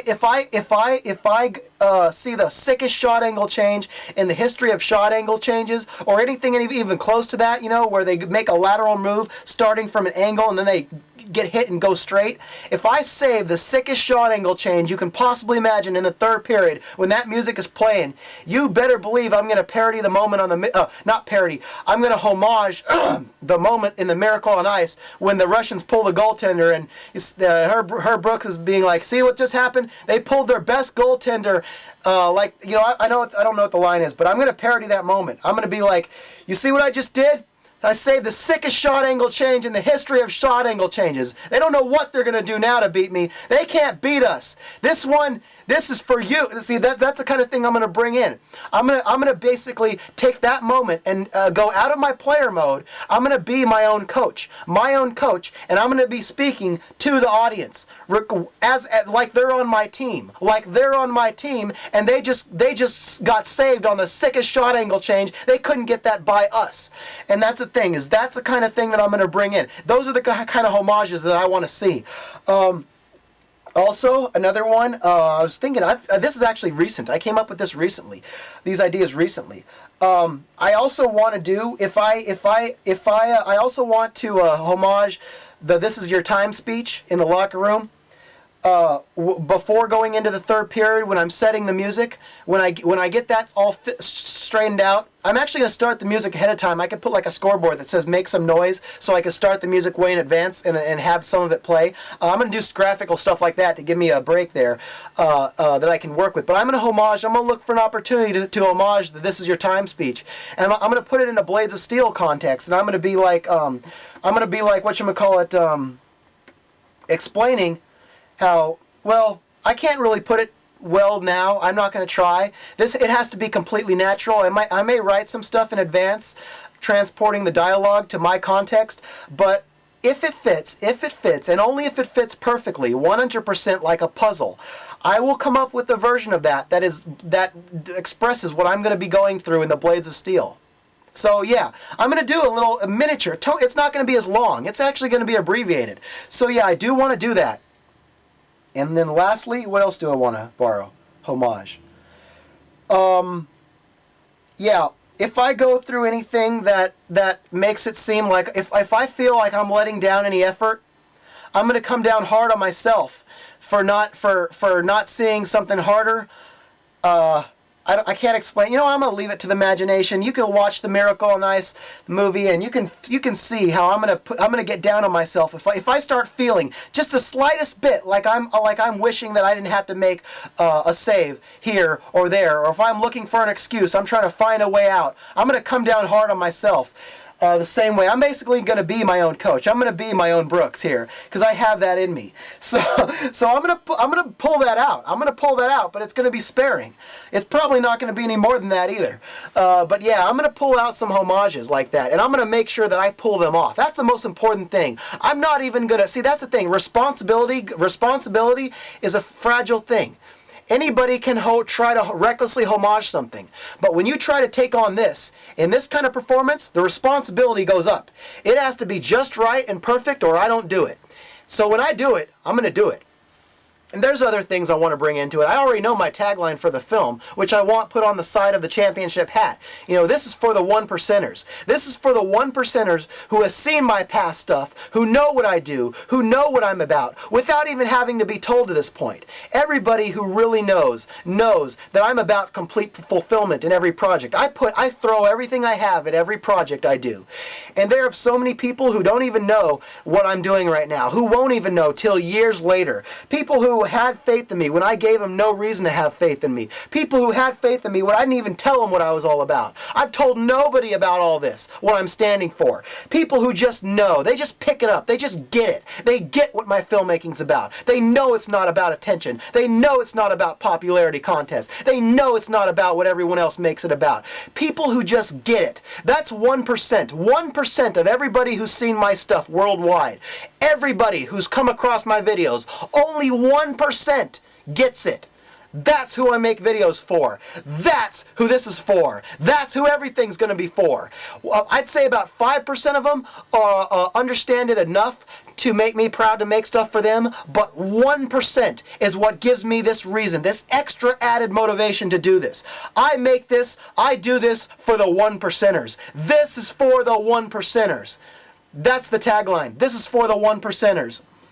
And I'm going to bring it in there when the time's right. But yeah, there's other stuff, you know. Obviously, the bring it thing was, I'm going to use that sparingly. I just did that because that's what comes to my mind the easiest. But I'm gonna search for other ways, you know. I've got, you know, nothing to hold on to. I got accomplished nothing yet. When I come up with something big, I want something to hold on to early on that makes me want to hold on to that run. I've got a whole lot of stuff I've gone through within the course of this stuff. The ideal run is going to bring it all out in me. The ideal run is going to bring out everything I want to say. So yeah, I've got a lot of original content to come up with, and I'm going to keep it under control. I'm not going to be monotone the whole time. I'm going to get that. I'll get it. When the run's there, it will generate the emotion, and when that emotion is generated, everything will come out right. That's what I'm counting on. I've experienced it so far. I know I got it in me, and I know it's going to be there when the run is right. So yeah, that's an answer to that question. Nothing to worry about at all. Okay, with that, I think we're ready to close it. I'm running out of tape here. This is the third tape, so I know I have 3 hours worth of a makeshift documentary. That's more than enough. I'm sure there's stuff I'm going to miss, small stuff, but those can always be dealt with later. For now, I just want to I want to conclude this with the last and probably the most important question. I know I've touched on it already. I've explained how this is all going to be for private viewing later on, and it's all for charity. So you might be wondering, what is my ultimate objective? What am I going to do with this? What am I going to do with this project? I know I've answered it before, but I'll answer it again because it's worth sending this video off on. Okay, here's my release plans. I'm going to make this project. I'm not going to tell anybody about it. Nobody online, nobody in real life, unless I get an opportunity. If I get an opportunity to show it in real life in front of a large crowd or some kind of big stage of some type, I'll do a special intro like I mentioned, and I'll fix it up and everything. I might do that, but ultimately, what I'm going to do is I'm going to come up, like I said, I'm dedicating my life to this. I'm dedicating my life to fighting against the "what are you doing at 4" question. I'm dedicating it's not just to fight against that. It's not just to fight against, you know, the bad tendencies that I've seen from people to assume things of other people and assume, you know, do things for selfish, materialistic goals that just benefit them, you know, money and just getting, you know, ahead in some business. Or it's not just a fight against that tendency, but you know, I'm a real and genuine person. I've been that all my life. I place very high importance on honesty and integrity. I'm not sure which one is above the other, but trying to struggle for the ultimate goal, the ultimate good. Ultimate good. Complete you know, all that stuff, complete fulfillment, that's what I stand for. So it's not just a lifelong fight that I want to make.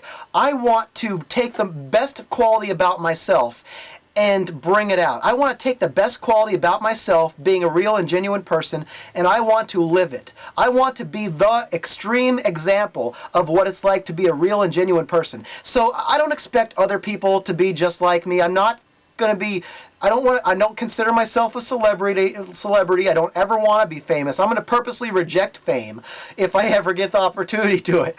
But I'm going to be, I realize that making the kind of quality work I intend, there's always a possibility that I could be known for something without wanting to be. So if there's anything that I'm going to be known for, it's going to be for being the most extreme example of a real and genuine person. I don't expect anyone to follow in my footsteps. I wouldn't want anyone to follow in my footsteps. But what I want is for anybody, if every single person who watches my stuff takes a little bit of who I am out of it and into their personal lives, then I've accomplished something. You know, that's what I'm after. If people take what I'm about, just a little bit of what I'm about into their lives, then I've done my job. I've done what I've been after, you know. I want to be the example, the ultimate extreme most example of a real and genuine person. And that's what I make these projects for. I'm going to make them. I'm going to make them in private, not tell anybody I've made them. I'm going to accumulate as many high quality stunts and reviews as I can come up with that are video game related. And years from now, when I've proven to myself enough that, you know what, I'm ready, I'm going to release them all. Release them all. And this will be when I'm in my mid-30s, hopefully. Hopefully it'll be sooner. I want at least 20 good projects, stunts and reviews combined. At least 20. But it's going to be by feel, though. Once I've done enough, once I feel that I've done enough really meaningful stuff, and they're going to get easier after a while. The first 5 are going to be the most meaningful, the most personal possible, and they're going to get easier after that. I'm really shooting for the stars to begin with, and I'm going to get easier, and then I'm going to end it with something really hard that rivals this. So yeah, that's the thing, is that I know what I'm doing here, and I'm going to do that in private, have a completely private filmmaking career, a private charity filmmaking career. And once I'm done with that, I'm going to come out with it. I'll probably be in my mid-30s, and I'll release everything and makes a statement on what I stand for, what it's all been about, and that'll be it. And I've already set myself up for this. I'm not going to say how, but I've already laid down the groundwork for being the example. In my previous work, I laid down the groundwork for being the example of the ultimate anti-sellout. The one who doesn't do stuff for image, doesn't do stuff for fame, doesn't do stuff for money, no job opportunities, not for what I get out of it, but because I care about it. The anti-sellout. The type of person who is not about shameless self-promotion. The person who rejects shameless self-promotion. The person who it's not even possible by image alone to promote that himself.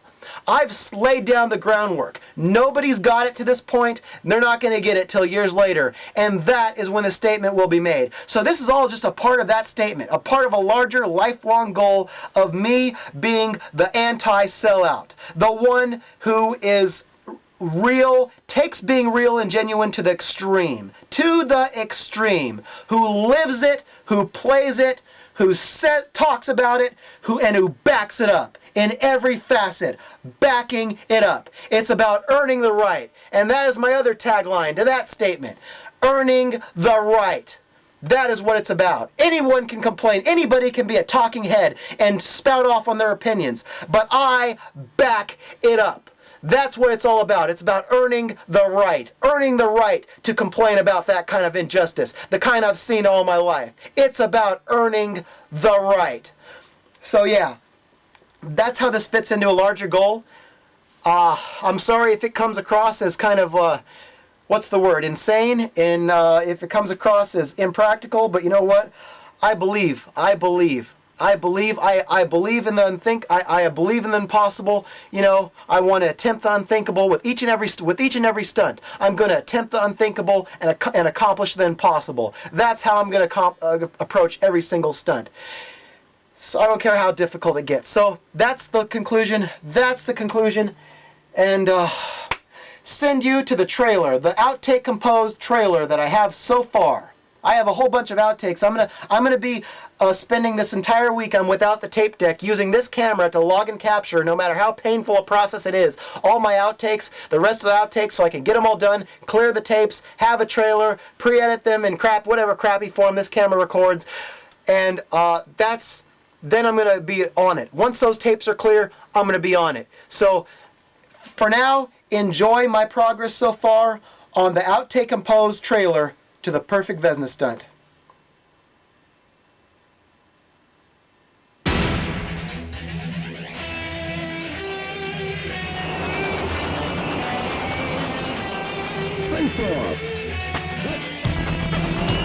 Oh! Got it! Don't count blessings! Don't count blessings! I ain't accomplished nothing yet. Nothing. Every save, every time. Oh! Wow! Oh my goodness! Oh my goodness! Oh my goodness! How did that stay out? 3 shot angle changes. We ain't even halfway through yet. No, I will not play defense.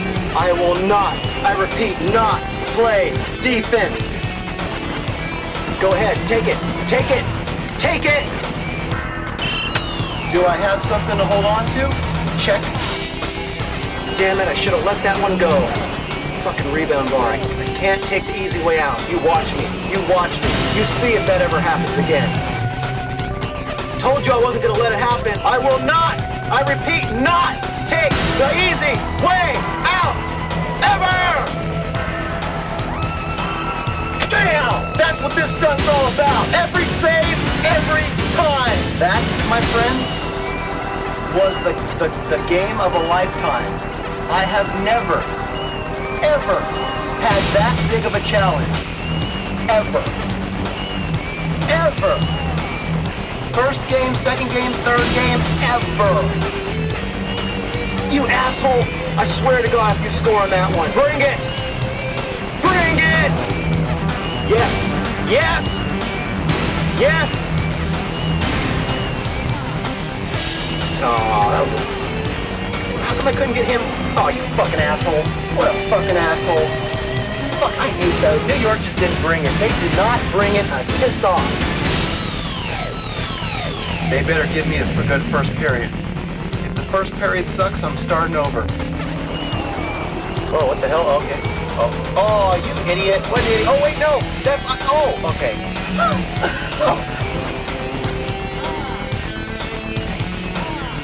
What? What a freaking idiot.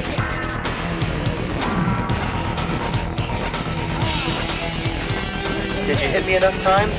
Maybe one more just for good measure? Oh, come on. Change the shot angle the other way. That didn't make it more challenging. That made it more easy. Come on, Minnesota. You can change shot angle. You're just not changing it to make it harder. Oh, there we go. There we go. That's it. That's it.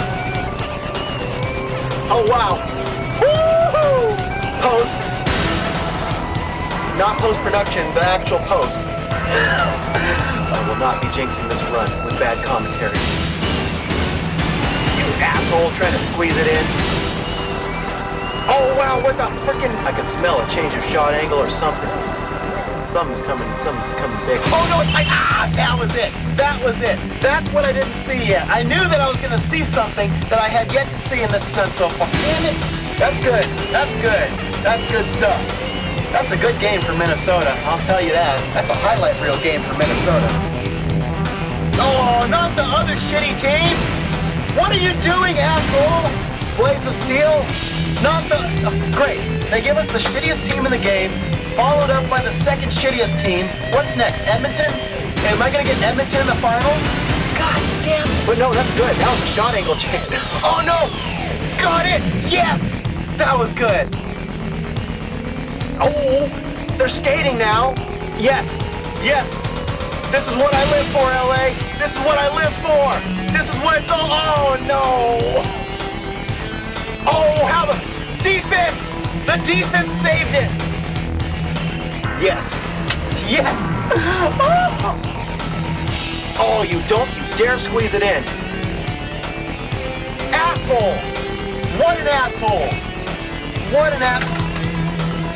Now I have to do the stunt over again.